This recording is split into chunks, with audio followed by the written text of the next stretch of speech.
Portions എക്സാമിന് മുന്നേ complete ആയി നമ്മൾ റിവിഷൻ നടത്തും.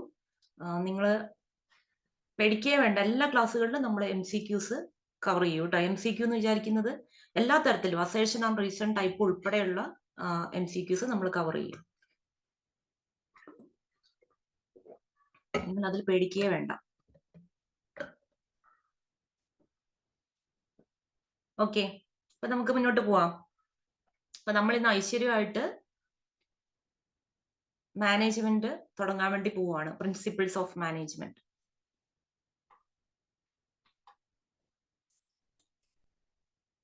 ഇപ്പൊ മാനേജ്മെന്റ് സെക്രട്ടേറിയറ്റ് അസിസ്റ്റന്റിന് എന്തുകൊണ്ടാണ് ഉൾപ്പെടുത്തിയിട്ടുണ്ടാവുക മാനേജ്മെന്റ് എന്ന് പറഞ്ഞൊരു സബ്ജക്ട്?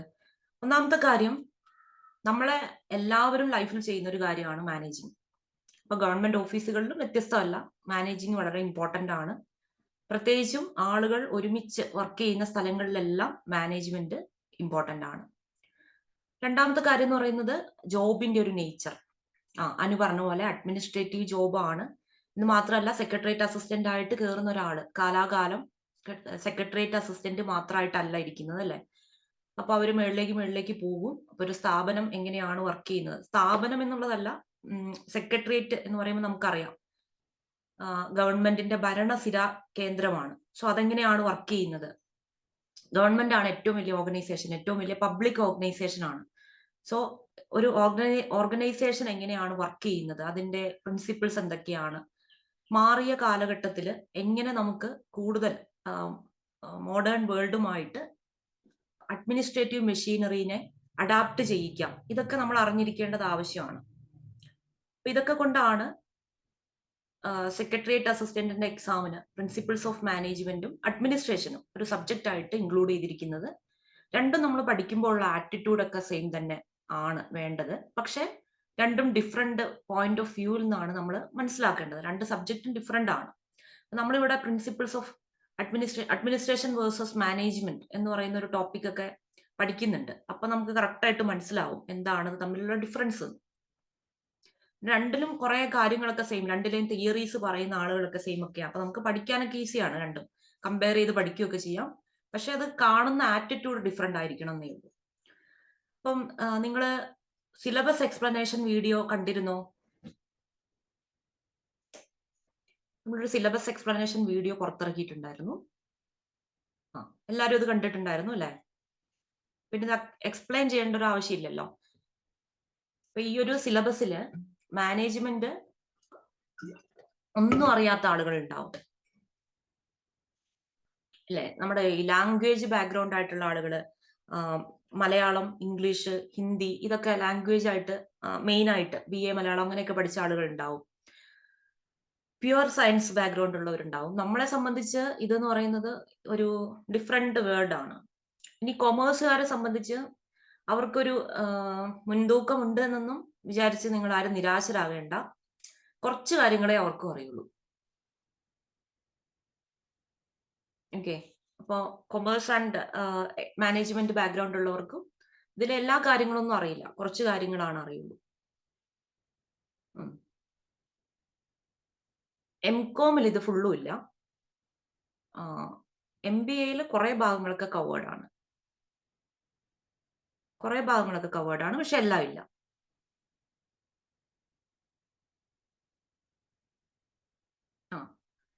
ഒന്നും പേടിക്കണ്ട. ഈ മാനേജ്മെന്റ് എന്ന് പറയുന്നതിൽ നമ്മളെ ലോജിക്കിനെ ചോദ്യം ചെയ്യുന്ന രീതിയിൽ, നമ്മുടെ ഒരു ബുദ്ധിനെ ചോദ്യം ചെയ്യുന്ന രീതിയിൽ നമ്മളൊന്നും പഠിക്കാനില്ല. നമുക്ക് ഇതിലെ എല്ലാ കാര്യങ്ങളും അറിയാം. ഞാൻ പറയുമ്പോൾ ഇതൊക്കെ ശരിയാണല്ലോ നമ്മൾ വിചാരിക്കും, നിങ്ങൾ വിചാരിക്കും. അല്ല, ബിടെക്കിന് പഠിച്ചതല്ല കേട്ടോ. ബിടെക്കിനൊക്കെ ഇതിന്റെ ഒരു സർഫേസ് ലെവലിൽ മാത്രമാണ് നമ്മൾ കവർ ചെയ്യുന്നുള്ളൂ. എന്താണ് എഞ്ചിനീയേഴ്സ് എന്ന് പറയുമ്പോൾ നമ്മള് ഈ ഷോപ്പ് ഫ്ലോറിൽ, പ്രൊഡക്ഷൻ ഫ്ലോറിൽ ഡയറക്റ്റ് ആയിട്ട് വർക്കേഴ്സുമായിട്ട് കമ്മ്യൂണിക്കേറ്റ് ചെയ്യേണ്ട ആളുകളാണ് എന്ന രീതിയിൽ നമുക്ക് അത് എങ്ങനെ ഒന്ന് ഓർഗനൈസ് ചെയ്ത് കൊണ്ടുപോകാന്നുള്ള ഒരു സംഭവങ്ങൾ മാത്രമേ നമ്മൾ എഞ്ചിനീയറിംഗിൽ പഠിക്കുന്നുള്ളൂ. പ്രിൻസിപ്പിൾസ് ഓഫ് മാനേജ്മെന്റ് എന്ന് പറഞ്ഞ പല യൂണിവേഴ്സിറ്റികളിലും ഉണ്ടായിരുന്നു. എനിക്കിപ്പോ KTUയുടെ കാര്യം അറിയില്ല, KTUയിൽ എങ്ങനെയാണ് എന്നുള്ളത്. POMന്റെ പെരിഫറൽ മാത്രമേ നമുക്ക് അവിടെ പഠിക്കുന്നുള്ളൂ. കൊമേഴ്സുകാരെ സംബന്ധിച്ചും അങ്ങനെയൊക്കെ തന്നെയാണ്. ഇതിന്റെ കണ്ടംപററി അപ്രോച്ചിൽ വരുന്ന ഫുൾ കാര്യങ്ങൾ അങ്ങനെയൊന്നും നമ്മൾ പഠിക്കുന്നില്ല. KTUയിൽ MBA ഒക്കെ ഉണ്ടാവും. MBA അത് തന്നെയാണല്ലോ. അപ്പോ ഇവിടെ നോക്കൂ, മാനേജ്മെന്റ് എന്താന്ന് അറിയാത്ത ഒരാൾക്ക് നമ്മൾ ഇങ്ങനെ ഒരു ഡിസിപ്ലിൻ ഉണ്ട്, ഇതൊരു എന്താണ് ഇതുകൊണ്ട് ഉദ്ദേശിക്കുന്നത്, അതിന്റെ ഡെഫിനിഷൻ മുതൽ അതിന്റെ ഇമ്പോർട്ടൻസ് മുതൽ ഇന്ന് നമ്മൾ എങ്ങനെയാണ് മാനേജ്മെന്റ് ഓർഗനൈസേഷൻസിൽ ഉപയോഗിക്കുന്നത്, ഗ്ലോബലൈസേഷന്റെ പശ്ചാത്തലത്തിൽ എന്തൊക്കെ ചാലഞ്ചസ് ആണ് മാനേജേഴ്സ് അഭിമുഖീകരിക്കേണ്ടി വരുന്നത്, ഇതുവരെ നമ്മളിവിടെ പഠിക്കുന്നുണ്ട്. അപ്പൊ എന്തായാലും നമ്മൾ സിലബസ് ക്രാഫ്റ്റ് ചെയ്ത ഒരാളെ, ഞാൻ ഈ 2 സബ്ജക്റ്റിന്റെ സിലബസും, മാനേജ്മെന്റിന്റെ സിലബസും അതേപോലെ അഡ്മിനിസ്ട്രേഷന്റെ സിലബസും പഠിക്കുമ്പോൾ വായിച്ചപ്പോൾ അതാണ് ഞാൻ ആലോചിച്ചത്.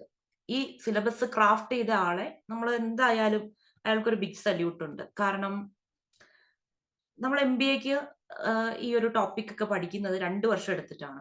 പക്ഷേ ആ 2 വർഷം കൊണ്ട് പഠിക്കുന്ന കാര്യങ്ങളെല്ലാം അപ്പൊ നിങ്ങൾക്ക് അറിയാലോ സിലബസുകൾ എങ്ങനെയാണ് ഉണ്ടാകുക എന്ന്. നമുക്ക് യൂണിവേഴ്സിറ്റി സിലബസ്, ഒരു കോഴ്സിന്റെ യൂണിവേഴ്സിറ്റി സിലബസ് ഒരു സെമസ്റ്ററിന്റെ തന്നെ ഒരു 2-3 പേജ് ഉണ്ടാവും അല്ലെ. ഇതൊരു മൊഡ്യൂൾ മാത്രമായിട്ടാണ് വരിക, ഇത്രയും പാർട്ട് എന്ന് പറയുന്നത്. അപ്പോ ഇതുപോലെ ഓരോ സെമസ്റ്ററിലും ഒരു 8 വിഷയങ്ങളെങ്ങാനാണെന്ന് തോന്നുന്നു. ഇതുപോലെ 4 സെമസ്റ്ററിന് 4 into 8 32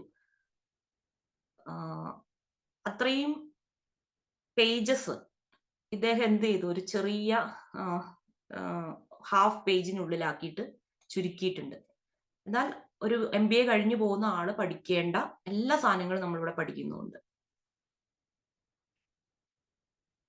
ഓക്കെ, രേഷ്മ പേടിക്കണ്ട, നമ്മുടെ ക്ലാസ്സുകൾ എങ്ങനെയാണ് പോകുന്നത് നോക്കട്ടെ. എന്തായാലും നിങ്ങൾക്ക് ഇതിന് മുന്നേ തീരും. 10-30 ക്ലാസ്സുകൾക്കുള്ളിൽ മതി എന്നാണ് വിചാരിക്കുന്നത്. പക്ഷെ അത് നമ്മുടെ പഠിക്കുന്ന ഒരു ലെവലും കൂടെ പോലെയാണ്. 16ന്റെ പണിയൊന്നുമല്ല, ഒരിക്കലും പേടിക്കണ്ട. അങ്ങനെയല്ലെന്നേ, ഞാനല്ലേ പറയുന്നേ. ഞാൻ സയൻസ് ബാക്ക്ഗ്രൗണ്ടിൽ നിന്ന് വന്ന ആളാണ്, അതുകൊണ്ട് എനിക്ക് ഇത്ര ഉറപ്പ് പറയാൻ പറ്റുന്നേ. ഞാനിപ്പോ +2-നും കൊമേഴ്സ് പഠിച്ച്, അത് കഴിഞ്ഞിട്ടും കൊമേഴ്സ് അല്ലെങ്കിൽ മാനേജ്മെന്റ് പഠിച്ച്, എന്നിട്ട് പറയുകയാണെങ്കിൽ അങ്ങനെയല്ല ഞാൻ പറയുന്നത്. പ്യുവറായിട്ടും ഞാൻ സയൻസ് ബാക്ക്ഗ്രൗണ്ട് ആണ്, അത് കഴിഞ്ഞിട്ട് എഞ്ചിനീയറിംഗ് ആണ്, ആ ഒരു ബാക്ക്ഗ്രൗണ്ട് ആണ് എനിക്കുള്ളത്. അതിന്നാണ് ഇതിലേക്ക് വരുന്നത്. അപ്പൊ എനിക്കത് പറയാൻ വേണ്ടിയിട്ട് പറ്റും, നിങ്ങൾക്ക് എന്നെ വിശ്വസിക്കാം ആ കാര്യത്തിന്. അപ്പൊ മാനേജ്മെന്റ് എന്ന് പറയുന്നത് നമ്മൾ ഇതുവരെ കേട്ടിട്ടുള്ളത് ബിസിനസ്സുകാരുടെ ഒരു പരിപാടിയാണ് മാനേജ്മെന്റ്, അല്ലെ. നമുക്കതിനുമായിട്ട് ബന്ധമൊന്നുമില്ല, ബിസിനസ് നടത്തുന്ന ആളുടെ പരിപാടിയാണെന്നാണ്. പക്ഷേ നമ്മളെ ഏറ്റവും ബേസിക് ആയിട്ടുള്ള എന്നാൽ ഏറ്റവും ചെറിയ സോഷ്യൽ ഇൻസ്റ്റിറ്റ്യൂഷൻ ആണ് നമ്മുടെ വീടുകൾ എന്ന് പറയുന്നത്. അപ്പൊ നമ്മുടെ വീടുകളിൽ വരെ നമ്മൾ മാനേജ്മെന്റ് നടത്തുന്നുണ്ട്, മാനേജ് ചെയ്യുന്നുണ്ട്, അല്ലെ. വീട്ടമ്മമാർ അവരുടെ ജോലികൾ മാനേജ് ചെയ്യുന്നില്ലേ? ഇതിൽ വീട്ടമ്മമാരായിട്ടുള്ള ആളുകളിലെ നിങ്ങൾ രാവിലെ എപ്പോൾ എഴുന്നേറ്റിട്ടാണ് കാര്യങ്ങളൊക്കെ ചെയ്യുന്നത്? നിങ്ങൾ തലേദിവസം തന്നെ ഇങ്ങനെ മാനേജ് ചെയ്ത് വെക്കൂലേ, ഇന്ന് രാവിലെ ഇന്ന സാധനങ്ങളൊക്കെ ഉണ്ടാക്കണം, 5 മണിക്ക് എഴുന്നേക്കണം, ഇങ്ങനെ ചെയ്യണം, കുട്ടിക്ക് ഫസ്റ്റ് കുട്ടിക്ക് ഇങ്ങനെ കൊടുത്തു വിടണം, രണ്ടാമത്തെ കുട്ടിക്ക് ഇങ്ങനെ കൊടുത്തു വിടണം എന്നൊക്കെ വിചാരിക്കില്ലേ? ഇതൊക്കെ തന്നെയാണ് മാനേജ്മെന്റ് എന്ന് പറയുന്നത്. എന്നിട്ട് നിങ്ങൾ 10 മണിയാകുമ്പോഴത്തേക്കും ക്ലാസ് ജോലികളെല്ലാം തീർത്തിരിക്കണം, 10:30ക്ക് പഠിക്കണം. ഓക്കെ, ഇനി ജോലിക്ക് പോകുന്നവരാണെങ്കിൽ അങ്ങനെ എല്ലാം നമ്മൾ മാനേജ് ചെയ്യുന്നുണ്ട്, അല്ലെ. ഇത് തന്നെയാണ്. പക്ഷെ നമ്മുടെ ഡിഗ്രി ഒന്ന് കൂടും, ഓർഗനൈസേഷൻസിലേക്ക് വരുമ്പോഴത്തേക്കും ആ ഓർഗനൈസേഷൻസിന്റെ വലിപ്പം കൂടുന്നതിനനുസരിച്ച് നമ്മൾ ചെയ്യുന്ന പ്രവർത്തനങ്ങളുടെ സ്കോപ്പ്, വ്യാപ്തിയും കൂടെ വർദ്ധിക്കും. അപ്പോ നമ്മള് മാനേജ്മെന്റിനെ കാണുന്നത് അതൊരു സയൻസ് ആണ്. കാരണം നമ്മൾ ലോകത്തെമ്പാടും കുറച്ച് പ്രിൻസിപ്പിൾസ് ഒക്കെ ഇറക്കിയിട്ടുണ്ട്. ഒരുപാട് റിസർച്ചേഴ്സ് ഒക്കെ എഴുതുന്നുണ്ടല്ലോ. അപ്പൊ അവരൊക്കെ എന്തിനാണ് ഈ റിസർച്ച് നടത്തുന്നത്? ഓരോ പ്രിൻസിപ്പിൾസ് ഒക്കെ ഉണ്ടാകാൻ വേണ്ടിയിട്ടാണ്. നമ്മൾ അതൊക്കെ കാണും.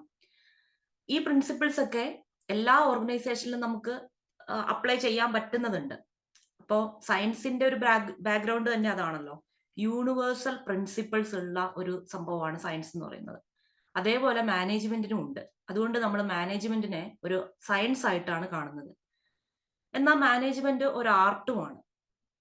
നമുക്ക് പ്രത്യേക സന്ദർഭങ്ങളിൽ ചെയ്യാൻ പറ്റുന്ന ചെയ്യേണ്ട കാര്യങ്ങളുണ്ട്.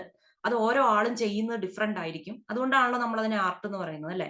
ഒരു അഭിനയ സന്ദർഭം വന്നാൽ നമ്മുടെ ഓരോ ആക്ടേഴ്സും അതിനെ ഡീൽ ചെയ്യുന്നത് ഡിഫറെന്റ് ആയിട്ടായിരിക്കും. ഇപ്പൊ ഒരു സന്ദർഭം പറഞ്ഞു കൊടുത്താൽ നമ്മുടെ ബേസിൽ ജോസഫും ടൊവിനോയും ഡിഫറെന്റ് ആയിട്ടായിരിക്കും ആ ഒരു സന്ദർഭം അഭിനയിച്ച് കാണിക്കുന്നത്. അതുപോലെ തന്നെ ഒരു പ്രശ്നം വന്നു കഴിഞ്ഞാൽ ഓരോ മാനേജരും അത് ഡീൽ ചെയ്യുന്നത് ഡിഫറെന്റ് ആയിട്ടായിരിക്കും. അതുകൊണ്ട് നമുക്ക് മാനേജ്മെന്റിനെ ഒരു ആർട്ട് എന്നും വിളിക്കാം. പിന്നെ ഇത് ഏതൊരു സയൻസ് സബ്ജക്റ്റും പോലെ തന്നെ, ഏതൊരു ആർട്ട് സബ്ജക്റ്റും പോലെ തന്നെ ഒരു ഡിസിപ്ലിൻ കൂടിയാണ്. ഒരു അക്കാഡമിക് ഡിസിപ്ലിൻ ആണ്. മാനേജ്മെന്റ് എന്ന് പറയുന്നത് കൊമേഴ്സ് പോലെ, മാത്തമാറ്റിക്സ് പോലെ, ഫിസിക്സ് പോലെ ഒരു എന്താ സ്ട്രോങ് ആയിട്ടുള്ള അക്കാഡമിക് ഡിസിപ്ലിൻ ആണ്. ഒരുപാട് പൈസ ലോകത്തെമ്പാടുമുള്ള രാജ്യങ്ങള്, യൂണിവേഴ്സിറ്റികള് ഒക്കെ ഈ ഒരു സബ്ജക്റ്റിന്റെ മുകളിൽ റിസർച്ച് നടത്താൻ വേണ്ടിയിട്ട് ചെലവഴിക്കുന്നുണ്ട്. അപ്പൊ അങ്ങനെയുള്ള ഒരു സംഭവമാണ് നമ്മൾ പഠിക്കാൻ വേണ്ടിയിട്ട് പോകുന്നത്. അപ്പൊ നമ്മൾ ഇന്ന് പഠിക്കുക എന്താണ് മാനേജ്മെന്റ്, എന്തുകൊണ്ടാണ് മാനേജ്മെന്റ് ഇമ്പോർട്ടന്റ് ആയിരിക്കുന്നതെന്ന്, അതിന്റെ സ്കോപ്പ്, അതൊക്കെ നമ്മൾ പഠിക്കും. അപ്പം ഡീറ്റെയിൽ ആയിട്ട് ഇത് മനസ്സിലാക്കണം. ഇതിൽ ട്വിസ്റ്റഡ് ക്വസ്റ്റ്യൻസ് വരാൻ സാധ്യതയുള്ളത് കൊണ്ടുള്ള ഒരു പ്രശ്നമാണുള്ളൂ. അപ്പോ നമുക്ക് ഉണ്ണിക്കുട്ട,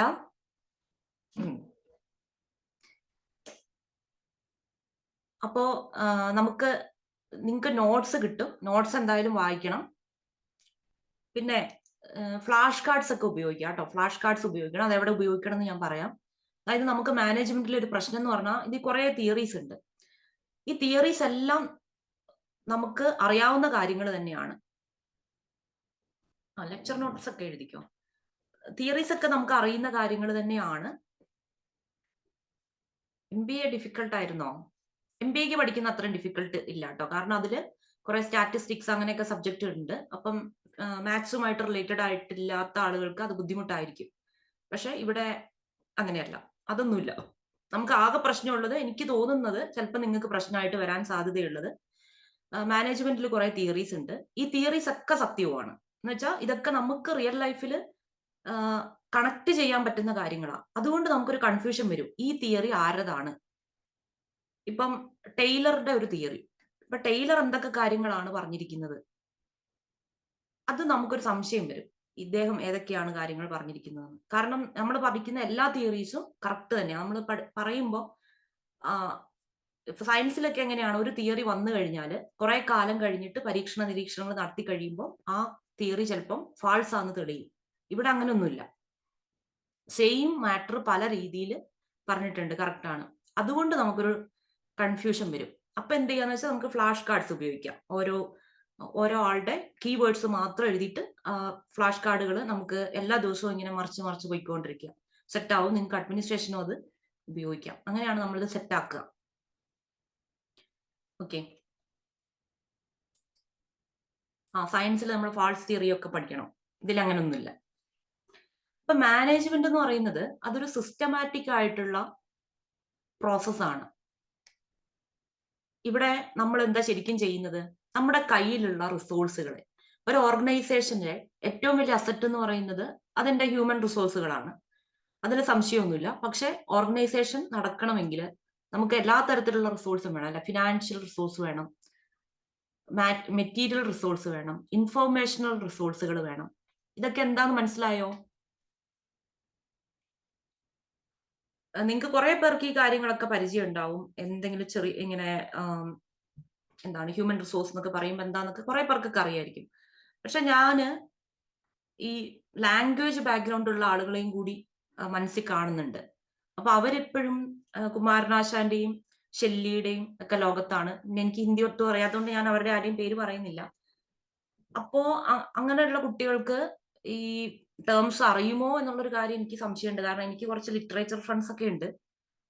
അവർക്കൊന്നും ഈ കാര്യങ്ങളെ കുറിച്ച് യാതൊരു അറിവുമില്ല. അവര് വേറൊരു ലോകത്താണ്. പാരലൽ യൂണിവേഴ്സിറ്റി എന്ന് വേണമെങ്കിൽ നമ്മൾ കളിയാക്കാൻ വേണ്ടിയിട്ടൊക്കെ പറയും. അപ്പോ അവര് കുറച്ചും കൂടെ നമ്മളെക്കാൾ മനോഹരമായിട്ടുള്ള ഒരു ലോകത്ത് സ്ഥിരമായിട്ട് ഇങ്ങനെ ജീവിച്ചുകൊണ്ടിരിക്കുന്നവരാണ്. അപ്പോ അവർക്കും കൂടി മനസ്സിലാകണം എന്നുള്ള രീതിയിലാണ്. അപ്പൊ ചിലപ്പോൾ നിങ്ങൾക്ക് ബോറടിക്കും. കൂടുതൽ എക്സ്പ്ലനേഷൻ കൂടി പോയിട്ടുണ്ടെങ്കിൽ നിങ്ങളൊന്ന് പറഞ്ഞാൽ മതി കേട്ടോ. ഇപ്പൊ ഹ്യൂമൻ റിസോഴ്സ് എന്ന് പറഞ്ഞാൽ ഒരു കമ്പനിയിൽ ജോലി ചെയ്യുന്ന എല്ലാ മനുഷ്യരെ ആണ് നമ്മൾ പറയുന്നത്. ഫിനാൻഷ്യൽ റിസോഴ്സ് എന്ന് പറഞ്ഞിട്ടുണ്ടെങ്കിൽ ക്യാപിറ്റലാണ്. പൂർണിമ പറഞ്ഞ പോലെ ക്യാപിറ്റലാണ്. എന്ന് വെച്ചാല് നമ്മളിപ്പോ ഒരു കമ്പനി തുടങ്ങണമെങ്കിൽ, ഏറ്റവും ചെറിയ കമ്പനി ആണെങ്കിലും അതിന് കുറച്ച് പൈസ വേണ്ടേ? ആ സാധനത്തിനെയാണ് നമ്മൾ എന്തെന്ന് പറയുന്നത്, ക്യാപിറ്റൽ എന്ന് പറയുന്നത്. മൂലധനം എന്ന് വിളിക്കില്ലേ, മൂലധനം. ഇപ്പൊ ഒരു കേക്ക് ബേക്ക് ചെയ്യുന്ന ഒരാള്, ഇപ്പൊ വീട്ടിലിരുന്നിട്ടാണ് കേക്ക് ബേക്ക് ചെയ്യുന്നതെങ്കിലും നമ്മളൊരു ബിസിനസ് സ്റ്റാർട്ട് ചെയ്യാണ് അല്ലെ. അപ്പൊ ഈ കേക്ക് ബേക്ക് ചെയ്യാൻ വേണ്ടിയിട്ട് എന്തൊക്കെ വേണം? മൈദ, പഞ്ചസാര, പിന്നെ ബേക്ക് ചെയ്യുന്ന ഉപകരണങ്ങൾ, ഇതൊക്കെ വേണ്ടേ? ഇത് വാങ്ങാൻ വേണ്ടിയിട്ട് നമ്മൾ ചെലവഴിക്കുന്ന ആ പൈസ, അതിനെയാണ് നമ്മൾ ക്യാപിറ്റൽ എന്ന് വിളിക്കുന്നത്. ഉം. അതാണ് ഫിനാൻഷ്യൽ റിസോഴ്സിൽ വരുന്നത്. മെറ്റീരിയൽ റിസോഴ്സ്, എക്യുപ്മെന്റ്സ് ഒക്കെയാണ് മെറ്റീരിയൽ റിസോഴ്സിൽ വരുന്നത്. കറക്റ്റാ. Then informational resource.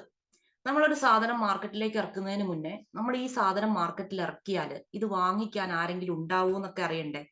അപ്പോ ഒരു മാർക്കറ്റിനെ കുറിച്ച് നമ്മൾ പഠിക്കണം അല്ലെ. നമ്മള് ചെറിയ രീതി തുടങ്ങുമ്പോൾ അടുത്തുള്ള ബേക്കറിയിലൊക്കെ പോയിട്ടായിരിക്കും ചോദിക്കുക, ഇവിടെ ഏത് ഫ്ലേവറിലുള്ള കേക്കാണ് കൂടുതൽ വിറ്റ് പോകുന്നത്, അങ്ങനെയൊക്കെ ആയിരിക്കും ചോദിക്കുക. ഇത് വലിയ ഒരു രീതിയിലേക്ക് നടക്കുമ്പോൾ നമ്മൾ മാർക്കറ്റ് സർവേ ഒക്കെ നടത്തും. മാർക്കറ്റിംഗ് റിസർച്ചിന് വേണ്ടിയിട്ട് പ്രത്യേക ഒരു ഡിപ്പാർട്ട്മെന്റ് ഒക്കെ സെറ്റ് ചെയ്തിട്ടുണ്ടാവും. അങ്ങനെയുള്ള കാര്യങ്ങളിൽ നിന്ന് നമുക്ക് കിട്ടുന്ന ഇൻഫോർമേഷൻ ആണ് ഇൻഫോർമേഷണൽ റിസോഴ്സ് എന്ന് പറയുന്നത്. അത് വെച്ചിട്ടാണ് നമ്മുടെ സാധനം നമ്മൾ എപ്പോഴാണ് മാർക്കറ്റിൽ ഇറക്കേണ്ടത്, ഏത് ഫ്ലേവറിലാണ് ഇറക്കേണ്ടത്, ഇതൊക്കെ തീരുമാനിക്കുന്നത്. ഓക്കെ. അപ്പൊ റിസോഴ്സുകളെ കുറിച്ച് ഒരു ചെറിയ ഐഡിയ കിട്ടിയിട്ടുണ്ടെന്ന് വിചാരിക്കുന്നു. ഇതൊക്കെയാണ് റിസോഴ്സ് എന്ന് പറയുന്നത്. നിങ്ങൾക്ക് എന്തെങ്കിലും ഡൗട്ട് ഉണ്ടെങ്കിൽ ചോദിക്കാം കേട്ടോ. ഇപ്പൊ മാനേജ്മെന്റ് എന്ന് പറയുന്നത് നമ്മുടെ കയ്യിലുള്ള റിസോഴ്സുകൾ കറക്റ്റ് ആയിട്ടുള്ള രീതിയിൽ ഉപയോഗിച്ചിട്ട് ഒപ്റ്റിമൽ ആയിട്ട് യൂസ് ചെയ്തിട്ട് ഓർഗനൈസേഷന്റെ ഗോള് അച്ചീവ് ചെയ്യുക എന്നുള്ള ഒരു പ്രോസസ്സിനാണ് നമ്മൾ മാനേജ്മെന്റ് എന്ന് പറയുന്നത്. അപ്പൊ അവിടുത്തെ പ്രധാനപ്പെട്ട കാര്യം എന്ന് പറഞ്ഞാൽ ഓർഗനൈസേഷന്റെ ഗോൾ ഉണ്ട്, ഇൻഡിവിജ്വൽസിന് വേറെ ഗോൾസ് ആണ്. നമ്മളൊക്കെ ജോലിക്ക് പോകുന്നത് എന്തിനു വേണ്ടിയിട്ടാണ്? നമുക്ക് പൈസ കിട്ടാൻ വേണ്ടിയിട്ടാണ്. ഓർഗനൈസേഷൻ എന്തിനാണ് നിലകൊള്ളുന്നത്? പല ഓർഗനൈസേഷനും പല കാര്യങ്ങൾക്ക് വേണ്ടിയിട്ടാണ് നിലകൊള്ളുന്നത്. പ്രോഫിറ്റിന് വേണ്ടിയിട്ടാണ് അല്ലെ ഈ പ്രൈവറ്റ് സെക്ടറിലുള്ള ഓർഗനൈസേഷൻസ് ഒക്കെ നിലകൊള്ളുന്നത്. പക്ഷെ ഗവൺമെന്റ് ഓർഗനൈസേഷൻസോ?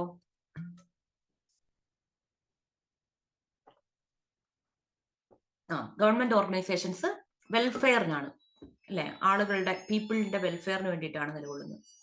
അപ്പോൾ ഓർഗനൈസേഷണൽ ഗോൾസ് അച്ചീവ് ചെയ്യാൻ വേണ്ടി ഒരു ഓർഗനൈസേഷന്റെ കയ്യിലുള്ള റിസോഴ്സുകളെ ഒപ്റ്റിമൽ ആയിട്ട് യൂസ് ചെയ്യുക. അപ്പൊ യൂസ് ചെയ്യുമ്പോൾ നമ്മൾ കോർഡിനേഷൻ ഒക്കെ നടത്തേണ്ടി വരും, പ്ലാനിങ് ചെയ്യേണ്ടി വരും, ഓർഗനൈസ് ചെയ്യേണ്ടി വരും റിസോഴ്സുകളെ. അപ്പൊ ഈ ഫങ്ഷൻസ് ഉൾക്കൊള്ളുന്ന ഒരു പ്രോസസ്സാണ് മാനേജ്മെന്റ് എന്ന് പറയുന്നത്. അപ്പൊ മാനേജ്മെന്റിലെ ഫങ്ഷൻസ് എന്തൊക്കെയാണെന്നൊക്കെ ഉള്ളത് നമ്മൾ നെക്സ്റ്റ് കാണും. നമ്മൾ സിലബസിൽ കണ്ടിട്ടുണ്ടാവും, പ്ലാനിങ്, ഓർഗനൈസിങ്, കൺട്രോളിംഗ് എന്നൊക്കെ പറഞ്ഞിട്ട്. അപ്പൊ അതൊക്കെ മാനേജ്മെന്റിന്റെ ഫങ്ഷൻസ് ആണ്. അപ്പൊ അതിന് വേണ്ടിയിട്ട് നമുക്ക് NCERT-യുടെ business studies +2 textbook use ചെയ്യാം കേട്ടോ. അതൊന്ന് വായിക്കാം. ആ സമയമാകുമ്പോൾ വായിച്ചാൽ മതി. പോട്സ്കോർബ് എന്നതിന് ചുരുക്കപ്പേരൊക്കെ ഉണ്ട്. ഈ മാനേജ്മെന്റ് പറയുന്നത് സയൻസ് ആണ്, നേരത്തെ പറഞ്ഞ പോലെ based on principles and theories. Management തിയറീസിന്റെയും പ്രിൻസിപ്പിൾസിന്റെയും മുകളിൽ ബിൽഡ് ചെയ്തിരിക്കുന്ന ഒരു ഡിസിപ്ലിൻ ആണ്. അതുകൊണ്ട് അതൊരു സയൻസ് ആണ്. ആൻഡ് അത് മര്യാദയ്ക്ക് ഫങ്ഷൻ ചെയ്യിക്കാൻ, മാനേജ്മെന്റ് മര്യാദയ്ക്ക് ഒരു ഓർഗനൈസേഷനിൽ ഫങ്ഷൻ ചെയ്യിക്കാൻ മാനേജർക്ക് കുറച്ച് ക്രിയേറ്റിവിറ്റിയും ലീഡർഷിപ്പും ഡിസിഷൻ മേക്കിംഗ് പവറും ഒക്കെ വേണം. കറക്റ്റ് സമയത്ത് കറക്റ്റ് ഡിസിഷൻസ് എടുക്കാനുള്ള ഒരു കാപ്പബിലിറ്റി ഒക്കെ വേണം. അത് ആർട്ടിന്റെ ഒരു പ്രത്യേകതയാണ്. അതുകൊണ്ട് നമ്മൾ ഇതിനെ സയൻസും ആർട്ടുമായിട്ടാണ് കാണുന്നത്. നല്ല രസമുള്ള ഒരു സബ്ജക്റ്റാണ്. സയൻസും ആണ് ആർട്ടും ആണ്. അപ്പൊ മാനേജ്മെന്റില് മാനേജർ ചെയ്യുന്ന ഫങ്ഷൻസ് നമ്മൾ കണ്ടു. It operates through defined functions: planning, organising, staffing, directing and controlling. അപ്പം ഇത് ഡീറ്റെയിൽ ആയിട്ട് നമുക്കിനി പഠിക്കാനുണ്ട്. എന്നാലും ഇതെന്താന്ന് ചെറുതായിട്ടൊന്ന് പറയാം. പ്ലാനിങ് എന്ന് പറഞ്ഞാൽ എന്താ? നമ്മളൊരു കാര്യം പ്ലാൻ ചെയ്യുന്നു അല്ലെ. ഓർഗനൈസേഷൻസിന്റെ കാര്യത്തിലാണെങ്കിൽ ആഫ്റ്റർ 20 years നമ്മുടെ ഓർഗനൈസേഷൻ എവിടെയാണ് നിൽക്കേണ്ടത്, അപ്പൊ അതിനു വേണ്ടിയിട്ട് നമ്മൾ എന്തൊക്കെ ചെയ്യണം, അങ്ങനെയുള്ള കാര്യങ്ങൾ പ്ലാൻ ചെയ്യുന്നതിനാണ് ഓർഗനൈസേഷൻ ലെവലിൽ നമ്മൾ പ്ലാനിങ് എന്ന് പറയുന്നത്. ഡിഫറെന്റ് തലങ്ങളിൽ പ്ലാനിങ് ഉണ്ട്. Strategic planning. അപ്പൊ സ്ട്രാറ്റജിക് പ്ലാനിങ്ങിലാണ് ഞാൻ പറഞ്ഞ കാര്യം വരുന്നത്. After 20 years or after 50 years, പക്ഷെ ഞാനൊരു ഓർഗനൈസേഷൻ തുടങ്ങുകയാണ്, ഞാൻ തട്ടിപ്പോയിട്ടുണ്ടെങ്കിലും ഓർഗനൈസേഷൻ ഇവിടെ നിലനിൽക്കണം എന്നാണ് ഞാൻ വിചാരിക്കുന്നത് അല്ലെ. എല്ലാ ബിസിനസ് എന്റർപ്രണേഴ്സും അങ്ങനെ വിചാരിക്കുന്നത്. അല്ലാതെ നമ്മൾ തട്ടിപ്പോകുന്നതോടുകൂടി ഓർഗനൈസേഷൻ തീർന്നു പോയിക്കോട്ടെ എന്ന് ആരും വിചാരിക്കത്തില്ല. ഈ കൊമേഴ്സുകാർക്ക് അറിയായിരിക്കും, ബേസിക് അക്കൗണ്ടിങ് പ്രിൻസിപ്പിൾ എന്ന് പറയുന്നത് എന്താ? Business is A going concern എന്നുള്ളതാണ്. എന്ന് വെച്ചാൽ ലോകം അവസാനിക്കുന്നിടത്തോളം കാലം എന്തുണ്ടാവും? ബിസിനസ് ഇവിടെ നിലനിൽക്കും എന്നുള്ളൊരു ഇതിലാണ് നമ്മൾ അക്കൗണ്ടിങ് മുഴുവൻ ചെയ്യുന്നത്. അപ്പം സ്ട്രാറ്റജിക് പ്ലാനിങ്. സ്ട്രാറ്റജിക് പ്ലാനിങ് ഉണ്ട്, ഓപ്പറേഷണൽ ലെവൽ പ്ലാനിങ് ഉണ്ട്, മിഡിൽ ലെവൽ പ്ലാനിങ് ഉണ്ട്. അപ്പോൾ അത് സ്ട്രാറ്റജിക് പ്ലാനിങ്ങിൽ നമ്മൾ 20 ഇയേഴ്സ് കഴിഞ്ഞിട്ട് എങ്ങനെയാണ് നമ്മുടെ ഒരു മിഷൻ, നമ്മുടെ ഓർഗനൈസേഷൻ മുന്നോട്ട് വെക്കുന്ന കാര്യം എന്താണ്. ചിലപ്പോൾ ചില ഓർഗനൈസേഷൻസ് എൻവയോൺമെന്റലി ഫ്രണ്ട്ലി ആയിട്ടുള്ള കാര്യങ്ങളായിരിക്കും മുന്നോട്ട് വെക്കുന്നത്. ചില ഓർഗനൈസേഷൻസ് പ്രോഫിറ്റ് റിലേറ്റഡ് ആയിട്ട് മാത്രമായിരിക്കും. അവരുടെ വിഷനും അങ്ങനെയായിരിക്കും. ആഫ്റ്റർ 20 ഇയേഴ്സ് നമുക്ക് ലോകത്തിന്റെ എല്ലാ ഭാഗങ്ങളിലും ബിസിനസ് ആരംഭിക്കണം, അങ്ങനെയൊക്കെ ആയിരിക്കും അവരുടെ ഒരു വിഷൻ എന്ന് പറയുന്നത്. ചിലർ വിചാരിക്കുന്നത് മാർക്കറ്റിലുള്ള മുഴുവൻ പ്ലാസ്റ്റിക്കും തുടച്ചു നീക്കണം, ഓർഗാനിക് ആയിട്ടുള്ള ഐറ്റംസ് വിൽക്കണം. അപ്പൊ പലതരത്തിൽ നമുക്ക് സ്ട്രാറ്റജിക് പ്ലാനിങ് നടത്താം. അപ്പൊ അതിനു വേണ്ടിയിട്ട് നമ്മൾ എന്തൊക്കെ കാര്യങ്ങൾ ചെയ്യണം എന്നുള്ളതും കൂടെ പ്ലാനിങ്ങിൽ തന്നെ ഉൾപ്പെടുന്നതാണ്. ദൂരേക്ക് നമ്മൾ നോക്കുന്നു അല്ലെ, ദൂരേക്ക് നോക്കുന്നു. നമ്മുടെ ലൈഫിലെ കാര്യം എടുക്കുകയാണെങ്കിൽ നമ്മൾ ഇന്ന് പ്ലാൻ ചെയ്യുന്നു, ഇന്ന് ഇത്രയും കാര്യങ്ങൾ പഠിക്കണം എന്ന് പ്ലാൻ ചെയ്യുന്നു. ലൈഫിൽ ഇതൊക്കെ ഉള്ളത് നല്ലതാണ്. ഓർഗനൈസിങ്. ഇപ്പൊ പ്ലാൻ ചെയ്താൽ മാത്രം പോരാ, പ്ലാൻ ചെയ്ത് കഴിയുമ്പോൾ നമ്മുടെ കയ്യിൽ എന്തൊക്കെയുണ്ട്. ഇപ്പം നമ്മൾ ഇന്ന് ഇംഗ്ലീഷ് പഠിക്കാൻ വേണ്ടി തീരുമാനിച്ചു. ഇംഗ്ലീഷ് പഠിക്കാൻ നമ്മളെ കയ്യിൽ എന്താണുള്ളത്? വീഡിയോസ് ഉണ്ടാവും. അത് കഴിഞ്ഞിട്ട് PYQ ചെയ്ത് നോക്കണമെങ്കിൽ PYQന്റെ മെറ്റീരിയൽ ഉണ്ടാവും. അപ്പൊ നമ്മൾ നമ്മുടെ കയ്യിലുള്ള റിസോഴ്സുകളൊക്കെ നോക്കി ഇത് ഇനി എങ്ങനെയാണ് ഉപയോഗിക്കേണ്ടതെന്ന് ഓർഗനൈസ് ചെയ്യുന്നു. അതുപോലെ ഒരു ഓർഗനൈസേഷൻ അവരുടെ കയ്യിലുള്ള മെറ്റീരിയൽസ് എന്തൊക്കെയാന്ന് നോക്കും. മെറ്റീരിയൽസ് എന്ന് പറയുമ്പോൾ അതിൽ ഹ്യൂമൻ റിസോഴ്സും കൂടി ഉൾപ്പെടും കേട്ടോ. എല്ലാ റിസോഴ്സും അവർ നോക്കും. എന്നിട്ട് എങ്ങനെയാണ് അത് യൂസ് ചെയ്യേണ്ടത് എന്ന് തീരുമാനിക്കും. അപ്പൊ അങ്ങനെ തീരുമാനിക്കുന്ന സമയത്ത് ചിലപ്പോൾ നമ്മുടെ കയ്യിലുള്ള ഹ്യൂമൻ റിസോഴ്സിനെ നമ്മൾ ഡിഫറെന്റ് ഡിപ്പാർട്ട്മെന്റ്സ് ഒക്കെ ആയിട്ട് മാറ്റും. മാർക്കറ്റിംഗ് ഡിപ്പാർട്ട്മെന്റ്, ഒരു 10 പേര് മാർക്കറ്റിംഗ് ഡിപ്പാർട്ട്മെന്റിൽ മാർക്കറ്റിംഗ് ആക്ടിവിറ്റീസ് ചെയ്യാൻ വേണ്ടിയിട്ട് നമ്മൾ മാറ്റിവെക്കും. 10 പേരെ നമ്മൾ ഹ്യൂമൻ റിസോഴ്സ് ഡിപ്പാർട്ട്മെന്റിൽ ഹ്യൂമൻ റിസോഴ്സ് റിലേറ്റഡ് ആക്ടിവിറ്റീസ് ചെയ്യാൻ വേണ്ടിയിട്ട് മാറ്റിവെക്കും. അപ്പൊ അങ്ങനെ നമ്മൾ ഓർഗനൈസ് ചെയ്യും. അപ്പൊ ഡിപ്പാർട്ട്മെന്റലൈസേഷൻ ഒക്കെ ഓർഗനൈസിംഗിലാണ് വരുന്നത്. Then staffing. സ്റ്റാഫിംഗ് എന്ന് പറഞ്ഞാൽ നമ്മുടെ ഈ പ്രവർത്തനങ്ങളൊക്കെ നടത്താൻ നമുക്ക് ഹ്യൂമൻ റിസോഴ്സ് വേണം അല്ലെ. അപ്പൊ ഓരോ ആളുകളെയും കറക്റ്റായിട്ട് അവർക്ക് ജോബ് അസൈൻ ചെയ്ത് കൊടുക്കുകയാണ്. നിങ്ങൾ ഹ്യൂമൻ റിസോഴ്സിലുള്ള ആളാണെങ്കിൽ നിങ്ങൾ എന്ത് കാര്യമാണ് ചെയ്യേണ്ടത്? നിങ്ങൾ റിക്രൂട്ട്മെന്റിലാണോ? എന്താണ് ഹാൻഡ് റൈസ് ചെയ്തിട്ടുണ്ടല്ലോ, എന്താണ് ആശ?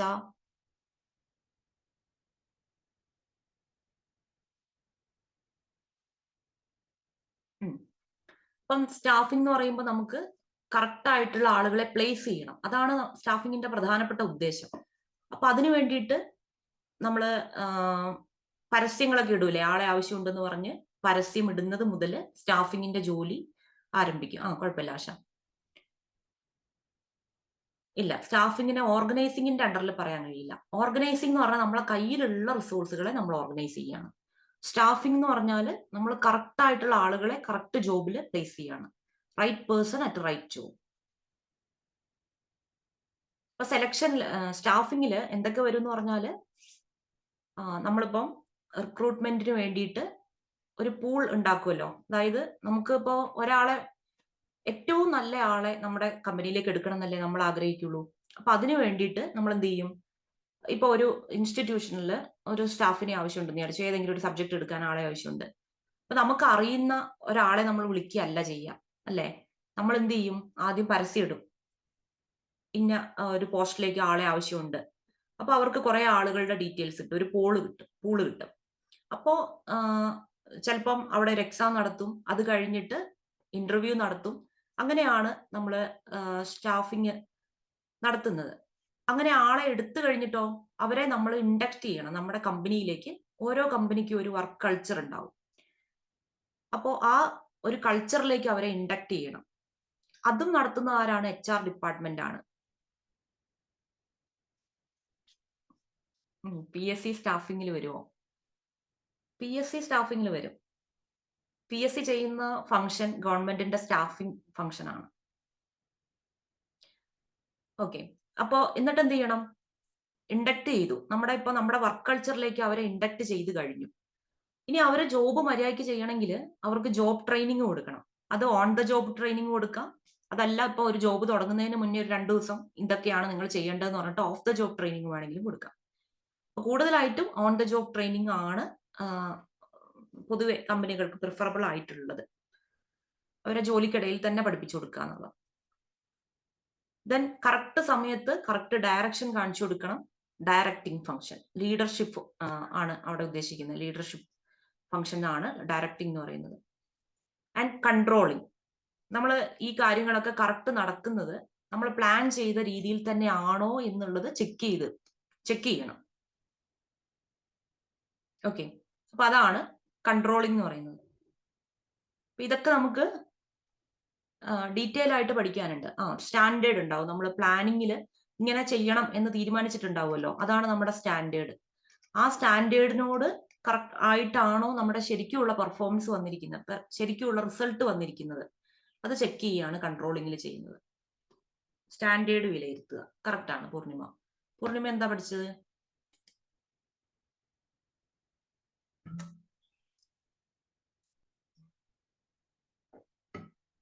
BTech easy.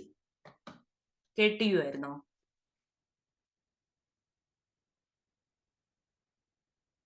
ഓക്കെ. ഏത് സെമസ്റ്ററിലാണുള്ളത്?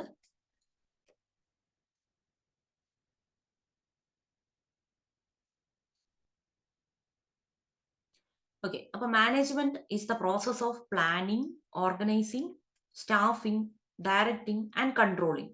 ഇത് മാനേജ്മെന്റിലെ ഫങ്ഷൻസ് ആണ്. അപ്പൊ ഈ പ്രോസസ്സ് ഇൻക്ലൂഡ് ചെയ്യുന്ന ഫങ്ഷൻസ് ആണ് ഈ പറയുന്നത്. Controlling the efforts of organisational members and using all other organisational resources to achieve stated organisational goals. അപ്പൊ നമ്മൾ മാനേജ്മെന്റിൽ ഈ പ്രോസസ്സുകളൊക്കെയാണ് ചെയ്യുന്നത്, ഈ ഫങ്ഷൻസ് ഒക്കെയാണ് ചെയ്യുന്നത്. ഇത് ചെയ്യുന്നത് എന്തിനു വേണ്ടിയിട്ടാണ്? ഓർഗനൈസേഷന്റെ ഗോൾസ് അച്ചീവ് ചെയ്യാൻ വേണ്ടിയിട്ടാണ്. നമ്മുടെ പേഴ്സണൽ ആയിട്ടുള്ള ഗോൾസ് അച്ചീവ് ചെയ്യാൻ വേണ്ടിയിട്ടല്ല, ഓർഗനൈസേഷന്റെ ഗോൾ എന്താണോ അത് അച്ചീവ് ചെയ്യാൻ വേണ്ടിയിട്ടാണ് നമ്മൾ മാനേജ്മെന്റ് എന്നൊരു പ്രോസസ്സ് നടത്തുന്നത്. ഓക്കെ, അപ്പോൾ മാനേജ്മെന്റിലെ പ്രമുഖരായിട്ടുള്ള എക്സ്പേർട്സിന്റെ ഡെഫിനിഷൻസ് എന്തൊക്കെയാണെന്ന് നോക്കാം. ഈ ഡെഫിനിഷൻസ് നമ്മൾ ഒന്ന് പഠിച്ചു വെക്കണം കേട്ടോ. ഇത് പോസിബിലിറ്റി ഉണ്ട് വരാൻ വേണ്ടിയിട്ട്. അപ്പം നമ്മുടെ കൂൻസ് ആൻഡ് ഓർഡനൽ പറയുന്നത് management is the art of getting things done through and with people in formally organised groups. അപ്പോ ഫോർമലി ഓർഗനൈസ്ഡ് ഗ്രൂപ്പ്സ് ആയിട്ടാണ് കൂൻസ് ആൻഡ് ഓർഡനൽ ഈ ഓർഗനൈസേഷൻസിനെ കാണുന്നത്. ഫോർമൽ ആയിട്ട് ഓർഗനൈസ് ചെയ്തിട്ടുള്ള ഗ്രൂപ്പാണ്. ഈ ഒരു ഗ്രൂപ്പില്, ഈ ഫോർമലി ഓർഗനൈസ് ചെയ്തിരിക്കുന്ന ഗ്രൂപ്പില്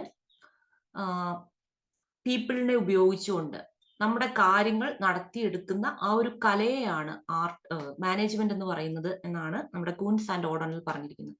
അപ്പൊ ഈ ഒരു കീവേഡ് ഓർത്ത് വെച്ചാൽ മതി, ആർട്ട് ആണെന്നാണ് കൂൻസ് ആൻഡ് ഓർഡനൽ പറയുന്നത്. Management is the art of getting things done through and with പീപ്പിളിലൂടെ നടത്തിയെടുക്കുകയാണ് നമുക്ക് വേണ്ട കാര്യങ്ങൾ. അതെ,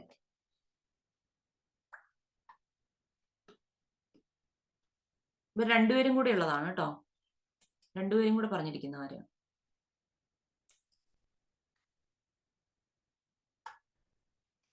ഇനി ഹെറോൾഡ് കൂൺസ്, അദ്ദേഹം ഒറ്റയ്ക്ക് എന്താ പറഞ്ഞിരിക്കുന്നത്? Management is defined as the process of designing and maintaining and environment. അപ്പൊ നമുക്കിവിടെ എൻവയോൺമെന്റ് എന്നുള്ളൊരു കീവേഡ് ഓർത്ത് വെച്ചാൽ മതി. In which individuals working together in groups efficiently accomplish selected aims. Selected aims achieve ചെയ്യാൻ വേണ്ടിയിട്ട് നമ്മുടെ എൻവയോൺമെന്റിനെ ഡിസൈൻ ചെയ്യുന്ന ആ ഒരു പ്രോസസ്സിനെയാണ് മാനേജ്മെന്റ് എന്ന് പറയുന്നത് എന്നാണ് ഹെറോൾഡ് കൂൻസ് പറഞ്ഞിരിക്കുന്നത്. കൂൻസ് ആൻഡ് ഓർഡനല് ഇതൊരു ആർട്ടായിട്ടാണ് കണക്കാക്കിയിരിക്കുന്നത്. ഹെറോൾഡ് കൂൻസ് ഈ മാനേജ്മെന്റിനെ എൻവയോൺമെന്റ് ഡിസൈൻ ചെയ്യുന്ന ഒരു പ്രോസസ് ആയിട്ടാണ് കണക്കിലെടുത്തിരിക്കുന്നത്. ഓക്കെ, അപ്പൊ ഇത് കുറച്ച് കഴിയുമ്പോൾ നമുക്ക് ഒരുപാട് ആളുകളുടെ കാര്യങ്ങൾ പഠിക്കാനുണ്ട്. അപ്പൊ നമുക്ക് ഡൗട്ട് തോന്നും. അപ്പൊ ഡൗട്ട് തോന്നാതിരിക്കാൻ വേണ്ടിയിട്ടാണ് ഒരു കീവേഡ് ഐഡന്റിഫൈ ചെയ്തിട്ട് അതുമായിട്ട് റിലേറ്റ് ചെയ്ത് പഠിക്കാന്ന് ഞാൻ പറഞ്ഞത്. ഇന്ന് തന്നെ നമുക്കൊരു ഫ്ലാഷ് കാർഡ് ഇങ്ങനെ എഴുതി വെക്കാം, ഈ കൂൻസ് ആൻഡ് ഓർഡനൽ. അപ്പൊ അയാൾ എന്താ പറഞ്ഞത്? ആർട്ടാണെന്നുള്ള രീതിയിലാണ് പറഞ്ഞത്, ഹെറോൾഡ് കൂൻസ്. അപ്പൊ അയാൾ പറയുന്നത് എന്താണ്? ഇതൊരു ഡിസൈനിങ് എൻവയോൺമെന്റ് പ്രോസസ് ആണെന്നാണ് പറയുന്നത്. അപ്പോ നമ്മളെ ഡിസൈനിങ് എൻവയോൺമെന്റ് ഇവിടെ എഴുതി വെക്കുക. അപ്പൊ നമ്മൾ ഇന്ന് അവസാനം നോക്കുമ്പോൾ ഒരു ചെറിയ പോസ്റ്റ് കാർഡിന്റെ വലുപ്പത്തിൽ ഒതുങ്ങുന്ന സാധനങ്ങളെ ഉണ്ടാവുള്ളൂ. ഫ്ലാഷ് കാർഡ് നിങ്ങൾക്ക് അറിയാലോ എന്താന്ന്. അപ്പൊ അത് ഇങ്ങനെ ഇടയ്ക്കിടയ്ക്ക് നോക്കിക്കൊണ്ടിരുന്നാല് നമുക്കിത് വിട്ടുപോകില്ല. ഇനി നമ്മുടെ മേരി പാർക്കർ ഫോളറ്റ്, ഇവരെന്താണ് പറയുന്നത്? Management is the art of getting things done through people. ഇവരും ആർട്ടാണെന്ന് തന്നെയാണ് പറയുന്നത്. പക്ഷെ കൂൺസ് ആൻഡ് ഓഡോണൽ വിശദീകരിച്ച പോലെയൊന്നും വിശദീകരിച്ചിട്ടില്ല. Management is the art of getting things done through people. ഇനി മറ്റ് എക്സാമുകളിൽ ചോദിച്ചിട്ടുള്ള ഒരു ഇമ്പോർട്ടൻസ് ലെവലിൽ പറയുകയാണെങ്കിൽ ഈ ഡെഫിനിഷൻ ആണ് ഏറ്റവും ഇമ്പോർട്ടന്റ് കേട്ടോ. മേരി പാർക്കർ ഫോളറ്റിന്റെ ഈ ഒരു ക്വസ്റ്റ്യൻ നെറ്റ് എക്സാമുകളിൽ ചോദിച്ചിട്ടുണ്ട്. മറ്റ് മാനേജ്മെന്റ് എക്സാമുകളിലൊക്കെ ചോദിക്കുന്ന ഒരു ക്വസ്റ്റ്യൻ ആണ്. ഇത് ഇമ്പോർട്ടന്റ് ആണ്, നോക്കി വെക്കണം. ഹെൻറി ഫയൽ, ഫയലിന്റെ 14 പ്രിൻസിപ്പിൾസ് ഒക്കെ നമുക്ക് പഠിക്കാനുണ്ട്. നിങ്ങൾക്ക് ഡെഫിനേഷൻ ഉണ്ടായിരുന്നോ? എല്ലാ എക്സാമിനും ഇമ്പോർട്ടന്റ് ആയിട്ടുള്ള ഒരു കാര്യമാണ്. ഹെൻറി ഫയൽ എന്താ പറഞ്ഞിരിക്കുന്നത്? To manage is to forecast and plan, to organise, to command, to coordinate and to control.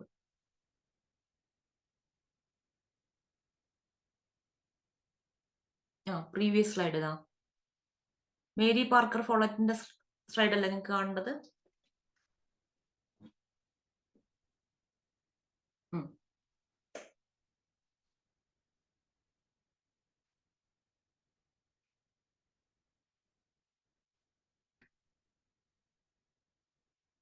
അതെ,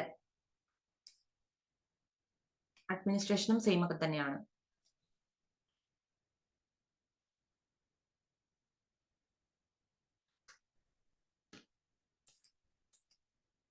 ഇപ്പം ഫയൽ പറഞ്ഞിരിക്കുന്നത് മാനേജ്മെന്റിന്റെ ഫങ്ഷൻസ് തന്നെയാണ് പറഞ്ഞിരിക്കുന്നത്. ടു മാനേജ് എന്ന് പറഞ്ഞിട്ടുണ്ടെങ്കിൽ is to forecast and plan. നമ്മൾ ഫോർകാസ്റ്റ് ചെയ്യുന്നു, പ്രെഡിക്റ്റ് ചെയ്യുകയാണ് അല്ലെ. ഒരു കുട നിർമ്മിക്കുന്ന കമ്പനിയാന്ന് വിചാരിച്ചോ.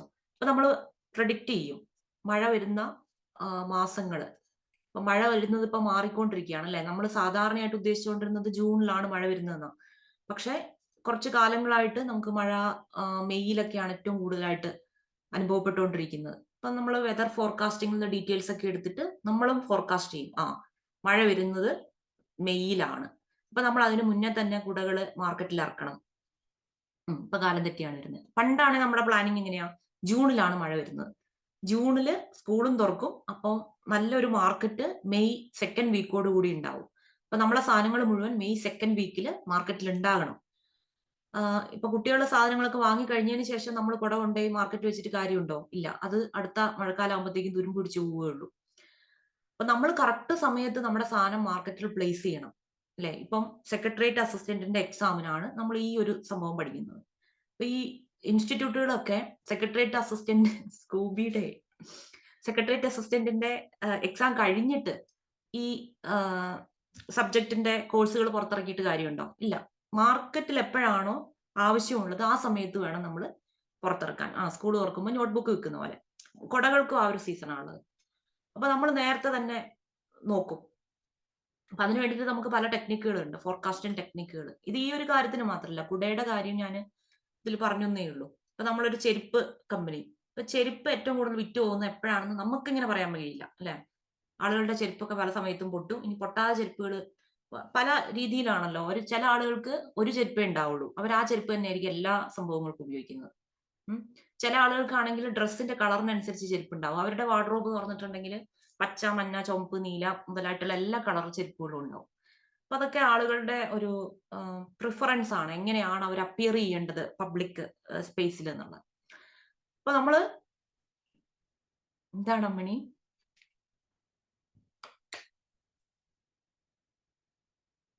ഇപ്പൊ സീസണൽ സെയിൽ അല്ലാത്ത ഈ ചെരുപ്പ് പോലുള്ള ഐറ്റംസ് നമുക്ക് ഫോർകാസ്റ്റിംഗ് എടുക്കാൻ വേണ്ടിയിട്ട് പറ്റും. ഏത് മാസങ്ങളിലാണ് ഏറ്റവും കൂടുതൽ വിറ്റുപോയിട്ടുള്ളത്, അത് ഏത് മെറ്റീരിയൽ ഉപയോഗിച്ചിട്ടുള്ള ചെരുപ്പാണ് വിറ്റുപോയിട്ടുള്ളത്, അത് വെച്ചിട്ടാണ് നമ്മൾ പ്ലാൻ ചെയ്യുന്നത് നെക്സ്റ്റ് മന്തിലേക്ക് നമ്മൾ ഏത് ടൈപ്പ് ചെരുപ്പാണ് പുറത്തിറക്കേണ്ടത് എന്നുള്ളത്. കസ്റ്റമർ റിക്വയർമെന്റ് ഉണ്ട്, പക്ഷെ നമ്മൾ വിറ്റുപോയിട്ടുള്ള സെയിൽസ് ഡേറ്റ മാത്രം അനലൈസ് ചെയ്തിട്ടും സംഭവം സെറ്റ് ആക്കും. ഇപ്പം ഓരോ ഡിപ്പാർട്ട്മെന്റും അവരുടെ കാര്യങ്ങളാണ്. സെയിൽസ് ഡിപ്പാർട്ട്മെന്റ് സെയിൽസ് അനാലിസിസ് കഴിഞ്ഞ വർഷങ്ങളിലെ അല്ലെങ്കിൽ കഴിഞ്ഞ മന്തുകളിലെ അത് ഓരോ കമ്പനിയുടെ ഒരു തീരുമാനമാണ്. കഴിഞ്ഞ 6 മാസത്തെ സെയിൽസ് ഡേറ്റ അനലൈസ് ചെയ്തിട്ട് നമുക്ക് നമ്മുടെ നെക്സ്റ്റ് പ്രൊഡക്ഷൻ പ്ലാൻ റൺ ചെയ്യിക്കാം എന്നുള്ളത്. ഇപ്പം സെയിൽസ് ഡിപ്പാർട്ട്മെന്റ് അതിന്റെ അനലൈസിസ് കൊടുക്കും. മാർക്കറ്റ് ഡിപ്പാർട്ട്മെന്റ് മാർക്കറ്റ് സർവേ നടത്തിയിട്ട് ഉള്ള അനാലിസിസ് കൊടുക്കും. ഇതൊക്കെ ഈ റിപ്പോർട്ടുകളൊക്കെ കണ്ടിട്ടാണ് നമ്മുടെ മാനേജ്മെന്റ് ഏത് ചെരുപ്പാണ് നെക്സ്റ്റ് മന്തിലേക്ക് നമ്മൾ പ്രൊഡ്യൂസ് ചെയ്യേണ്ടത്, നമ്മുടെ മാർക്കറ്റിംഗ് സ്ട്രാറ്റജി എന്തായിരിക്കണം, നമ്മൾ ആഡ് കൊടുത്തിട്ട് കാര്യമുണ്ടോ എന്നൊക്കെ തീരുമാനിക്കുന്നത്. ക്വാളിറ്റിയുടെ എക്സ്പ്ലനേഷൻ വീക്ക്നെസ് ഉണ്ടായിരുന്നില്ലേ? അത് എല്ലാ തിയറീസിലും വീക്ക്നെസ് ഉണ്ട്.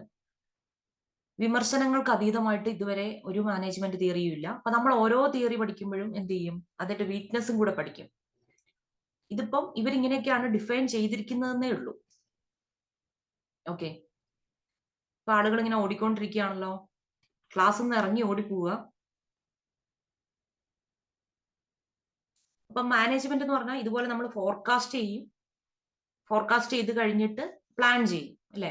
അപ്പൊ നമ്മൾ തീരുമാനിച്ചു ഏതെങ്കിലും ഒരു ചെരുപ്പ്, ഷൂസ്, ഒരു ബ്ലാക്ക് കളർ ഷൂസ് ഭയങ്കര എലഗന്റ് ലുക്കാണ്, എക്സിക്യൂട്ടീവ് ലുക്കാണ്, അതാണ് എല്ലാവരും പ്രിഫർ ചെയ്യുന്നത്. എന്നാൽ നമ്മളെ കമ്പനി ഇനി ബ്ലാക്ക് കളർ ഷൂസ് ആണ് കുറച്ച് കാലത്തേക്ക് ഉണ്ടാക്കാൻ വേണ്ടി പോകുന്നത്. അപ്പൊ നമ്മൾ ഫോർകാസ്റ്റിംഗ് നിന്ന് ഇതാണ് നമ്മൾ തീരുമാനിച്ചിരിക്കുന്നത്, ബ്ലാക്ക് കളർ ഷൂസ് ആണ് ഇനി ഉണ്ടാക്കാൻ വേണ്ടി പോകുന്നത്. അപ്പൊ അത് പ്ലാൻ ചെയ്യും. പ്രൊഡക്ഷൻ ഡിപ്പാർട്ട്മെന്റ് അവരുടെ പ്രൊഡക്ഷൻ ആക്ടിവിറ്റീസ് പ്ലാൻ ചെയ്യും. ബാക്കി എല്ലാ ഡിപ്പാർട്ട്മെന്റും അതിനനുസരിച്ച് അവരുടെ പ്ലാനുകൾ സെറ്റ് ചെയ്യും. ഓക്കെ, അത് കഴിഞ്ഞിട്ട് നിങ്ങൾ പോകില്ല അല്ലെ.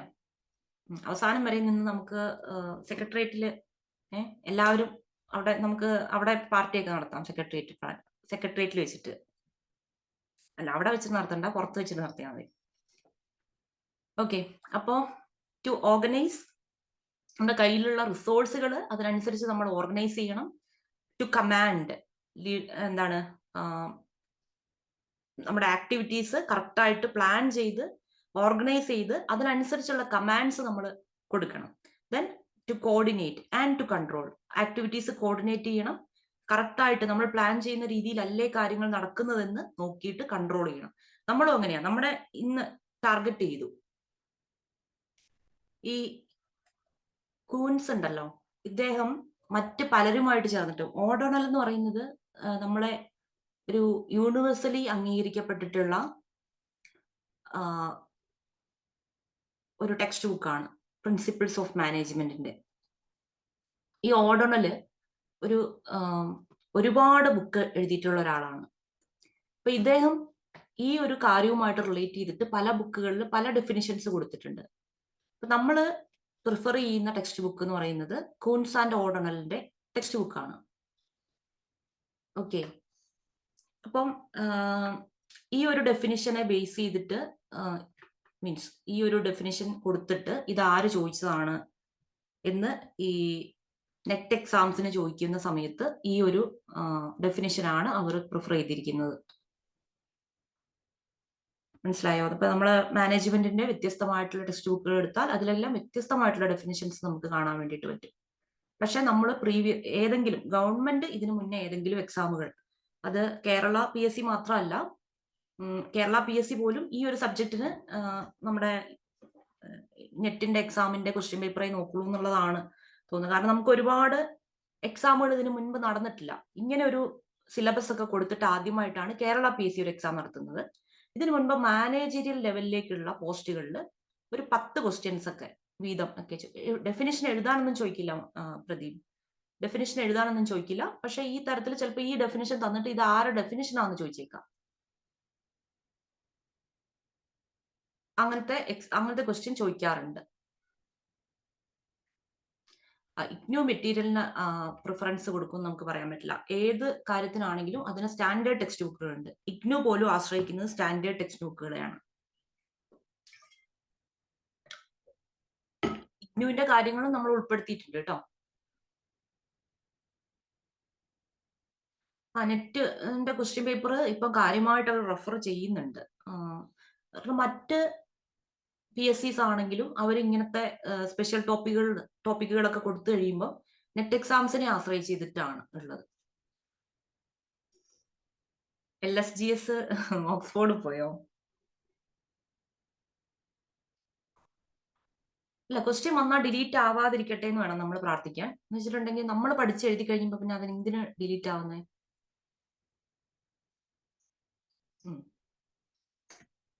നമ്മൾ ഇതുപോലെ പ്ലാൻ ചെയ്യും. ഇഗ്നുവിന്റെ ക്വസ്റ്റ്യൻ, ഇഗ്നുവിന്റെ ടെക്സ്റ്റ് ബുക്ക് നോക്കാം എന്നൊക്കെ പ്ലാൻ ചെയ്യുന്ന PSCക്കും അറിയാലോ.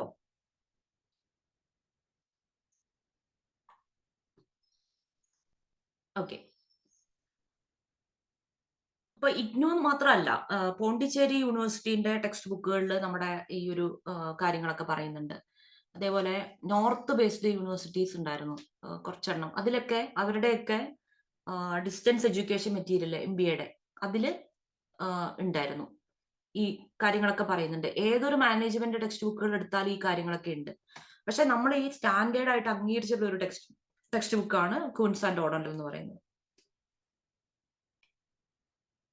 ഓക്കെ. അപ്പം നമ്മൾ പക്ഷെ നമ്മുടെ NCERT തള്ളിക്കൂടാട്ടോ. NCERTയിലുള്ള കാര്യങ്ങളൊക്കെ നോക്കണേ. അവര് NCERT മീൻസ് SCERT തന്നെയാണ്. NCERT ആണല്ലോ +1 +2ലേക്ക് വരുമ്പോൾ NCERT കോപ്പി അടിച്ചിട്ടാണ് SCERT ആക്കിയിരിക്കുന്നത്. ഓക്കെ. കുസാറ്റിന്റെ MBAയിലും കവർ ചെയ്യും. എല്ലാം കവർ ചെയ്യില്ല. ഓരോ യൂണിവേഴ്സിറ്റിയിലും എല്ലാം കവർ ചെയ്യില്ല. ഡിഫറെന്റ് യൂണിവേഴ്സിറ്റീസ് ഡിഫറെന്റ് ഭാഗങ്ങളാണ് കവർ ചെയ്തിരിക്കുന്നത്. അപ്പോ മാനേജ്മെന്റിലെ ഈ എഫിഷ്യൻസി വേഴ്സസ് എഫക്റ്റീവ്നെസ് എന്നുള്ളൊരു കാര്യം അത്ര ഡീറ്റെയിൽ ആയിട്ട് നമുക്ക് സ്റ്റാൻഡേർഡ് ടെക്സ്റ്റ് ബുക്കുകളിൽ കാണാൻ വേണ്ടി പറ്റില്ല. അപ്പൊ മാനേജ്മെന്റ് പഠിക്കുമ്പോൾ നമ്മൾ ആദ്യം തന്നെ ഈ 2 കീവേഡ്സ് എന്താണെന്ന് മനസ്സിലാക്കണം. ഈ എഫിഷ്യൻസിയും എഫക്റ്റീവ്നെസ്സും ഒക്കെ നമ്മൾ ചിലപ്പം നമ്മുടെ ഒരു നോർമൽ ലൈഫിൽ ഒരേ അർത്ഥത്തിൽ ഉപയോഗിക്കുന്ന വാക്കുകളൊക്കെ ആയിരിക്കും. പക്ഷെ അങ്ങനെയല്ല. അതിന് കൃത്യമായിട്ടുള്ള മീനിങ് ഉണ്ട് മാനേജ്മെന്റിന്റെ കാഴ്ചപ്പാടിൽ നിന്ന് ചിന്തിക്കുമ്പോൾ. പക്ഷെ ഇത് നമുക്ക് സ്റ്റാൻഡേർഡ് ടെക്സ്റ്റ് ബുക്കുകളിൽ ഇത്ര ഡീറ്റെയിൽ ആയിട്ട് ചിലപ്പോൾ കാണാൻ വേണ്ടിയിട്ട് പറ്റില്ല. ഇത് കൊടുത്തിരിക്കുന്നത് നമ്മുടെ SCERT ബുക്കിലാണ്. NCERT or SCERT ബുക്കിലാണ്. അപ്പൊ എഫിഷ്യൻസി വേഴ്സസ് എഫക്റ്റീവ്നെസ് അത് നമ്മൾ കറക്റ്റ് ആയിട്ട് മനസ്സിലാക്കണം. എന്താണ് എഫിഷ്യൻസി എന്ന് പറഞ്ഞാല്? എഫിഷ്യൻസി എന്ന് പറഞ്ഞാൽ എന്താ? നമ്മുടെ റിസോഴ്സുകൾ ഒപ്റ്റിമലൈസ് യൂസ് ചെയ്തിട്ട് മാക്സിമം ഔട്ട്പുട്ട് ഉണ്ടാക്കുക. ആ റിസോഴ്സിൽ നിന്ന് മാക്സിമം ഔട്ട്പുട്ട് ഉണ്ടാക്കുക എന്നുള്ളതാണ്. അപ്പൊ എഫിഷ്യൻസി എന്ന് പറഞ്ഞാൽ ഡൂയിങ് തിങ്സ് റൈറ്റ്, കറക്റ്റ് ആയിട്ട് കാര്യങ്ങൾ ചെയ്യുക എന്നുള്ളതാണ്. To do things correctly, doing things right. അപ്പം കറക്റ്റ് ആയിട്ട് കാര്യങ്ങൾ ചെയ്യുകയാണെങ്കിൽ കുറഞ്ഞ റിസോഴ്സിൽ നമുക്ക് മാക്സിമം ഔട്ട്പുട്ട് ഉണ്ടാക്കാൻ വേണ്ടി പറ്റും. അതാണ് എഫിഷ്യൻസി കൊണ്ട് ഉദ്ദേശിക്കുന്നത്. അതേസമയം എഫക്റ്റീവ്നെസ്സോ? എഫക്റ്റീവ്നെസ് എന്ന് പറഞ്ഞാൽ doing the right things, right ആയിട്ടുള്ള കാര്യങ്ങൾ ചെയ്യുക. കാര്യങ്ങൾ കറക്റ്റ് ആയിട്ട് ചെയ്യുക എന്നുള്ളതല്ല, കറക്റ്റ് കാര്യങ്ങൾ ചെയ്യുക എന്നുള്ളത്. കൊളായോ? ഇത്ര ആലോചിച്ചാൽ മതി. ഗിവൻ ടൈമിന്റെ ഉള്ളിൽ നമുക്ക് അച്ചീവ് ചെയ്യേണ്ട ഗോൾസ് അച്ചീവ് ചെയ്യുന്ന രീതിയിൽ കാര്യങ്ങൾ ചെയ്യുന്നു. Ability to achieve desired goals or targets within a given time frame. Okay. അപ്പോൾ എഫിഷ്യൻസി എന്ന് പറഞ്ഞാൽ എന്തായിരുന്നു? Doing things right. നമ്മൾ കാര്യങ്ങൾ കറക്റ്റ് ആയിട്ട് ചെയ്യുന്നു. അപ്പോൾ മാക്സിമം ഔട്ട്പുട്ട് നമുക്ക് മിനിമം റിസോഴ്സിൽ നിന്ന് ഉണ്ടാക്കാൻ വേണ്ടിയിട്ട് പറ്റും. നമ്മൾ ഇവിടെ ശ്രദ്ധിക്കുന്നത് കോസ്റ്റ് കുറയ്ക്കുക, വേസ്റ്റ് കുറയ്ക്കുക, പ്രൊഡക്ടിവിറ്റി ഇൻക്രീസ് ചെയ്യുക മുതലായിട്ടുള്ള കാര്യങ്ങളിലാണ്. അതായത് input by output, input output റേഷ്യോയിലാണ് നമ്മൾ കൂടുതലായിട്ട് അവിടെ ശ്രദ്ധിക്കുന്നത്. ഒരു മാനേജർ പ്രൊഡക്ഷൻ കോസ്റ്റ് കുറയ്ക്കാൻ വേണ്ടിയിട്ട് പല കാര്യങ്ങൾ ചെയ്യാം. റോ മെറ്റീരിയൽസ് ക്വാളിറ്റി കുറഞ്ഞ റോ മെറ്റീരിയൽസ് ഉപയോഗിക്കാം, കുറച്ചും കൂടെ ക്വാളിറ്റി കുറഞ്ഞ. എന്നാൽ കസ്റ്റമറിന് മനസ്സിലാകാത്ത രീതിയിൽ വേണം, ഇല്ലെങ്കിൽ നമുക്ക് അടി കിട്ടും. അപ്പോൾ അങ്ങനെ നിലനിൽക്കാൻ ആരും താല്പര്യപ്പെടില്ല. പക്ഷെ നമുക്ക് ഭയങ്കര കോസ്റ്റ് ആവുന്നു എന്ന് കണ്ടാൽ നമ്മൾ എന്ത് ചെയ്യും? കോസ്റ്റ് കുറവുള്ള റോ മെറ്റീരിയൽസ് ഒക്കെ ഉപയോഗിക്കാൻ വേണ്ടി സാധ്യതയുണ്ട്. അതാണ് ചിലപ്പോൾ നമ്മൾ വിചാരിക്കും ഈ കമ്പനിയുടെ സാധനം നമ്മൾ കഴിഞ്ഞ പ്രാവശ്യം വാങ്ങിച്ചപ്പോൾ നല്ല സാധനമായിരുന്നു, ഇപ്രാവശ്യം വാങ്ങിച്ചപ്പോൾ അത്രയും ഒരു ഡ്യൂറബിലിറ്റി കിട്ടിയിട്ടില്ല എന്നാൽ നമുക്ക് കാണുമ്പോൾ ഒന്നും തോന്നുകയില്ല. ഇതൊക്കെ മാനേജ്മെന്റിന്റെ ഓരോ ഐഡിയാസ് ആണ്. അപ്പോൾ മാനേജർക്ക് ഡിസൈഡ് ചെയ്യാം. നമുക്ക് ചിലപ്പോൾ ഫ്യൂവർ ആയിട്ടുള്ള റോ മെറ്റീരിയൽസ് ഉപയോഗിക്കാം. ഇപ്പം ഇൻഗ്രീഡിയൻസിൽ ഒരു സാധനമൊക്കെ നമുക്ക് വേണമെങ്കിൽ മുക്കിക്കളയാം. നല്ല കാശ് വരുന്ന ഒരു ഇതിപ്പം കേക്ക് ബേക്കേഴ്സിനൊക്കെ ചിലപ്പോൾ അത് മനസ്സിലാവും. ഇവര് ആദ്യം ഏതെങ്കിലും കേക്ക് ബേക്കേഴ്സ് ഉണ്ടെങ്കിൽ എന്നൊന്നും പറയരുത്. ആദ്യം മാർക്കറ്റ് പിടിക്കാൻ വേണ്ടിയിട്ട് നല്ല ക്വാളിറ്റി ഉള്ള സാധനങ്ങൾ വെക്കുക. അതിന്റെ ഫില്ലിങ്സ് ഒക്കെ നന്നായിട്ട് ഇട്ട് വെക്കും. അത്യാവശ്യമൊക്കെ വിറ്റ് പോകുന്നെന്ന് കണ്ടു കഴിഞ്ഞിട്ടുണ്ടെങ്കിൽ ആ ഫില്ലിങ്സ് ഒക്കെ പിന്നെ കുറയ്ക്കും. അല്ലേ, അവർ പറഞ്ഞിട്ട് കാര്യമില്ല. കാരണം ലാഭം കൂട്ടണം എന്നുണ്ടെങ്കിൽ ഇതൊക്കെയാണ് ചെയ്യാൻ കഴിയുള്ളൂ. അപ്പോ പക്ഷെ ക്വാളിറ്റി കണ്ടമാനം എന്ത് ചെയ്യില്ല, കോംപ്രമൈസ് ചെയ്യില്ല. കോംപ്രമൈസ് ചെയ്തിട്ടുണ്ടെങ്കിൽ നമുക്ക് സാധനം വിറ്റുപോകില്ല. എഫിഷ്യൻസി എഫക്റ്റീവ്നെസ്സും വേണം. കറക്റ്റാണ്, നമ്മൾ അതിലേക്ക് വരും കേട്ടോ. അപ്പോൾ അങ്ങനെ ചെയ്യുന്നതിനാണ് നമ്മൾ എഫിഷ്യന്റ് എന്ന് പറയുന്നത്. എന്ന് വെച്ചിട്ടുണ്ടെങ്കിൽ നമ്മുടെ മാർക്കറ്റ് കാര്യമായിട്ടുള്ള രീതിയിൽ കസ്റ്റമറിനെ ചതിക്കുകയല്ലേ ചെയ്യുന്നത്. Business is all about ethics. ഒരാളുടെ എത്തിക്സും ഡിഫറെന്റ് ആണ്. അടി കിട്ടുന്ന രീതിയിൽ നമ്മൾ ചെയ്യില്ല, ഒരു ഓർഗനൈസേഷനും അത് ചെയ്യില്ല. ഓക്കെ, നമ്മളിവിടെ എത്തിക്കൽ ഡിസിഷൻ മേക്കിങ്ങും പഠിക്കും കേട്ടോ. ഗവൺമെന്റ് ഓഫീസിൽ വർക്ക് ചെയ്യുന്ന ആളുകളെ ഏറ്റവും ഇമ്പോർട്ടന്റ് ആയിട്ട് പഠിക്കേണ്ട ഒരു കാര്യമാണ് എത്തിക്സ് എന്ന് പറയുന്നത്. അത് നമ്മൾ പഠിക്കുന്നതുകൊണ്ട് മാത്രം കാര്യമില്ല. നമ്മുടെ ഒരു വാല്യൂ സിസ്റ്റം, നമ്മൾ അച്ചീവ് ചെയ്യുന്ന വാല്യൂ സിസ്റ്റം, ഇതെല്ലാം നമ്മുടെ എത്തിക്സിനെ സ്വാധീനിക്കും. ഇപ്പൊ ഇനി KSRTC ബസ് വെച്ചിട്ട് ഒരു എക്സാമ്പിൾ ഈ എഫിഷ്യൻസിക്കും എഫക്റ്റീവ്നെസ്സിനും പറയാം.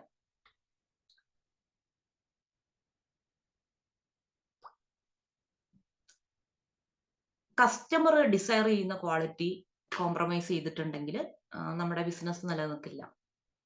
പക്ഷെ കസ്റ്റമർ ഡിസൈർ ചെയ്യാത്ത പാർട്ട് ഉണ്ടാവുമല്ലോ, അത് നിലനിൽക്കും. ഇപ്പം പബ്ലിക് ട്രാൻസ്പോർട്ട് സിസ്റ്റത്തിന് നമ്മുടെ KSRTC വെച്ചിട്ട് ഒരു എക്സാമ്പിൾ പറയാം. നമ്മൾ ഫ്യൂവൽ കൺസംഷനും മെയിൻ്റനൻസ് കോസ്റ്റും ഒക്കെ റെഡ്യൂസ് ചെയ്യുന്ന രീതിയിൽ KSRTC റൺ ചെയ്യാന്ന് വിചാരിച്ചോ, അത് എഫിഷ്യന്റ് ആണ്. എഫിഷ്യന്റ് ആയിട്ടാണ് റൺ ചെയ്യുന്നത്. ഫ്യൂവൽ കൺസംഷൻ റെഡ്യൂസ് ചെയ്യുന്നു, മെയിൻ്റനൻസ് കോസ്റ്റ് റൺ ചെയ്യുന്നു. പക്ഷെ ഇപ്പം ബസ് തീരുമാനിക്കുകയാണ്, അല്ലെങ്കിൽ KSRTC തീരുമാനിക്കുകയാണ്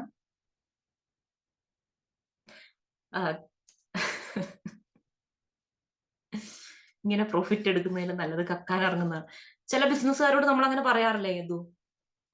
നമുക്ക് അവരോട് നേരിട്ട് പോയി പറയാൻ പറ്റിയില്ലെങ്കിലും നമ്മൾ ചില സാധനങ്ങളൊക്കെ ഉപയോഗിച്ച് കഴിഞ്ഞതിന് ശേഷം അങ്ങനെ പറയാറില്ലേ, ഇവർക്ക് ഇതിലും നല്ലത് കക്കാൻ പോകുന്നതായിരുന്നു. അതാണ് ഞാൻ പറഞ്ഞത്, അതൊക്കെ ഒരു എത്തിക്സ് ആണ്. It's all about ethics. അപ്പം എഫിഷ്യന്റ് ആയിട്ട് ചെയ്യാന്ന് പറഞ്ഞിട്ടുണ്ടെങ്കിൽ എന്താ, നമ്മുടെ റണ്ണിങ് കോസ്റ്റ് കുറയ്ക്കുക എന്നുള്ളതാണ്. റണ്ണിങ് കോസ്റ്റ് കുറയ്ക്കുമ്പോൾ ചിലപ്പോഴൊക്കെ നമ്മൾ ഇപ്പൊ ഒരാളെ ഒരു ബസ്സിൽ കയറുന്നുള്ളൂ, ഒരു റൂട്ടിലേക്ക് പോകുന്നുള്ളൂ എന്നുണ്ടെങ്കിൽ നമ്മൾ ചിലപ്പോൾ ആ ഒരു ട്രിപ്പ് ക്യാൻസൽ ആക്കും. അത് എഫിഷ്യൻസിയുടെ ഭാഗമാണ്. പക്ഷെ എഫക്റ്റീവ്നെസിന്റെ ഭാഗം എന്ന് പറഞ്ഞാൽ എല്ലാ ബസ്സുകളും ഓൺ ടൈമിൽ നമ്മൾ റൺ ചെയ്യിക്കും. എല്ലാ കീ റൂട്ട്സിലും, എല്ലാ റൂട്ടിലും നമ്മളത് റൺ ചെയ്യും. അതാണെങ്കിൽ, അങ്ങനെ ചെയ്യുകയാണെങ്കിൽ നമ്മൾ എഫക്റ്റീവ് എന്നാണ് പറയുന്നത്. അപ്പൊ എഫക്റ്റീവ് ആകുമ്പോൾ ചിലപ്പോൾ നമ്മൾ എന്ത് ചെയ്യും, കുറച്ച് പ്രോഫിറ്റ് ഒക്കെ കുറഞ്ഞു എന്നിരിക്കും, അല്ലെ? അപ്പോ നമ്മൾ ഇത് രണ്ടും ചെയ്യണം. എഫക്റ്റീവും ആകണം, എഫിഷ്യന്റും ആകണം. അങ്ങനെയാണെങ്കിൽ മാത്രമേ നമ്മളൊരു സക്സസ്ഫുൾ ആയിട്ടുള്ള മാനേജർ ആണ് എന്ന് പറയാൻ വേണ്ടിയിട്ട് പറ്റുള്ളൂ. KSRTC ബസ്സിനെ ആശ്രയിച്ച് ആ ഒരു റൂട്ടിൽ ഇയാൾ മാത്രമേ കയറിയിട്ടുള്ളൂ എന്ന് വിചാരിച്ചു, പക്ഷെ അയാൾ KSRTC ബസ്സിനെ ആശ്രയിച്ചാണ് പോകുന്നത്. ആ ബസ് അന്ന് ക്യാൻസൽ ചെയ്തിട്ടുണ്ട്, അയാൾക്ക് വീട്ടിൽ പോകാൻ പറ്റത്തില്ല. അങ്ങനെയാണെങ്കിൽ എന്താണ്, അയാളെ നമ്മൾ പ്രതിസന്ധിയിലാക്കുകയാണ്, അല്ലെ? അപ്പൊ അയാളെ പ്രതിസന്ധിയിലാക്കാനും പറ്റില്ല, എന്നാൽ എഫിഷ്യന്റ് ആയിട്ട് നമുക്ക് പോവുകയും ചെയ്യണം. അത് നമുക്ക് എപ്പോഴാണ്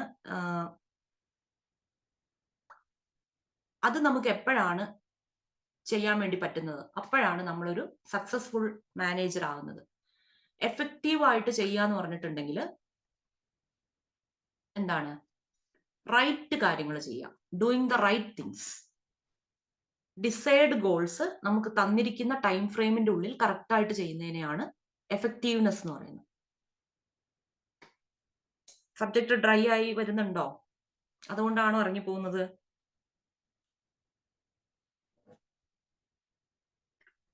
ഓക്കെ, അപ്പൊ നമ്മൾ എഫക്റ്റീവ്നെസ്സിൽ ഗോള് കംപ്ലീറ്റ് ചെയ്യാൻ വേണ്ടിയിട്ടാണ് ശ്രദ്ധിക്കുന്നത്.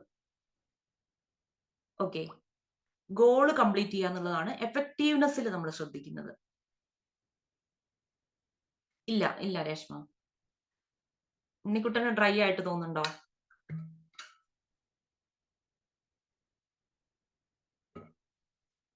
എഫിഷ്യൻസിയിൽ നമ്മൾ ശ്രദ്ധിക്കുന്നത് ഗോള് കംപ്ലീറ്റ് ആയില്ലെങ്കിൽ നമുക്ക് വലിയ നഷ്ടം സംഭവിക്കരുത് എന്നുള്ളൊരു കാര്യം. രണ്ടും ഒരുപോലെയല്ല. രണ്ടും ഒരുപോലെയല്ല സജ്ജന. എഫക്റ്റീവ്നെസിന്റെ കാര്യത്തിൽ ആണ് നമുക്ക് ഈ ഗോളിന്റെ പ്രശ്നം വരുന്നുള്ളൂ. നമ്മൾ എന്ത് വില കൊടുത്തിട്ടാണെങ്കിലും നമ്മുടെ മുമ്പിലുള്ള ഗോള് അച്ചീവ് ചെയ്യണം. അങ്ങനെയാണെങ്കിൽ അത് എഫക്റ്റീവ്നെസ് ആണ്.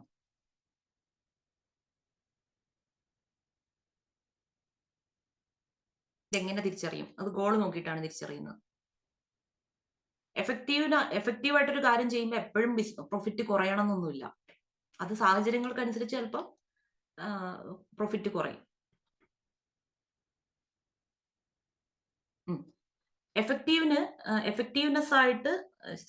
എഫക്റ്റീവായിട്ട് കാര്യങ്ങൾ ചെയ്യാൻ വേണ്ടി ശ്രമിക്കുമ്പോൾ നമുക്ക് വരുന്ന നഷ്ടങ്ങൾ നമ്മൾ ശ്രമിക്കാറില്ല.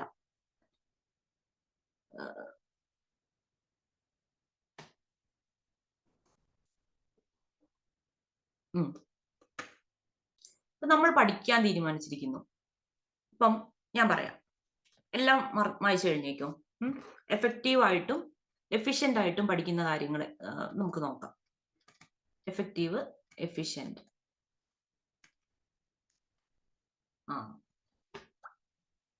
അപ്പൊ നമ്മൾ പഠിക്കാൻ വേണ്ടിയിട്ട് തീരുമാനിച്ചിരിക്കുകയാണ് അല്ലെ. നമുക്ക് ആകെ ഇന്ന് പഠിക്കാനുള്ള ഒരു സമയം എങ്ങനെയെങ്കിലും നമ്മുടെ മറ്റ് ജോലികളൊക്കെ കഴിഞ്ഞിട്ട് പഠിക്കാൻ വേണ്ടിയിട്ട് നമുക്ക് കിട്ടുന്നത് വൈകുന്നേരം 8 മണി മുതൽ 10 മണി വരെയാന്ന് വിചാരിച്ചോ. പക്ഷെ ഈ 8 മണി മുതൽ 10 മണി വരെയാണ് നിങ്ങളുടെ കുട്ടികളെല്ലാം വീട്ടിലുള്ളത്, അല്ലെങ്കിൽ നമ്മുടെ സഹോദരന്മാരും സഹോദരിമാരൊക്കെ വീട്ടിലുള്ളത്. ആകെ ഒരു ഫാമിലി ടൈം കിട്ടുക എന്ന് പറയുന്നത് 8 to 10 ആണ്. അപ്പോ ആ ഫാമിലി ടൈം ഉപയോഗിക്കാൻ പോയിട്ടുണ്ടെങ്കിൽ നമുക്ക് നമ്മുടെ ഗോള് ഇന്ന് ഇപ്പം principles of fundamentals of management എന്ന് പറഞ്ഞ ടോപ്പിക് നമുക്ക് കവർ ചെയ്യണം. ഈ 8 to 10 നമ്മൾ അത് പഠിക്കാനാണ് വിചാരിച്ചിരിക്കുന്നത്. അതാണ് നമ്മുടെ ഗോള്. അത് അച്ചീവ് ചെയ്യാൻ വേണ്ടി നമ്മൾ ഈ ഫാമിലി ടൈം ഒക്കെ പിന്നെ എപ്പോഴെങ്കിലും ആകാം എന്ന് വിചാരിച്ച് ആ സമയം ഉപയോഗിക്കുകയാണെങ്കിൽ അത് എന്താണ്, എഫക്റ്റീവ് ആയിട്ടാണ് ചെയ്യുന്നത്. ആ ഗോള് നമ്മൾ കംപ്ലീറ്റ് ചെയ്യാൻ വേണ്ടിയിട്ട് പോവാം. പക്ഷെ എഫിഷ്യന്റ് ആയിട്ട് ചെയ്യുക എന്ന് പറഞ്ഞാൽ നമ്മൾ ഫാമിലി ടൈമിന് ഒരു 8 to 9 ഫാമിലി ടൈം അവരുടെ കൂടെ ചിറ്റ് ചാറ്റ്, 9 to 10 നമ്മൾ പ്രിൻസിപ്പിൾസ് ഓഫ് മാനേജ്മെന്റ് പഠിക്കും, ഫണ്ടമെന്റൽ. അപ്പൊ നമ്മൾ എഫിഷ്യന്റ് ആയി. നമ്മൾ അവരെ കൺസിഡർ ചെയ്തിട്ടില്ല എന്നുള്ള പരാതിയില്ല, ഫാമിലിനെ കൺസിഡർ ചെയ്തിട്ടില്ല എന്നുള്ള പരാതിയില്ല. അതേസമയം നമ്മൾ പഠിക്കുകയും ചെയ്തു. പക്ഷെ ഗോള് കംപ്ലീറ്റ് ആയോ? ഫണ്ടമെന്റൽസ് ഓഫ് മാനേജ്മെന്റിന്റെ ഒരു പാർട്ട് മാത്രമേ നമ്മൾ പഠിച്ചുള്ളൂ, നമ്മൾ ഫുൾ ആയില്ല. അപ്പൊ ഗോൾ എന്തായില്ല? കംപ്ലീറ്റ് ആയില്ല. അപ്പൊ മനസ്സിലായോ? പക്ഷെ ഗോള് കംപ്ലീറ്റ് ആയിട്ടില്ല.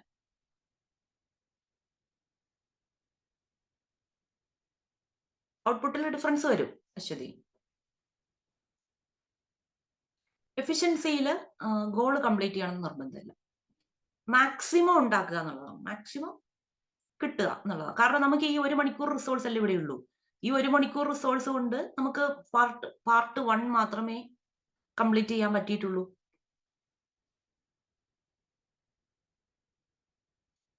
ഓക്കെ. അപ്പൊ ഒരു ബെറ്റർ മാനേജർ എന്ന് പറഞ്ഞാൽ ഹൈ എഫിഷ്യൻസിയും ഉണ്ടാകണം, ഹൈ എഫക്റ്റീവ്നെസ്സും ഉണ്ടാകണം. എന്നാൽ മാത്രമേ നമുക്ക്, ഇതുകൊണ്ടാണ് മാനേജ്മെന്റ് ഒരു കലയാന്ന് പറയുന്നത്. മനസ്സിലായോ? മാനേജ്മെന്റ് ഒരു കലയാണ്. എത്രമാത്രം നമുക്ക് എഫക്റ്റീവ് ആകാം, എത്രമാത്രം എഫിഷ്യന്റ് ആകാം. അപ്പം ഒരേ ബിസിനസ്സിൽ നിൽക്കുന്ന കോച്ചിങ് ഇൻസ്റ്റിറ്റ്യൂട്ടുകൾ, ഞാൻ അതെല്ലാം പറഞ്ഞു പി കെ സാറിന് എന്നോട് ഇറക്കി വിടുമെന്ന് എനിക്കറിയില്ല. ഒരേ ബിസിനസ് ചെയ്യുന്ന ആളുകൾ, കോച്ചിങ് ഇൻസ്റ്റിറ്റ്യൂട്ടുകൾ, നമുക്ക് പല കോച്ചിങ് ഇൻസ്റ്റിറ്റ്യൂട്ടുകളെ അറിയാം അല്ലെ. ഇവരുടെ എല്ലാവരുടെയും മാനേജ്മെന്റ് സ്റ്റൈല് ഡിഫറെന്റ് അല്ലേ? അല്ലേ? അപ്പോ നമ്മൾ ചിന്തിച്ചാൽ മതി, ആരാണ് എഫിഷ്യന്റ് ആയിട്ടുള്ളത്, എഫക്റ്റീവ് ആയിട്ടുള്ളതെന്ന്. അപ്പൊ ഹൈ എഫിഷ്യൻസിയും ഹൈ എഫക്റ്റീവ്നെസ്സും കൂടി വരുമ്പോഴാണ് ആ ഒരു ആപ്പിൽ നിന്ന് പുറത്തു പോകുന്ന കുട്ടികൾക്ക് എന്ത് കിട്ടുന്നത്, കൂടുതൽ റാങ്കുകൾ കിട്ടുന്നത്. സ്ട്രാറ്റജി വേറെയാണ്. ഓക്കെ. അപ്പോ രണ്ടും സക്സസ്ഫുൾ മാനേജ്മെന്റിന് ഇമ്പോർട്ടന്റ് ആണ്. എഫിഷ്യൻസിയും ഉണ്ടാകണം, എഫക്റ്റീവ്നെസ്സും ഉണ്ടാകണം. ഇപ്പം ചില മാനേജേഴ്സ് ഭയങ്കര എഫിഷ്യന്റ് ആയിരിക്കും, ആ സമയത്ത് അവർ എഫക്റ്റീവ്നെസ് കുറവായിരിക്കും. ചില ആളുകൾ ഭയങ്കര എഫക്റ്റീവ് ആയിരിക്കും, പക്ഷെ അവർക്ക് എഫിഷ്യൻസി കുറവായിരിക്കും. അവർക്ക് റിസോഴ്സിനെ പിഴിഞ്ഞ് മാക്സിമം ഔട്ട്പുട്ട് ഉണ്ടാക്കാൻ വേണ്ടിയിട്ട് പറ്റില്ല. പക്ഷെ അവർ എഫക്റ്റീവ് ആയിട്ടായിരിക്കും. അതായത് എന്ത് നഷ്ടം നമ്മൾ സഹിച്ചാലും എന്താണ് ഞങ്ങളുടെ ഗോൾ അച്ചീവ് ചെയ്യുക എന്നുള്ളതിലായിരിക്കും അവരുടെ ഒരു മുഴുവൻ ശ്രദ്ധ ഇരിക്കുന്നത്. പക്ഷെ എഫിഷ്യന്റ് ആയിട്ട് ചിന്തിക്കുമ്പോൾ ഇല്ല, ഈ റിസോഴ്സുകളിൽ നിന്ന് മാക്സിമം ഔട്ട്പുട്ട് ഉണ്ടാക്കുക മാത്രം. പക്ഷെ ഐഡിയൽ ആയിട്ട് മാനേജേഴ്സ് എഫിഷ്യൻസിയും എഫക്റ്റീവ്നെസ്സും ഉള്ള ആളുകളായിരിക്കണം. പക്ഷെ അത് കുറച്ച് ബുദ്ധിമുട്ടാണ്. ഇപ്പൊ എഫിഷ്യൻസി ഒറ്റ വാക്കി പറഞ്ഞാൽ നമുക്ക് മിനിമം ഇൻപുട്ടിൽ നിന്ന് മാക്സിമം ഔട്ട്പുട്ട്. എഫക്റ്റീവ്നെസ് ഒറ്റ വാക്കി പറഞ്ഞാൽ അച്ചീവിംഗ് ദ ഡിസൈർഡ് ഗോൾ. മറ്റൊന്നും അവിടെ പ്രശ്നമല്ല. അപ്പൊ നമ്മളിപ്പോ ഏത് മാർഗം സ്വീകരിക്കണം? ഈ എക്സാമിന് വേണ്ടിയിട്ട് നമ്മൾ ഏത് മാർഗം സ്വീകരിക്കണം? നിങ്ങൾ എഫിഷ്യന്റ് ആകാൻ തീരുമാനിച്ചിട്ടുണ്ടോ? എഫക്റ്റീവ് ആകാൻ വേണ്ടി തീരുമാനിച്ചിട്ടുണ്ടോ? ഈ എക്സാമിനെ മാത്രം മുൻനിർത്തിയാണേ പറയുന്നേ. ഇല്ല, നിങ്ങൾ ഇപ്പൊ രണ്ടും ആകണ്ട അല്ലേ? നമ്മളിപ്പൊ എഫക്റ്റീവ് ആകുന്നതാണ് നല്ലത്. ബോത്ത് ആവാൻ ശ്രമിക്കരുത്. നമ്മുടെ ഗോളാണ് ഇവിടെ. ഗോൾ എന്താണ്? സെക്രട്ടേറിയറ്റ് അസിസ്റ്റന്റിൽ ആ കസാരയിൽ ഇരിക്കുക എന്നുള്ളതാണ് ഗോള്. സോ എഫക്റ്റീവ് ആകണം. മനസ്സിലായോ? ഗോൾ മാത്രം മുന്നിൽ. മറ്റൊരു കഥയില്ലേ, ഈ അർജുനൻ ഇങ്ങനെ മരത്തിന്റെ മുകളിൽ തത്തേന്റെ കണ്ണ് മാത്രമേ കാണുന്നുള്ളൂ. അർജുനനല്ലേ അത്? നിങ്ങൾക്ക് ഓർമ്മയുണ്ടോ ആ ഒരു കഥ? നീ എന്ത് കാണുന്നു? ഞാൻ ആ കണ്ണ് മാത്രമേ കാണുന്നുള്ളൂ എന്നുള്ള ആ ഒരു രീതിയിലായിരിക്കണം ഇപ്പൊ നമ്മുടെ കാര്യം എന്ന് പറയുന്നത്. ഓക്കെ, നമ്മൾ എഫക്റ്റീവ് ആകാൻ വേണ്ടിയിട്ടാണ് തീരുമാനിച്ചിരിക്കുന്നത്. എഫിഷ്യൻസി അല്ല ഇപ്പൊ നമ്മുടെ എഫിഷ്യൻസിയിൽ ഇല്ല.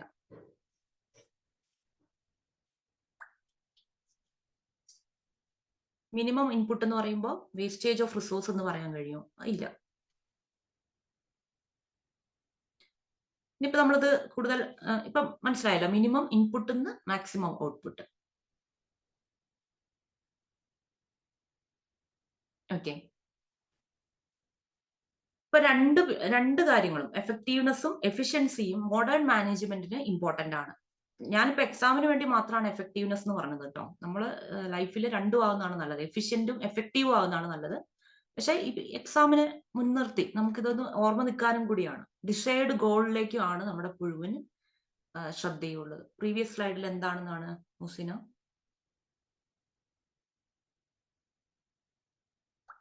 എന്താണ്? എനിക്ക് മനസ്സിലായില്ല എന്താ ചോദിച്ചത്.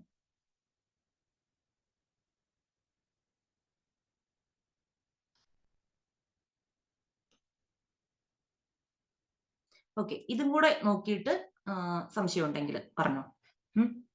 എഫിഷ്യൻസിയും എഫക്റ്റീവ്നെസ്സും തമ്മിലുള്ള കീ ഡിഫറൻസുകളാണ്. ഇത് കഴിഞ്ഞിട്ട് നമുക്ക് ഇതിനെ വെച്ചിട്ട് ക്വസ്റ്റ്യൻ ഉണ്ട്. അപ്പൊ നിങ്ങൾ എല്ലാവരും ഇത് കറക്റ്റ് ആകണം.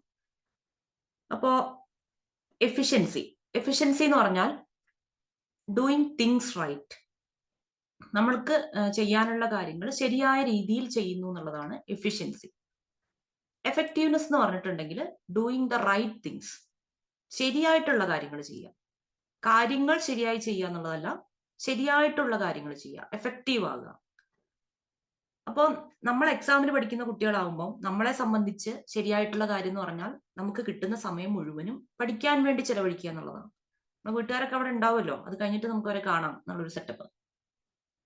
അമ്മമാർക്കൊക്കെ കുറച്ച് ഡിഫിക്കൽട്ടി ആവും. ഇപ്പം മാനേജ്മെന്റിന് അല്ലാത്ത ഒരു കാര്യം ഞാൻ പറയുന്നത്, നമുക്ക് അച്ഛനും അമ്മയുണ്ട്, സഹോദരങ്ങളുണ്ട്, ഭാര്യയും ഭർത്താവും കുട്ടികളും എല്ലാം ഉണ്ടാവും. പക്ഷെ ആഫ്റ്റർ ഓൾ നമ്മളെല്ലാവരും ഇൻഡിവിജ്വൽസ് ആണ് അല്ലെ? അപ്പോൾ ഇൻഡിവിജ്വൽസിനായിട്ടുള്ള ഗോൾസ് ഉണ്ടാവും. ഇവരൊക്കെ ഉണ്ടെങ്കിലും ഇവരൊക്കെ ഇല്ലെങ്കിലും ഇൻഡിവിജ്വൽസിന് ചില ഗോൾസ് ഒക്കെ വേണം. അപ്പൊ അതിൽപ്പെട്ട ഒരു ഗോളാണ് നമ്മുടെ ക്വാളിഫിക്കേഷന് അനുസൃതമായിട്ടുള്ള ഒരു ജോലി. നിങ്ങളത് പ്രിഫർ ചെയ്യുന്നുണ്ടെങ്കിൽ, നിങ്ങൾ പ്രിഫർ ചെയ്യുന്നോണ്ടാണല്ലോ ഇത് എടുത്തിരിക്കുന്നത്. ജോലിക്ക് പോകാത്ത എല്ലാ ആളുകളും മോശമാണെന്നൊന്നും ഞാൻ പറയില്ല. അങ്ങനെയൊന്നും അല്ല അല്ലെ? ആളുകളുടെ എല്ലാം എയിം എന്ന് പറയുന്നത് ഡിഫറെന്റ് ആണ്. അപ്പൊ ചില ആളുകൾ പഠിക്കുന്നത് ഡിഫറെന്റ് ആയിട്ടുള്ള കാര്യങ്ങൾക്ക് വേണ്ടിയിട്ട്. അവർക്ക് ചിലപ്പം എന്ന് വെച്ചാൽ ലോകത്ത് എന്താണ് സംഭവിക്കുന്നതെന്ന് ജെന്യുവിനായിട്ട് അത് അറിയാൻ താല്പര്യമുള്ള ആളുകളുണ്ട്. ഈ മരണത്തിന്റെ പുറകിലുള്ള തത്വം എന്താണ്, ജനനത്തിന്റെ പുറകിലുള്ള തത്വം എന്താണ്, വെച്ചാൽ ഒരു സ്പിരിച്വൽ ലെവലിലൊക്കെ ചിന്തിക്കുന്ന ആളുകളുണ്ട്. പക്ഷെ അവര് പഠിക്കാൻ ബുദ്ധിയില്ലാത്തവരോ ഒരു പഠിച്ചു കഴിഞ്ഞ് എന്താണ് ജോലിക്ക് ശ്രമിച്ചാൽ കിട്ടാത്തവരോ ഒന്നും ആയതുകൊണ്ടല്ല. അവര് പ്രിഫർ ചെയ്യുന്ന പാത്ത് അതാണ്. അപ്പൊ അങ്ങനെയൊക്കെയുള്ള പാത്തുകൾ ഉണ്ട്. അപ്പൊ നിങ്ങൾ ഒരു ജോലി വേണമെന്ന് പ്രിഫർ ചെയ്തിരിക്കുന്നതുകൊണ്ടാണല്ലോ ഇത് എടുത്തിരിക്കുന്നത്. അപ്പൊ നമ്മുടെ ഗോള് അച്ചീവ് ചെയ്യാൻ വേണ്ടിയിട്ടാണ് നമ്മൾ ശ്രമിക്കേണ്ടത്. ഓക്കെ, ബാക്കിയുള്ള കാര്യങ്ങളൊക്കെ അപ്പൊ നിങ്ങളുടെ പുറകെ വന്നോളൂ. ശരി, അത് പോട്ടെ. അപ്പൊ ഫോക്കസ്, എഫിഷ്യൻസിയിൽ നമ്മൾ ഫോക്കസ് ചെയ്യുന്നത് റിസോഴ്സ് യൂട്ടിലൈസേഷൻ എങ്ങനെ വേണം, മിനിമം ഇൻപുട്ട് റിസോഴ്സ് ചെയ്തിട്ട് മാക്സിമം ഔട്ട്പുട്ട്, ഇത് റിസോഴ്സ് യൂട്ടിലൈസേഷൻ ആണ് നമ്മൾ ഫോക്കസ് കൂടുതൽ കൊടുക്കുന്നത്. ഇനി എഫക്റ്റീവ്നെസിന്റെ കേസിൽ നമ്മുടെ റിസോഴ്സിനെ കുറിച്ച് നമ്മൾ ശ്രദ്ധിക്കുന്നേയില്ല. ഗോൾ അച്ചീവ് ചെയ്യണം എന്നുള്ള കാര്യത്തിന് മാത്രമാണ് നമ്മൾ ഇമ്പോർട്ടൻസ് കൊടുക്കുന്നത്. എഫിഷ്യൻസിയിൽ നമ്മുടെ കൺസേൺ ഔട്ട്പുട്ട് ഇൻപുട്ട് റേഷ്യോയെ കുറിച്ചാണ്. പക്ഷെ എഫക്റ്റീവ്നെസ്സിൽ നമ്മുടെ ഫൈനൽ ഔട്ട്കമ്മിനെ കുറിച്ചാണ് നമ്മുടെ കൺസേൺ ഉള്ളത്. റിസൾട്ട് എന്തായിരിക്കും? ഇപ്പം ഞാൻ നേരത്തെ പറഞ്ഞ ആ ഒരു എക്സാമ്പിളിന്റെ കേസിൽ ഇന്ന് 2 മണിക്കൂർ ചെലവഴിച്ച് നമുക്ക് ഈ പ്രിൻസിപ്പിൾസ് ഓഫ് മാനേജ്മെന്റിന്റെ ഫണ്ടമെന്റൽസ് ഓഫ് മാനേജ്മെന്റ് എന്നുള്ള ആ ഒരു ടോപ്പിക് കംപ്ലീറ്റ് ചെയ്യാൻ പറ്റുന്നുണ്ടോ, പറ്റിയോ ഇല്ലയോ എന്നുള്ള ആ റിസൾട്ടിനാണ് അവിടെ ഇമ്പോർട്ടന്റ് ആയിട്ടിരിക്കുന്നത്. ഓക്കെ, ഇനി എഫിഷ്യൻസി നമ്മൾ മെഷർ ചെയ്യുന്നത് low cost, low time, high productivity, ഇതൊക്കെ നോക്കിയിട്ടാണ്. എത്ര കോസ്റ്റ് നമുക്ക് ചെലവായിട്ടുണ്ട്, എത്ര ടൈം നമുക്ക് ചെലവായിട്ടുണ്ട്, നമുക്ക് എത്ര പ്രൊഡക്ടിവിറ്റി കിട്ടിയിട്ടുണ്ട്. ഓക്കെ, ഇനി എഫക്റ്റീവ്നെസ്സിൽ നമ്മൾ എന്താ മെഷർ ചെയ്യുന്നത്? ഗോൾ കംപ്ലീഷൻ, എത്ര മാത്രം നമ്മുടെ ഗോൾ നമ്മൾ കംപ്ലീറ്റ് ചെയ്തു. ഇന്ന് ഫണ്ടമെന്റൽസ് ഓഫ് മാനേജ്മെന്റ് പഠിക്കാൻ തീരുമാനിച്ചപ്പോൾ എത്ര നമ്മൾ അത് കംപ്ലീറ്റ് ചെയ്തു. ഓക്കെ, ഇനി എഫിഷ്യൻസിയിൽ പ്രിയോറിറ്റി എന്ന് പറയുന്നത് ഇൻപുട്ട് കുറയ്ക്കുക, ഔട്ട്പുട്ട് കൂട്ടുക എന്നുള്ള കാര്യമാണ്. എഫക്റ്റീവ്നെസ്സിൽ ഇൻപുട്ടിന്റെ കാര്യം നമ്മൾ ശ്രദ്ധിക്കുന്നില്ല. നമ്മൾ എങ്ങനെയും ഒബ്ജക്റ്റീവ്സ്, നമ്മുടെ ടാർഗറ്റ്സ് അച്ചീവ് ചെയ്യുക. അപ്പൊ അത് കസ്റ്റമറുടെ നീഡ് അച്ചീവ് ചെയ്യുക എന്നുള്ളതാണ് നമ്മളെ ടാർഗറ്റ് എങ്കിൽ അത് കറക്റ്റ് ആക്കുക. കസ്റ്റമറിന്റെ നീഡ്, നമ്മൾ റിക്വയർഡ് നീഡ്സ് കംപ്ലീറ്റ് ചെയ്യാൻ വേണ്ടിയിട്ട് ശ്രദ്ധിക്കുക. എക്സാമ്പിള്, ഫ്യൂവർ വർക്കേഴ്സിനെ വെച്ചിട്ട് നമ്മൾ മോർ പ്രൊഡക്ഷൻ നടത്തുന്നു, എഫിഷ്യൻസി. എത്ര വർക്കേഴ്സിനെ ഉപയോഗിച്ചിട്ടാണെങ്കിലും മന്ത്ലി സെയിൽസ് ടാർഗറ്റ് തികയ്ക്കുന്നു, എഫക്റ്റീവ്നെസ്. ഓക്കെ, ഇപ്പം സെറ്റായോ? ഈ ഒരു ടേബിൾ വന്നു കഴിഞ്ഞപ്പോഴത്തേക്ക് സെറ്റായോ?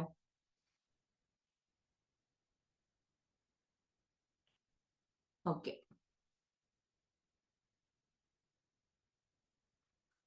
അങ്ങനെയൊക്കെ ചിന്തിക്കാം അശ്വതി, അങ്ങനെയൊക്കെ ചിന്തിക്കാം. അങ്ങനെ വ്യത്യസ്തമായിട്ടുള്ള ഡയമെൻഷൻസ് ഉണ്ട്. എഫക്റ്റീവ്നെസ്സിൽ നമ്മൾ ഇമ്പോർട്ടൻസ് കൊടുക്കുന്നത് എന്തിനാണ്? റിസൾട്ടിനാണ്. എഫിഷ്യൻസിയിൽ ഇമ്പോർട്ടൻസ് കൊടുക്കുന്നത് ഇൻപുട്സ് എത്ര കൊടുത്തോ അതിൽ നിന്ന് മാക്സിമം ഔട്ട്പുട്ട് ഉണ്ടാക്കുക എന്നുള്ള കാര്യത്തിനാണ്. എക്സാമിന് തലേന്ന് മാത്രം പഠിക്കുന്നവരെ നിങ്ങൾ ശ്രദ്ധിച്ചിട്ടില്ലേ? PYQ ക്വസ്റ്റ്യൻസ് മാത്രം എടുത്തിട്ട്, അല്ലെങ്കിൽ നല്ല എക്സ്പീരിയൻസ് ഉള്ള ടീച്ചേഴ്സിന്റെ ബ്ലൂ പ്രിന്റ് നോക്കിയിട്ടൊക്കെ മിനിമം ടൈമിൽ മാക്സിമം മാർക്ക് വാങ്ങിക്കും. പക്ഷെ എഫക്റ്റീവ് ആയിട്ട് ചിന്തിക്കുന്ന ആൾ എത്ര സമയം എടുത്താലും നമുക്ക് 1 മാർക്ക് പോലും പോകരുത് എന്നുള്ള രീതിയിൽ. അപ്പൊ അങ്ങനെ ഈ തലേ ദിവസം പഠിക്കുന്ന ആൾക്ക് 60 മാർക്ക് കിട്ടും, എന്തായാലും 60 മാർക്ക് കിട്ടും, 100-ല് ജയിക്കും, ഫസ്റ്റ് ക്ലാസ് ഉണ്ട്. പക്ഷെ നമ്മൾ എഫക്റ്റീവ് ആയിട്ട് പഠിക്കുന്ന ആള് 95 അച്ചീവ് ചെയ്യണം എന്നുള്ളതായിരുന്നുവെങ്കിൽ 95 അച്ചീവ് ചെയ്യും. അതാണ് വ്യത്യാസം. ബ്ലൂ പ്രിന്റ് ട്രെൻഡാണ് ഇപ്പോൾ അല്ലെ? ശരി, ഇനി നിങ്ങൾ ഇതൊന്ന് ആൻസർ ചെയ്തേ, ഇതൊന്ന് വായിച്ചു നോക്കുക, ഇതൊന്ന് ആൻസർ ചെയ്യാം.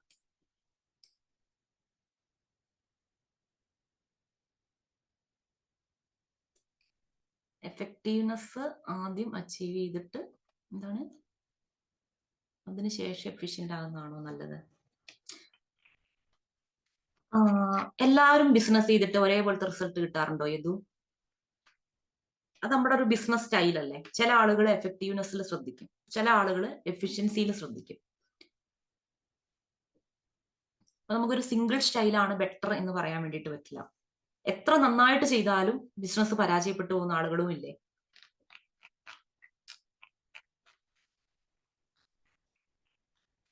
രണ്ടും ആകണം എന്നുള്ള കാര്യമാണ്. കുറെ പേര് ഇടുന്നുണ്ട്, ഇടാത്തവരുണ്ടെങ്കിൽ ഇട്. നമ്മള് ക്ലാസ്സിൽ തന്നെ ഈ ഒരു പരിശീലനം കിട്ടണം.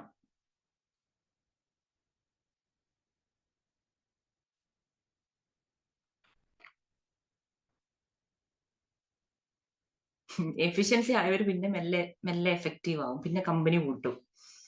കൊള്ളാം ഉണ്ണിക്കുട്ട. Which of the following best defines efficiency in management? Achieving the organizational goals, doing the right things at the right time, doing things right with the minimum resources, ensuring maximum profits at all costs. അപ്പം correct ആയിട്ട് C തന്നെയാണ് answer അല്ലെ. Minimum റിസോഴ്സിൽ നിന്ന് things right ആയിട്ട് ചെയ്യാം.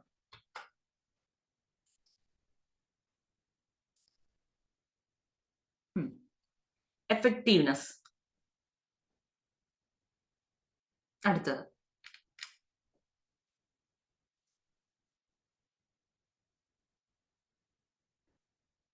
Rice ചെയ്തിട്ടുള്ള ആളുകൾ എന്താന്ന് വെച്ചാൽ പറഞ്ഞോ. ഹാൻഡ് റൈസ് ചെയ്തിട്ടുള്ള ആളുകൾ.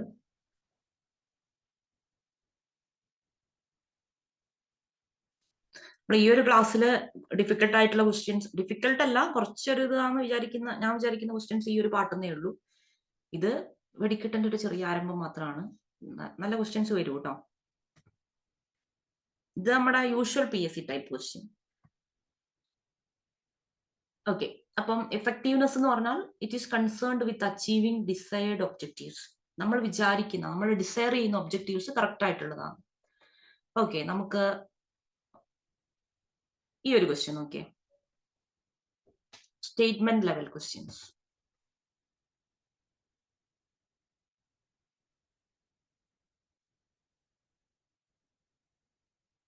സമയമെടുത്ത് വായിച്ചു നോക്കിയിട്ട് ചെയ്താൽ മതി. അപ്പൊ ഇങ്ങനത്തെ ക്വസ്റ്റ്യൻസ് വായിക്കുന്ന സമയത്ത് ആദ്യം ഈ ഒരു പാട്ട് വായിക്കാം, ദെൻ ഇവിടെ നോക്കുക ഇവിടെ കറക്റ്റ് ആണോ ഇൻകറക്റ്റ് ആണോ ചോദിച്ചിരിക്കുന്നതെന്ന്, എന്നിട്ട് ഇവിടെ ക്വസ്റ്റ്യൻസ് വായിക്കാം. അപ്പൊ നമുക്ക് കുറച്ചും കൂടെ സമയം സെറ്റ് ചെയ്യാൻ വേണ്ടിയിട്ട് പറ്റും. ഈ അസേർഷൻ റീസൺ ടൈപ്പിനേക്കാളും ടഫ് ആയിട്ടൊന്നും ക്വസ്റ്റ്യൻസ് ഒന്നും ചോദിക്കാനില്ല കേട്ടോ. അസേർഷൻ റീസൺ ടൈപ്പ് എന്ന് പറഞ്ഞാൽ നമുക്ക് കൺസെപ്ച്വൽ ക്ലാരിറ്റി ഉണ്ടോ എന്ന് കൃത്യമായിട്ട് നോക്കാൻ പറ്റുന്ന ഒരു സംഭവമാണ്. മനസ്സിലായില്ലേ? എഫക്റ്റീവ്നെസ് എന്ന് പറഞ്ഞിട്ടുണ്ടെങ്കിൽ ഗോൾസ് അച്ചീവ് ചെയ്യുക എന്നുള്ളതാണ് ഇമ്പോർട്ടന്റ് ആയിട്ടുള്ളത്. അത് മനസ്സിലായോ? അവിടെ തന്നെ നമുക്ക് ട്രൂ ആന്നുള്ളത് കിട്ടും. അസേർഷൻ ട്രൂ ആണ്. അസേർഷൻ ആൻഡ് റീസൺ എന്ന് പറയുമ്പോൾ നമുക്ക് രണ്ട് സ്റ്റേറ്റ്മെന്റ് ഉണ്ടാവും. അപ്പൊ അതിലെ ആദ്യത്തെ സ്റ്റേറ്റ്മെന്റിന്റെ റീസൺ ആണോ രണ്ടാമത്തെ സ്റ്റേറ്റ്മെന്റ് എന്നുള്ളതാണ് ക്വസ്റ്റ്യൻ. അസേർട്ടീവ് സെന്റൻസുകൾ നിങ്ങൾ കേട്ടിട്ടില്ലേ? എന്ന് വെച്ചാൽ അതൊരു സെന്റൻസ് സ്റ്റേറ്റ്മെന്റ് ആണ്. ഒരു സ്റ്റേറ്റ്മെന്റ് കൊടുക്കുന്നു, ആ സ്റ്റേറ്റ്മെന്റിൽ പറഞ്ഞിരിക്കുന്ന ഫാക്ടിന് കാരണം രണ്ടാമത്തെ സ്റ്റേറ്റ്മെന്റ് ആണോ, അതാണ് നമ്മൾ ഇവിടെ ടെസ്റ്റ് ചെയ്യുന്നത്. അപ്പൊ അതിൽ പല ഓപ്ഷൻസ് കൊടുക്കും. അസേർഷനും റീസണും ട്രൂ ആണ്, റീസൺ കറക്റ്റ് എക്സ്പ്ലനേഷൻ ആണ്. ഇത് രണ്ടും കറക്റ്റ് ആയിട്ടുള്ള ഫാക്ടുകളാകാം, പക്ഷെ ഇതിന്റെ റീസൺ, അസേർഷന്റെ റീസൺ രണ്ടാമത്തെ സ്റ്റേറ്റ്മെന്റ് ആകണമെന്നില്ല. ആ തരത്തിൽ നമ്മൾ 4 ഓപ്ഷൻസ് സെറ്റ് ചെയ്യും. അസേർഷനും റീസണും ട്രൂ ആണ്, റീസൺ കറക്റ്റ് എക്സ്പ്ലനേഷൻ ആണ്. അസേർഷൻ ട്രൂ ആണ്, അസേർഷനും റീസണും ട്രൂ ആണ്, റീസൺ കറക്റ്റ് എക്സ്പ്ലനേഷൻ അല്ല. അസേർഷൻ ട്രൂ ആണ്, റീസൺ തെറ്റാണ്. അസേർഷൻ ഫാൾസ് ആണ്, റീസൺ ട്രൂ ആണ്. ഇങ്ങനെ 4 തരത്തിൽ നമുക്ക് വരാം. അസേർഷൻ ആൻഡ് റീസൺ ഉണ്ടായിരുന്നു അല്ലെ. അപ്പൊ ഇവിടെ effectiveness in management is about achieving desired goals. അത് ശരിയായിട്ടുള്ള ഫാക്ട് ആണ്, ശരിയായിട്ടുള്ള സ്റ്റേറ്റ്മെന്റ് ആണ്. ഓക്കെ, ഇനി റീസൺ എന്ന് പറയുന്നത് focus on minimising the cost of operations. നമ്മൾ എഫക്റ്റീവ്നെസ്സിൽ മിനിമൈസിങ് ദ കോസ്റ്റ് എന്നുള്ളൊരു കാര്യത്തെ കുറിച്ച് ചിന്തിക്കുന്നേ ഇല്ല. അപ്പോ റീസൺ എന്താണ്? ഫാൾസ് ആണ്. സോ അസേർഷൻ ട്രൂ ആണ്, റീസൺ ഫാൾസ് ആണ്, സ്റ്റേറ്റ്മെന്റ് സി ആണ് കറക്റ്റ് ആയിട്ടുള്ള ആൻസർ. കിട്ടിയോ? ക്വസ്റ്റ്യൻസ് വന്നുകൊണ്ടാണോ ആളുകൾ ഓടിപ്പോകുന്നത്? അതോ 2 മണിക്കൂർ ആകാൻ 2 മണിക്കൂർ ആയില്ലല്ലോ, 1.5 മണിക്കൂറിലായുള്ളൂ. ക്ലാസ് പതുക്കെ ആയി പോകുന്നുണ്ടോ?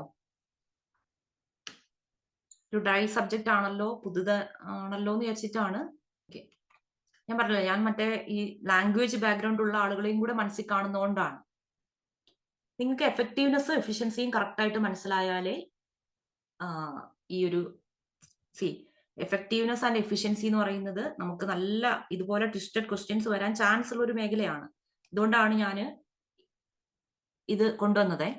അപ്പോ എഫക്റ്റീവ്നെസ് എന്ന് പറഞ്ഞിട്ടുണ്ടെങ്കിൽ നമ്മൾ ഗോൾസ് അച്ചീവ് ചെയ്യുന്നതിലാണ് ശ്രദ്ധ. ഞാൻ ഏറ്റവും നല്ലൊരു എക്സാമ്പിൾ അല്ലേ പറഞ്ഞത്. നമ്മൾ പഠനവുമായിട്ട് റിലേറ്റഡ് ആയിട്ടുള്ള എക്സാമ്പിൾ പറയുമ്പോഴാണ്, നമ്മുടെ ലൈഫുമായിട്ട് റിലേറ്റഡ് ആയിട്ടുള്ള എക്സാമ്പിൾസ് പറയുമ്പോഴാണ് നമുക്കത് ഓർമ്മ നിൽക്കുക. ഫണ്ണി ആയിട്ടുള്ള എക്സാമ്പിൾസ് പറയുമ്പോൾ അതൊക്കെയാണ് നമുക്ക് ഓർമ്മ നിൽക്കുക പരീക്ഷാ ഹാളിൽ ഇരിക്കുമ്പോൾ.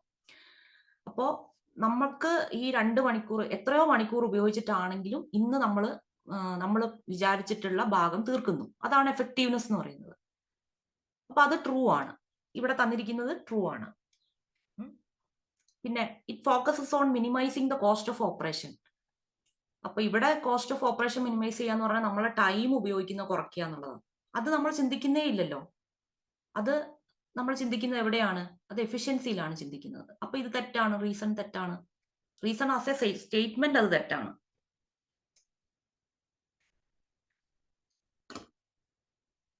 ഓക്കെ, മനസ്സിലായോ? അതാരായിരുന്നു ചോദിച്ചാൽ മനസ്സിലായിട്ടില്ല എന്ന് പറഞ്ഞു. ഓക്കെ, അപ്പോ നമ്മള് ഒരു വലിയ കടമ്പ കഴിഞ്ഞു കിട്ടി, എഫക്റ്റീവ്നെസ് ആൻഡ് എഫിഷ്യൻസി കേട്ടോ. അത് കൃത്യമായിട്ട് മനസ്സിലാകണം.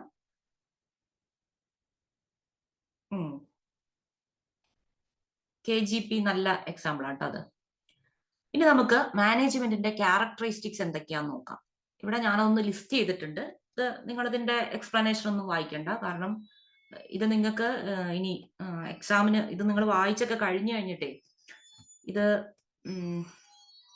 റിവൈസ് ചെയ്യാനൊക്കെ ഉദ്ദേശിക്കുന്ന സമയത്ത് ഒന്ന് വായിച്ചു നോക്കാൻ വേണ്ടിയിട്ട് ഈ സ്ലൈഡ് ഉപയോഗിച്ചാൽ മതി. സെക്കൻഡ് സ്റ്റേറ്റ്മെന്റിന്റെ ഫസ്റ്റ്, ലക്ഷ്മി നിങ്ങളെ ക്ലാസ് എഫക്റ്റീവ്നെസ് എന്ന് പറഞ്ഞാൽ എന്താണ്? ഗോൾസ് അച്ചീവ് ചെയ്യുന്നു. എന്താണ് അവിടെ ഒരു സംശയം നിലനിൽക്കുന്നത്?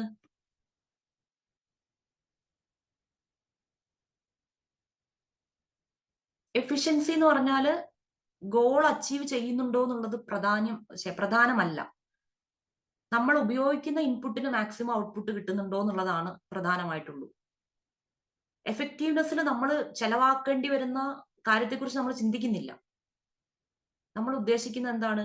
അവിടെ മാക്സിമം ഇതല്ലേ?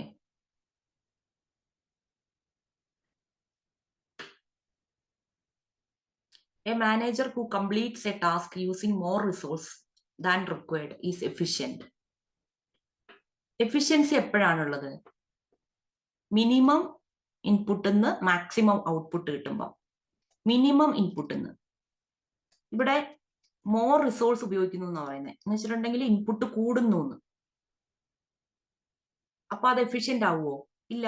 മാനേജർ അന്നേരം എഫിഷ്യന്റ് അല്ല. മാനേജർ എഫിഷ്യന്റ് അല്ലാത്ത ആളാണ്. അതുകൊണ്ടാണ് അത് തെറ്റായത്. ഓക്കെ, നിങ്ങള് ഇപ്പോഴും ഡൗട്ട് നിലനിൽക്കുന്ന ആളുകൾ എന്ത് ചെയ്യാന്നറിയോ? ഈ ടേബിൾ അല്ലേ, ഇത് ഇന്നത്തെ ക്ലാസ് കഴിഞ്ഞിട്ട് ഈ ടേബിൾ കറക്റ്റ് ആയിട്ടൊന്ന് പഠിക്കുക. എന്നിട്ട് ഞാൻ പറഞ്ഞിട്ടുള്ള എക്സാമ്പിൾ ഒന്ന് നോക്കുക. നമ്മളെ ലൈഫിൽ എന്തെങ്കിലും എക്സാമ്പിൾ കണ്ടുപിടിക്കാൻ പറ്റുന്നുണ്ടോ നോക്കുക. എന്നിട്ട് നിങ്ങൾക്ക് ഡൗട്ട് നിലനിൽക്കുന്നുണ്ടെങ്കിൽ നിങ്ങൾ ചോദിച്ചോ കേട്ടോ. അപ്പൊ ചിലപ്പോ ഇനി അത് കൂടുതൽ പറഞ്ഞുകൊണ്ടിരിക്കുമ്പോൾ അത് ക്ലിയർ ആയിട്ടുള്ള ആളുകൾക്ക് ചിലപ്പോൾ കൊള്ളാനുള്ള സാധ്യതയുണ്ട്.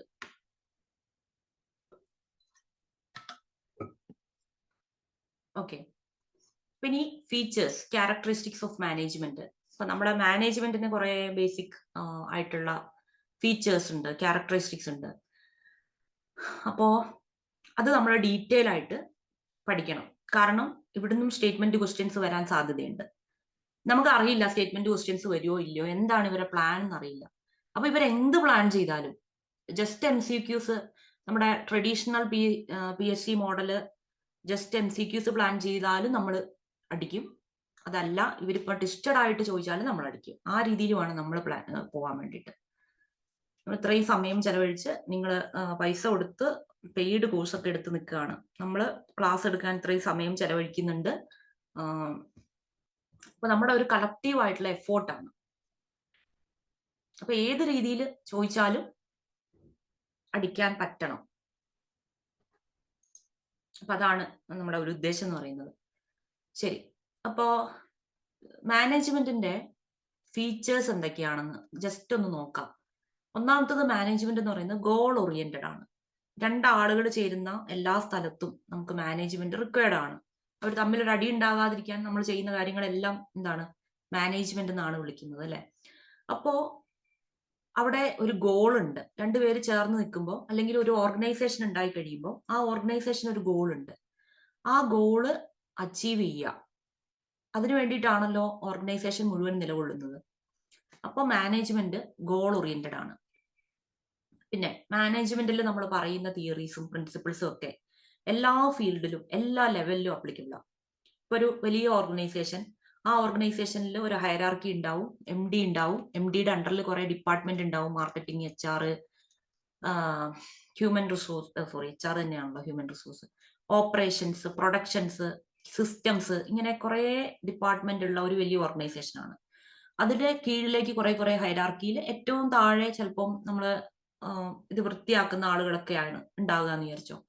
ഈ ക്ലീനിങ് സ്റ്റാഫിന്റെ മാനേജ്മെന്റ് മുതൽ കമ്പനിയുടെ ഇന്ത്യൻ മാർക്കറ്റിനെ മാനേജ് ചെയ്യുക, അല്ലെങ്കിൽ അമേരിക്കൻ മാർക്കറ്റിനെ മാനേജ് ചെയ്യുക, അങ്ങനെ എല്ലാ ലെവലിലുമുള്ള മാനേജ്മെന്റിൽ നമുക്ക് മാനേജ്മെന്റിന്റെ പ്രിൻസിപ്പിൾസ് ഉപയോഗിക്കാൻ വേണ്ടിയിട്ട് പറ്റും.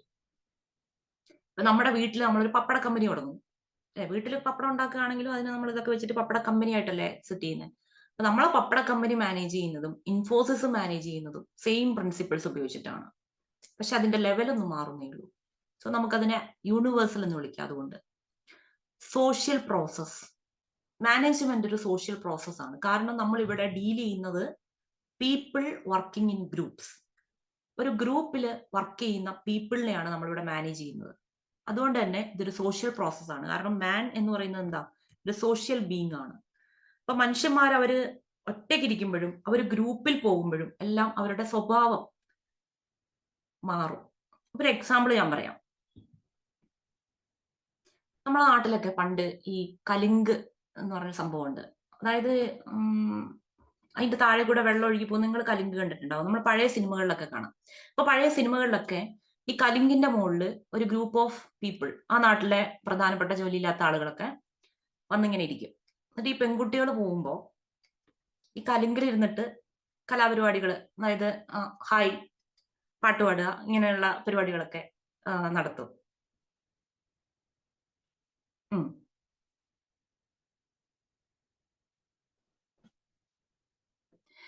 ഓക്കെ, ഇതിൽപ്പെട്ട ഒരുത്തനെ നമ്മളിപ്പം ഇവനെ വേറെ എവിടെയെങ്കിലും വെച്ച് കാണുമെന്ന് വിചാരിച്ചോ. അപ്പൊ ഈ കൂട്ടുകാരൊന്നുമില്ല. അപ്പൊ ഇവനായിരിക്കും ഏറ്റവും കൂടുതൽ പാട്ട് പാടിയിട്ടുണ്ടാവുക. ഇവന്റെ പേര് A, ഇവന്റെ പേര് B, ഇവന്റെ പേര് C. ഈ ബീനെ നമ്മൾ സെപ്പറേറ്റ് ആയിട്ട് കാണുകയാണ്. ഈ പെൺകുട്ടി തന്നെ, ഈ പെൺകുട്ടി ഒറ്റയ്ക്കാവുള്ളൂ. ഒറ്റയ്ക്ക് കണ്ട ഈ പെൺകുട്ടി ഇവനെ നോക്കിയാൽ പോലും, നമ്മൾ കലിങ്കുന്ന എല്ലാ ദിവസം കാണുന്നല്ലേ എന്ന് വിചാരിച്ച് നമ്മൾ നോക്കിയാൽ പോലും ഇവൻ തിരിച്ചു നോക്കൂല. ഇവൻ ഭയങ്കര ഡീസന്റാ.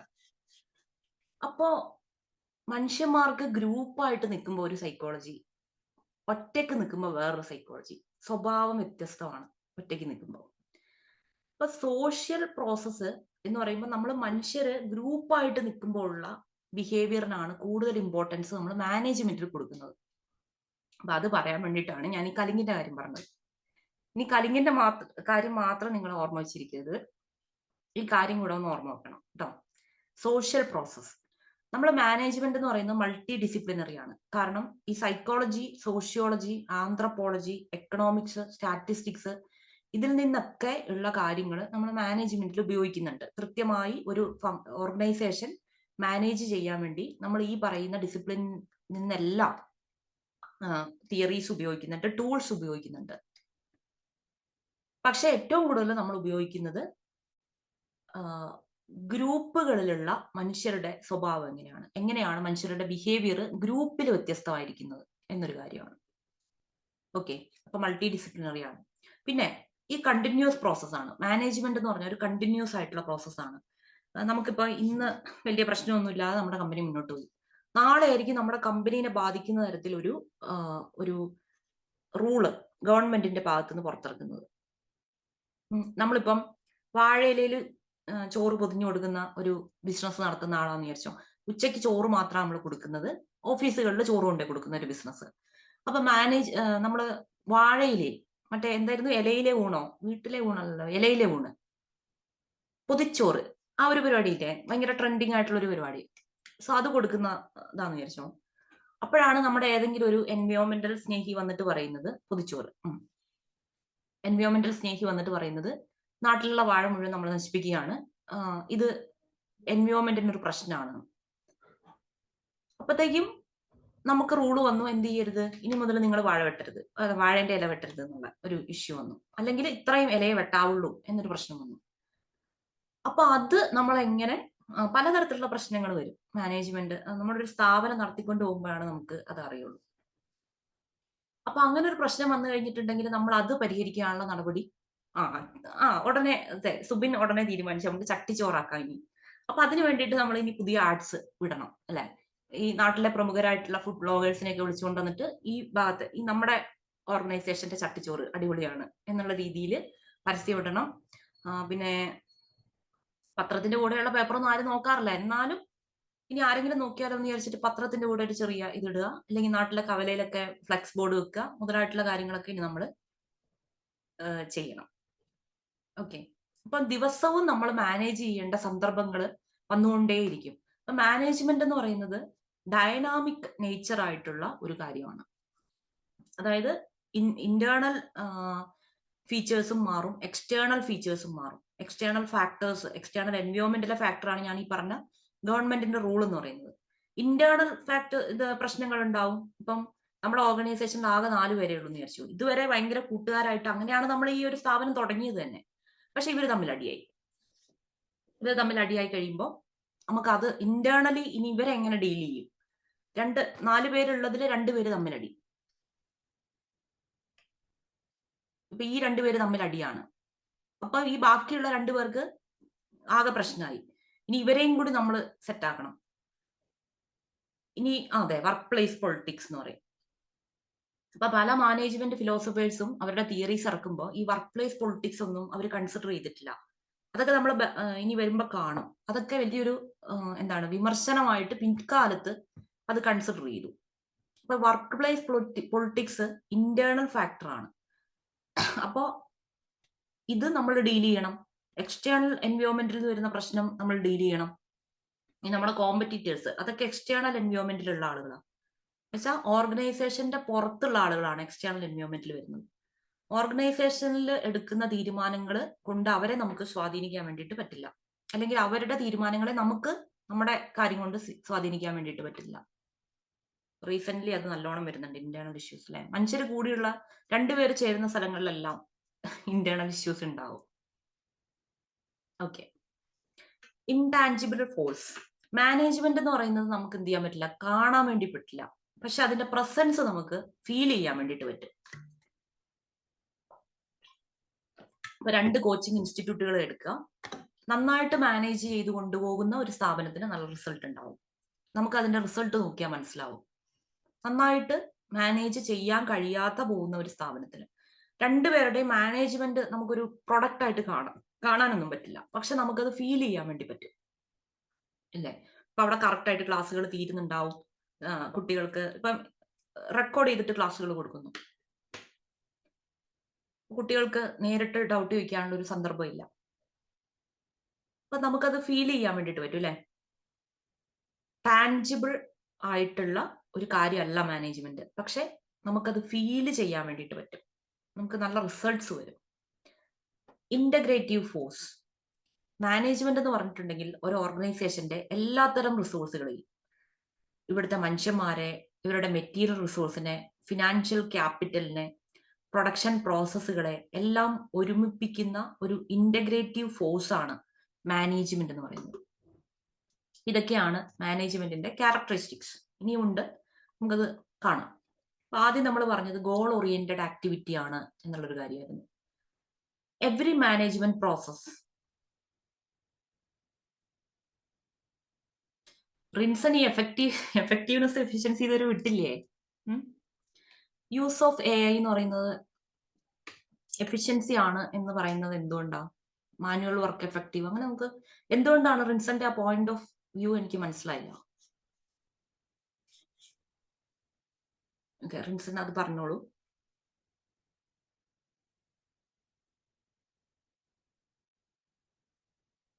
ഏത് കാര്യത്തിലാണ് എന്നൊക്കെ ഉള്ളതിനെ അനുസരിച്ചിരിക്കും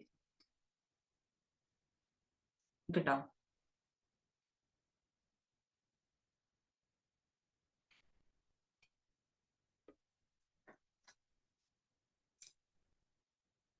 AI ഉപയോഗിച്ച് പഠിക്കുന്ന ഒരു കുട്ടീന്റെ കാര്യം ഒന്ന് ആലോചിക്കുക. പഠിക്കാൻ ഉദ്ദേശിച്ചത് പഠിക്കേണ്ട കാര്യങ്ങൾ എടുക്കുന്ന ഒരു കുട്ടീനെ പറ്റിയല്ല. ഇപ്പം ഹോംവർക്ക് കൊടുത്തു വിടുമ്പോൾ AI ചോദിക്കുന്നു, AI എഴുതുന്നു. നമ്മൾ കോപ്പി അടിക്കുക മാത്രം ചെയ്യുന്നു. കുട്ടി ചിന്തിക്കുന്നില്ല, കുട്ടി അത് പഠിക്കുന്നില്ല. അപ്പം ആ ഒരു കോണ്ടെക്സ്റ്റ് അനുസരിച്ച് വ്യത്യാസപ്പെടും. ഓക്കെ. ഇപ്പം ഗോൾ ഓറിയന്റഡ് ആക്ടിവിറ്റിയാണ്. എല്ലാ മാനേജ്മെന്റ് പ്രോസസ്സുകളും ഒരു സ്പെസിഫിക് ആയിട്ടുള്ള ഓർഗനൈസേഷണൽ ഗോൾ അച്ചീവ് ചെയ്യാൻ വേണ്ടിയിട്ടാണ് ഉള്ളത്. ആ ഗോള് എക്കണോമിക് ആകാം, എന്ന് വെച്ചാൽ പ്രോഫിറ്റ് ഇൻക്രീസ് ചെയ്യണം എന്നുള്ളതാകാം, ചിലപ്പോൾ സോഷ്യൽ ആയിട്ടുള്ളതാകാം, എന്ന് വെച്ചിട്ടുണ്ടെങ്കിൽ നമ്മുടെ ചുറ്റുമുള്ള ആളുകളുടെ വെൽഫെയർ ഇൻക്രീസ് ചെയ്യണം എന്നുള്ളതാകാം, അല്ലെങ്കിൽ ചിലപ്പോൾ സ്ട്രാറ്റജിക് ആയിട്ടുള്ള ഗോൾസ് ആയിരിക്കും. എന്ന് വെച്ചാൽ 10 വർഷത്തിനപ്പുറം നമ്മുടെ കമ്പനി ഇപ്പൊ ഇന്ത്യയിൽ മാത്രമാണ് ഉള്ളത്, ഇപ്പൊ നമ്മുടെ കമ്പനി ഏഷ്യയിൽ മൊത്തം ആകണം, അല്ലെങ്കിൽ ലോകത്ത് മൊത്തം ആകണം, അല്ലെങ്കിൽ പുതിയതായിട്ടുള്ള എന്തെങ്കിലും ഒരു കാര്യം കണ്ടുപിടിക്കണം, ഇന്നോവേഷൻ ലെവലിലാകാം. ഈ ഗോൾ ക്യാൻ ബി എനിത്തിങ്. പക്ഷെ നമുക്ക് നമ്മുടെ പ്രോസസ്സ് ഒരു പെർട്ടിക്കുലർ ഗോൾ അച്ചീവ് ചെയ്യാൻ വേണ്ടിയിട്ടുള്ളതാണ്. ഹോസ്പിറ്റൽ മാനേജ്മെന്റ് സിസ്റ്റം, ഒരു ഹോസ്പിറ്റൽ മാനേജ്മെന്റ് സിസ്റ്റം എപ്പോഴും എയിം ചെയ്യുന്നത് എന്താ? പ്രോഫിറ്റ് ആണ് എയിം ചെയ്യുന്നത്, അതിൽ വ്യത്യാസമൊന്നുമില്ല. പക്ഷെ പേഷ്യന്റ് കെയർ ക്വാളിറ്റി ഇൻക്രീസ് ചെയ്തുകൊണ്ടേ അവർക്ക് എന്ത് ചെയ്യാൻ പറ്റുള്ളൂ? പ്രോഫിറ്റ് അച്ചീവ് ചെയ്യാൻ വേണ്ടി പറ്റുള്ളൂ. ഇപ്പൊ ഹോസ്പിറ്റൽ മാനേജ്മെന്റ് സിസ്റ്റം എന്തിനു വേണ്ടിയിട്ടാണ് പ്രവർത്തിക്കുന്നത്? പേഷ്യന്റ് കെയർ ക്വാളിറ്റി ഇൻക്രീസ് ചെയ്യാൻ വേണ്ടിയിട്ടാണ് പ്രവർത്തിക്കുന്നത്. നമ്മുടെ മാനേജ്മെന്റ് നമ്മൾ കുറച്ച് കഴിയുമ്പോൾ സ്കോപ്പ് ഓഫ് മാനേജ്മെന്റ് പഠിക്കും, ഫങ്ഷണൽ സ്കോപ്പുകൾ. അപ്പൊ അതില് ഡിഫറെന്റ് ഡിപ്പാർട്ട്മെന്റ്സ് ഉണ്ടെന്ന് പറഞ്ഞല്ലോ, മാർക്കറ്റിംഗ് മാനേജ്മെന്റ്, ഫിനാൻസ് മാനേജ്മെന്റ്, അങ്ങനെയൊക്കെ. അപ്പൊ മാർക്കറ്റിംഗിൽ തന്നെ നമുക്ക് ഡിഫറെന്റ് ഫങ്ഷൻസ് ഉണ്ട്. ഒന്ന് അഡ്വർടൈസ്മെന്റ് കൊടുക്കുക. രണ്ടാമത്തെ കാര്യം എന്ന് പറഞ്ഞത് സെയിൽസ് പ്രൊമോഷൻ കൊടുക്കുക, പേഴ്സണൽ സെല്ലിങ് കൊടുക്കുക. ഇപ്പൊ ഒരു സൈക്കിൾ വിൽക്കാൻ വേണ്ടിയിട്ട് നമ്മൾ പേഴ്സണൽ സെല്ലിംഗ് ഒന്നും നടത്തേണ്ട ആവശ്യമില്ല, അല്ലെ? പക്ഷെ നല്ല എന്താ ലക്ഷറി കാർസ് എങ്ങനെയാ വിൽക്കുക? ലക്ഷറി കാറിന് ആരെങ്കിലും അഡ്വർടൈസ്മെന്റ് കൊടുക്കാറുണ്ടോ? കുട, ബിസ്ക്കറ്റ്, സോപ്പ്, ഇതിനൊക്കെ അഡ്വർടൈസ്മെന്റ് കൊടുക്കുന്ന പോലെ നിങ്ങൾ എപ്പോഴെങ്കിലും ലക്ഷറി കാറിന് അഡ്വർടൈസ്മെന്റ് കണ്ടിട്ടുണ്ടോ? ഇല്ല.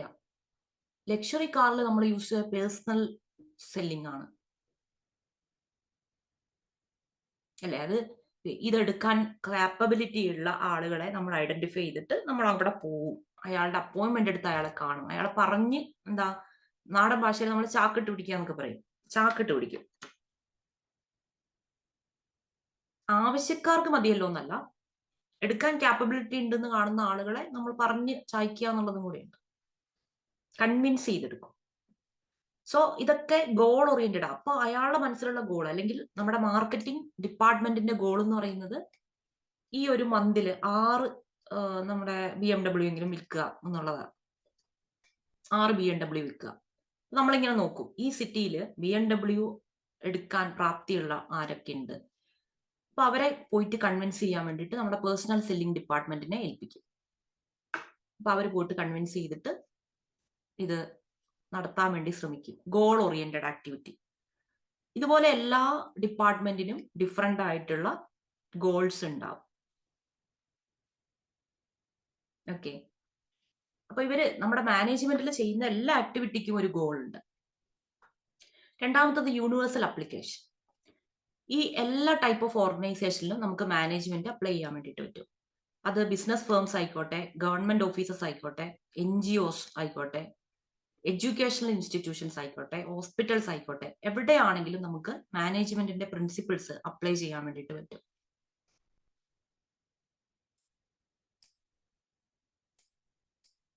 ശ്രീവിദ്യ, ആപ്പിളിന്റെ എത്ര ഇനിഷ്യൽ ആഡ്സ് കണ്ടിട്ടുണ്ട്? ബ്രാൻഡിങ് എന്ന് പറയുന്നത് ഡിഫറെന്റ് ആയിട്ടുള്ള ഒരു കോൺസെപ്റ്റ് ആണ്.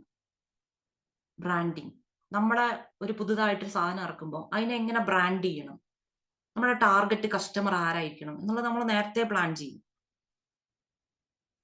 അപ്പൊ ഒരു സാധനത്തിനെ ലക്ഷറി ബ്രാൻഡ് ആയിട്ടാണ് ഇൻട്രൊഡ്യൂസ് ചെയ്യേണ്ടതെങ്കിൽ അതിന്റെ അവയർനെസ് ക്രിയേറ്റ് ചെയ്യുന്ന രീതി വ്യത്യസ്തമാണ്. അതിന് നമ്മൾ ഒരിക്കലും മാസ് മാർക്കറ്റിംഗ് നടത്തൂല. എന്ന് വെച്ചിട്ടുണ്ടെങ്കിൽ കുറെ ആളുകളിലേക്ക് ഒരുമിച്ചുള്ള സാധനങ്ങൾ നടത്തൂല. ടാർഗറ്റഡ് കസ്റ്റമേഴ്സ് ആരാണെന്ന് നോക്കിയിട്ടാണ് നമ്മുടെ മാർക്കറ്റിംഗ് നടക്കുക.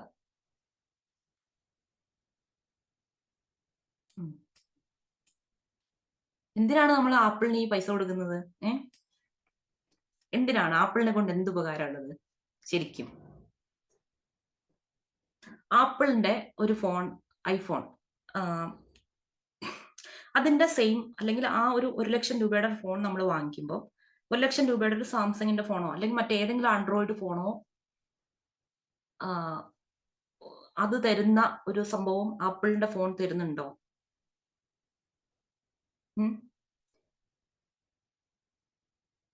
അതിന്റെ ആ ബ്രാൻഡ്, ആ ഒരു ബ്രാൻഡിന്റെ ഒരു ഫിഗർ ഉണ്ടല്ലോ, പകുതി കടിച്ച ആപ്പിൾ എന്ന് പറയുന്നത്. സോ അത് പ്രൊവൈഡ് ചെയ്യുന്ന ഒരു വാല്യൂ, നമ്മൾ പെർസീവ് ചെയ്യുന്ന വാല്യൂ ആണ്. നമ്മൾ വിചാരിക്കുന്നതാ ആപ്പിള് ഉള്ള അവന്റെ കയ്യിൽ നല്ല പൈസ ഉണ്ട്, അല്ലെങ്കിൽ അവൻ ഭയങ്കര സ്റ്റാൻഡേർഡ് ഉള്ള ആളാണ് നമ്മൾ വിചാരിക്കുന്നതാണ് അല്ലേ? അയാൾക്ക് ചിലപ്പോൾ ഒരു സ്റ്റാൻഡേർഡും കാണണമെന്നില്ല. ചിലപ്പം എന്താ ഫുള്ള് EMI എടുത്തിട്ടായിരിക്കും ഈ സാധനം വാങ്ങിക്കുന്നത്.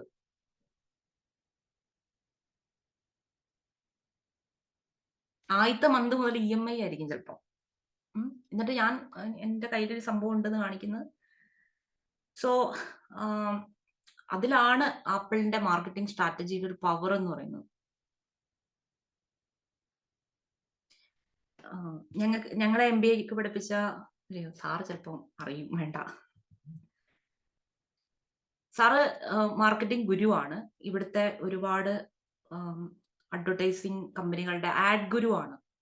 ആഡ് ഗുരു എന്ന് പറഞ്ഞിട്ട് തന്നെ സാർ അറിയപ്പെടുന്നതൊക്കെ. ഞങ്ങൾക്ക് അങ്ങനെ ഒരു സാർ ഉണ്ടായിരുന്നു. അപ്പോ സാർ പക്ഷെ എന്താണ്, ഇവിടെയുള്ള പല ബ്രാൻഡഡ് ഷർട്ട്സിന്റെയും, ദുബായ് ഒക്കെ ബേസ്ഡ് ആയിട്ടുള്ള ആർട്സ് ഒക്കെ ചെയ്യുന്ന ഒരു സാറാണ്. ബ്രാൻഡഡ് ഷർട്ടുകളുടെയും അഡ്വർടൈസിങ് ക്യാമ്പയിന്റെ ലീഡർ ആയിട്ട് സാർ വർക്ക് ചെയ്തിട്ടുണ്ട്. പക്ഷെ സാർ ഉപയോഗിക്കുന്ന ഷർട്ട്സ് എന്ന് പറഞ്ഞാൽ ഭയങ്കര കോമൺ ആയിട്ടുള്ള, മീൻസ് നമ്മൾ ഈ ഡ്രസ് തുണി എടുത്തിട്ട് തയ്ക്കില്ലേ, അതുപോലുള്ള സാധനമാണ്. അപ്പോ ഇറ്റ്സ് ഓൾ ഡിപ്പെൻസ്. ഒരു ആടിന് ചാർജ് ചെയ്യുന്ന ചാർജൊക്കെ കേട്ടാൽ നമ്മൾ നെട്ടും.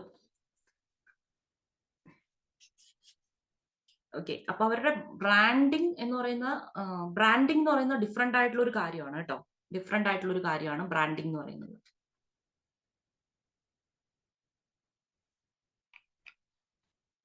ഓക്കെ, അപ്പൊ നമുക്ക് അത് വെച്ചിട്ട് ഒന്നും പറയാൻ വേണ്ടിട്ട് പറ്റില്ല. നേരത്തെ അതായിരുന്നു ചോദിച്ചത്. ശരി, അപ്പൊ യൂണിവേഴ്സൽ അപ്ലിക്കേഷൻ ആയിരുന്നു നമ്മൾ പറഞ്ഞുകൊണ്ടിരുന്നത്. ഇത് ഏത് ഓർഗനൈസേഷനിലും നമുക്ക് എന്ത് ചെയ്യാൻ വേണ്ടി പറ്റും? മാനേജ്മെന്റ് അപ്ലൈ ചെയ്യാൻ വേണ്ടിയിട്ട് പറ്റും. പ്രോഫിറ്റ് മേക്കിംഗ് ആയിട്ട് ആയിക്കോട്ടെ, സർവീസ് ബേസ്ഡ് ആയിക്കോട്ടെ, എവിടെയാണെങ്കിലും നമുക്ക് മാനേജ്മെന്റിന്റെ പ്രിൻസിപ്പിൾസ് അപ്ലൈ ചെയ്യാൻ വേണ്ടിയിട്ട് പറ്റും. Integrative force. നമ്മുടെ ഓർഗനൈസേഷനിൽ കുറേ റിസോഴ്സുകളുണ്ട്. Human resource, financial resource, informational റിസോഴ്സുകൾ. ഇതിനെല്ലാം ബ്രിങ് ചെയ്യുന്ന, ഇതിനെല്ലാം ഒരുമിച്ച് കൊണ്ടുപോകുന്ന ഒരു ബൈൻഡിങ് ഫോഴ്സ് ആണ് മാനേജ്മെന്റ് എന്ന് പറയുന്നത്. അപ്പോൾ വിവിധ ഡിപ്പാർട്ട്മെന്റുകളുടെ ഇടയിൽ കോർഡിനേഷൻ, ടീം വർക്ക്, ഇതൊക്കെ വർദ്ധിപ്പിച്ച് നമ്മൾ ആ സിംഗിൾ, മറ്റേ അർജുനെ പോലെ ഒരു സിംഗിൾ എയിമില് ഊന്നി മുന്നോട്ട് പോവുക, അതിന് സഹായിക്കുക എന്നുള്ളതാണ് മാനേജ്മെന്റിന്റെ ഡ്യൂട്ടി. ഇപ്പൊ മാർക്കറ്റിംഗ് ടീമും പ്രൊഡക്ഷൻ ടീമും അവരൊരു ന്യൂ പ്രൊഡക്റ്റ് ലോഞ്ച് ചെയ്യുന്ന സമയത്ത്, നമ്മളൊരു ന്യൂ പ്രൊഡക്റ്റ് ഉണ്ടാക്കാൻ വേണ്ടിയിട്ട്, നമ്മളൊരു ബേക്കിംഗ് കമ്പനിയാന്ന് വിചാരിച്ചോ. അപ്പോ കേക്കുകൾക്ക് പൊതുവെ മധുരമാണല്ലോ. നമ്മൾ വിചാരിക്കുകയാണ് പുളി, എരിവ്, ഇതെല്ലാം കൂടിയുള്ള ഒരു ഡിഫറെന്റ് സാധനം ഇറക്കുന്നു. അപ്പൊ അങ്ങനെ അത് വായിലിട്ട് അലിയും കൂടി ചെയ്യുമ്പോൾ നല്ലൊരു ടേസ്റ്റ് ആയിരിക്കും എന്നുള്ളൊരു ഇതിൽ നമ്മളത് ഇറക്കാൻ പോവാ, പുതിയൊരു സാധനം. അപ്പൊ നമ്മൾ നമ്മുടെ മാർക്കറ്റിംഗ് ഡിപ്പാർട്ട്മെന്റ് ഇങ്ങനെ മാർക്കറ്റില് സർവേ നടത്തിയിട്ടാണ് ഈ ഒരു ടേസ്റ്റിനോട് ആളുകൾക്ക് താല്പര്യം ഉണ്ടാകാം എന്ന് വെച്ചിരിക്കുന്നത്. അപ്പൊ ഇവര് മാർക്കറ്റ് സർവേ നടത്തി മാനേജ്മെന്റിനെ അറിയിച്ചു. മാനേജ്മെന്റ് പ്രൊഡക്ഷൻ ടീമുമായിട്ട് ചർച്ച ചെയ്തു. പ്രൊഡക്ഷൻ ടീം പറഞ്ഞു നമ്മൾ ഇതൊന്ന് ടെസ്റ്റ് ചെയ്ത് നോക്കാം. അപ്പൊ അവരൊരു സാധനം ഉണ്ടാക്കി, അത് നല്ല ടേസ്റ്റ് ഒക്കെ ഉണ്ട്. അപ്പോ അവരിത് മാർക്കറ്റിലേക്ക് പുറത്തിറക്കാം, അതിനു വേണ്ടിയിട്ട് നമുക്ക് ഉണ്ടാക്കാമെന്ന് തീരുമാനിച്ചു. ഇനിയിപ്പോ നമ്മുടെ മാർക്കറ്റിംഗ് ഡിപ്പാർട്ട്മെന്റിനെ ഇത് അറിയിച്ചിട്ടുണ്ട്, നമ്മളിത് സംഭവം സെറ്റ് ആയിട്ടുണ്ട്, നമുക്കിത് പുറത്തേക്ക് ഇറക്കാം എന്നുള്ളത്. അപ്പൊ മാർക്കറ്റിംഗ് ഡിപ്പാർട്ട്മെന്റിലെ അഡ്വർടൈസിംഗ് ഡിപ്പാർട്ട്മെന്റിന് എന്ത് ചെയ്യണം? ഈ സാധനത്തിന് അഡ്വർടൈസ് ചെയ്യണം അല്ലെ? ഇങ്ങനെ ഒരു പുതിയ സാധനം വരുന്നു, ഇതുവരെ വന്ന ചോക്ലേറ്റ് കേക്കുകളുടെ ഫാമിലിയിൽ നിന്നും പുതിയൊരു കേക്ക് എന്നൊക്കെ പറഞ്ഞിട്ട് അവർ അഡ്വർടൈസ്മെന്റ് നടത്തണമെങ്കിൽ ഇത് എന്ന് മാർക്കറ്റിൽ ഇറങ്ങുമെന്ന് ഈ അഡ്വർടൈസിംഗ് ഡിപ്പാർട്ട്മെന്റിന് അറിയണം അല്ലെ? അത് ആർക്കാ പറയാൻ പറ്റുക? പ്രൊഡക്ഷൻ ഡിപ്പാർട്ട്മെന്റിനാണ് പറയാൻ പറ്റുക. ഒരു 100 പീസ് എന്നത്തേക്ക് നമുക്ക് മാർക്കറ്റിൽ ഇറക്കാൻ വേണ്ടിയിട്ട് പറ്റും. അപ്പൊ ഈ പ്രൊഡക്ഷൻ ഡിപ്പാർട്ട്മെന്റും അഡ്വർടൈസ്മെന്റ് ഡിപ്പാർട്ട്മെന്റും കൂടി കൊളാബറേറ്റ് ചെയ്യണം. ഒരു പുതിയ പ്രൊഡക്റ്റ് പുറത്തിറങ്ങുന്നതിന് മുൻപ് അവർ രണ്ടുപേരും കൂടി കൊളാബറേറ്റ് ചെയ്തിട്ട് വേണം ഒരു ഡേറ്റ് ഫൈനലൈസ് ചെയ്തിട്ട് വേണം അഡ്വർടൈസിംഗ് ഡിപ്പാർട്ട്മെന്റ് എന്ത് ചെയ്യാൻ, ഇവർക്ക് പുതിയ കേക്കിന്റെ പരസ്യം പുറത്തേക്ക് വിടാൻ വേണ്ടിയിട്ട്. സിനിമ എല്ലാ ഇതിലും ഉണ്ട് കേട്ടോ. സിനിമയൊക്കെ പെർഫെക്റ്റ് എക്സാമ്പിൾ ആണ്. അടുത്തത് മാനേജ്മെന്റ് എന്ന് പറയുന്ന ഒരു കണ്ടിന്യൂസ് പ്രോസസ്സാണ്. മാനേജ്മെന്റ് ഞാൻ നേരത്തെ പറഞ്ഞ പോലെ നമ്മളൊരാൾ തീർന്നു കഴിഞ്ഞാൽ തീരുന്ന ഒരു സാധനമല്ല നമ്മുടെ ബിസിനസ് എന്ന് പറയുന്നത്. So planning, organising, directing, controlling, again planning, organising, directing, controlling, പിന്നെയും അഗെയിൻ പ്ലാനിങ്, ഈ ഒരു സൈക്കിൾ ആയിട്ടാണ് മാനേജ്മെന്റ് മുന്നോട്ട് പോകുന്നത്. ഇത് എല്ലാ ലെവലിലുമുള്ള ഒരു പ്രോസസ്സാണ്. ഭയങ്കര ഡൈനാമിക് ആണ്. ടാറ്റ പോലെ. So daily planning meetings, performance reviews ഒക്കെ അതിന് എക്സാമ്പിളാണ്. അപ്പൊ ഇന്ന് മാനേജ്മെന്റിൽ ഒറ്റ തിയറിയേ ഉള്ളൂ, ഇന്നലെ ചെയ്തതിനേക്കാൾ നന്നായി ഇന്ന് ചെയ്യുന്നു. അപ്പൊ നമ്മളെ ലൈഫിലും അങ്ങനെ ഒരു തിയറിയാണ് വേണ്ടത്. നമ്മൾ മറ്റുള്ള ആളുകളെ കൺസിഡർ ചെയ്യേണ്ട കാര്യമേ ഇല്ല. ഇപ്പൊ നമ്മൾ പല തെറ്റുകളും നമ്മുടെ പ്രീവിയസ് ഡേയ്സിൽ ചെയ്തിട്ടുണ്ടാവും. നമ്മൾ ഇതുവരെയുള്ള ദിവസങ്ങളിൽ പഠിക്കുന്നു എന്ന് പറഞ്ഞിട്ടേ ഉണ്ടാവുള്ളൂ. നമ്മുടെ മാക്സിമം നമ്മൾ പഠിച്ചിട്ടുണ്ടാവില്ല. പക്ഷെ മറ്റൊരാളെയായിട്ട് നമ്മൾ കമ്പയർ ചെയ്യേണ്ട കാര്യമില്ല. നമ്മൾ വിചാരിക്കും ഞാൻ ഇതുവരെ എന്റെ 100% കൊടുത്ത് പഠിച്ചിട്ടില്ല, അപ്പൊ ഇന്ന് മുതൽ എനിക്ക് എന്ത് ചെയ്യാം, എന്റെ 100% കൊടുത്ത് പഠിക്കാം. പക്ഷെ എനിക്കത് ഒറ്റ ദിവസം കൊണ്ട് പോസിബിൾ ആണോ എന്ന് ചോദിച്ചാൽ ചിലപ്പോൾ പോസിബിൾ ആവില്ല. അപ്പൊ നമ്മൾ ഡെയിലി പ്ലാൻ ചെയ്യുക, കണ്ടിന്യൂസ് ഇംപ്രൂവ്മെന്റ് കൊണ്ടുവരിക എന്നുള്ളൊരു കാര്യമാണ്. കൺസിസ്റ്റൻസിയെക്കാളും കൂടുതൽ, കൺസിസ്റ്റൻസി എന്ന് പറഞ്ഞിട്ടുണ്ടെങ്കിൽ എല്ലാ ദിവസവും ചെയ്യണം എന്നുള്ളൊരു കാര്യമാണല്ലോ അല്ലെ. പക്ഷെ കണ്ടിന്യൂസ് ഇംപ്രൂവ്മെന്റ് എന്ന് പറഞ്ഞാൽ അതല്ല, ഇന്നലെ ചെയ്തതിനേക്കാൾ കുറച്ചും കൂടെ നന്നായിട്ട് നാളെ. അപ്പൊ നമ്മളത് പഠിക്കും. മോഡേൺ മാനേജ്മെന്റ് പ്രിൻസിപ്പിൾ ആണത്, കണ്ടിന്യൂസ് ഇംപ്രൂവ്മെന്റ്. അതിനെ ബേസ് ചെയ്തിട്ടാണ് ജപ്പാനിലെ കമ്പനീസ് ഒക്കെ വർക്ക് ചെയ്യുന്നത്. ജപ്പാന്റെ കാര്യം അറിയാലോ. ജപ്പാൻ സെക്കൻഡ് വേൾഡ് വാറിൽ ഫുൾ ആയിട്ട് തകർന്നു പോയിട്ടുള്ള ഒരു രാജ്യമാണ്. പക്ഷെ ഇന്ന് അവർ ടെക്നോളജിയുടെ കാര്യത്തിൽ എവിടെയാണ് എത്തി നിൽക്കുന്നത്? അമേരിക്കയുമായിട്ട് കിടപിടിക്കാൻ അല്ലെ. അമേരിക്കക്ക് അങ്ങനെ ഒരു പ്രശ്നവും വന്നിട്ടില്ല. അമേരിക്ക ആയ കാലം മുതൽ തന്നെ എന്താണ്, ലോക പോലീസ് കളിച്ച് എല്ലാവരെയും ഭരിച്ച് അങ്ങനെ നടക്കുന്ന ഒരു സംഭവമാണ് അമേരിക്ക. പക്ഷെ അങ്ങനെയുള്ള ഒരു പ്രിവിലേജ് ഒന്നും കിട്ടാത്ത വന്ന ഒരു രാജ്യമാണ് ജപ്പാൻ എന്ന് പറയുന്നത്. അപ്പൊ നമ്മൾ ജപ്പാനെ മാതൃകയാക്കണം എന്നുള്ളതാണ് എൻ്റെ ഒരു പേഴ്സണൽ ആയിട്ടുള്ള അഭിപ്രായം. നമുക്കത് വരും ക്ലാസ്സുകളിൽ ചർച്ച ചെയ്യാം. അപ്പം ഇപ്പൊ നമ്മൾ പറഞ്ഞു വന്നത് എന്താ, ഇത് കണ്ടിന്യൂസ് പ്രോസസ് ആണെന്നുള്ളൊരു കാര്യം. Then group activity. മാനേജ്മെന്റ് എപ്പോഴും പീപ്പിൾസുമായിട്ടാണ് ഡീൽ ചെയ്യുന്നത്. വെറും പീപ്പിൾസ് അല്ല, peoples working in groups as a team. So ആ ഒരു ടീമിനെ മര്യാദയ്ക്ക് കൊണ്ടുപോകാൻ അവിടെ കോപ്പറേഷൻ, കമ്മ്യൂണിക്കേഷൻ, കൊളാബറേഷൻ ഇതൊക്കെ വളരെ അത്യാവശ്യമാണ്. ഒരു മാനേജറും അതേ ഒരു ക്യാബിനിൽ നിന്ന് ഒറ്റയ്ക്ക് വർക്ക് ചെയ്യുന്ന ആളല്ല. ചിലപ്പോൾ നമ്മൾ നോക്കുമ്പോൾ അവിടെ ഒരു ക്യാബിനൊക്കെ ഉണ്ടാവും, പക്ഷെ അവരെപ്പോഴും അല്ലെങ്കിൽ മാനേജർ എപ്പോഴും ഒരു ടീമിനെ ലീഡ് ചെയ്യുന്ന ആളാണ്. സോ ടീമിനിടയിലുള്ള കമ്മ്യൂണിക്കേഷൻ പോസിബിൾ ആക്കുക, ടീമിനിടയിൽ ഒരു കോപ്പറേഷൻ, കൊളാബറേഷൻ പോസിബിൾ ആക്കുക, ഇതൊക്കെ മാനേജറുടെ ഡ്യൂട്ടിയാണ്.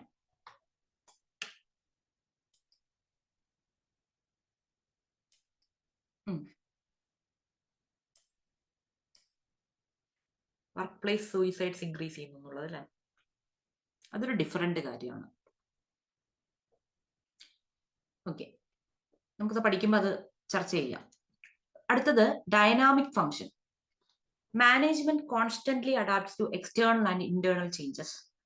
ഇപ്പം നമ്മൾ ഒരു കമ്പനി സ്റ്റാർട്ട് ചെയ്യുന്നു, നമ്മൾ അന്ന് ഉപയോഗിക്കുന്ന ടെക്നോളജി ആയിരിക്കില്ല അതിനുശേഷം ടെക്നോളജി ഇങ്ങനെ ഇവോൾവ് ചെയ്ത് വന്നുകൊണ്ടേയിരിക്കുക. ഒരിക്കലും ടെക്നോളജി ഇവോൾവ് ചെയ്യുന്നത് സ്റ്റോപ്പ് ചെയ്യില്ല. സോ അതിങ്ങനെ ഇവോൾവ് ചെയ്ത് വന്നുകൊണ്ടേയിരിക്കുകയാണ്. ഇപ്പൊ നമ്മുടെ ചുറ്റുമുള്ള ടെക്നോളജി മാറുന്നതിനനുസരിച്ച് നമ്മുടെ പ്രോസസ്സുകൾ മാറ്റേണ്ടതായിട്ട് വരും. മാർക്കറ്റ് കണ്ടീഷൻസ് മാറുന്നുണ്ടാവും. ഇപ്പം നേരത്തെയൊക്കെ കസ്റ്റമേഴ്സ്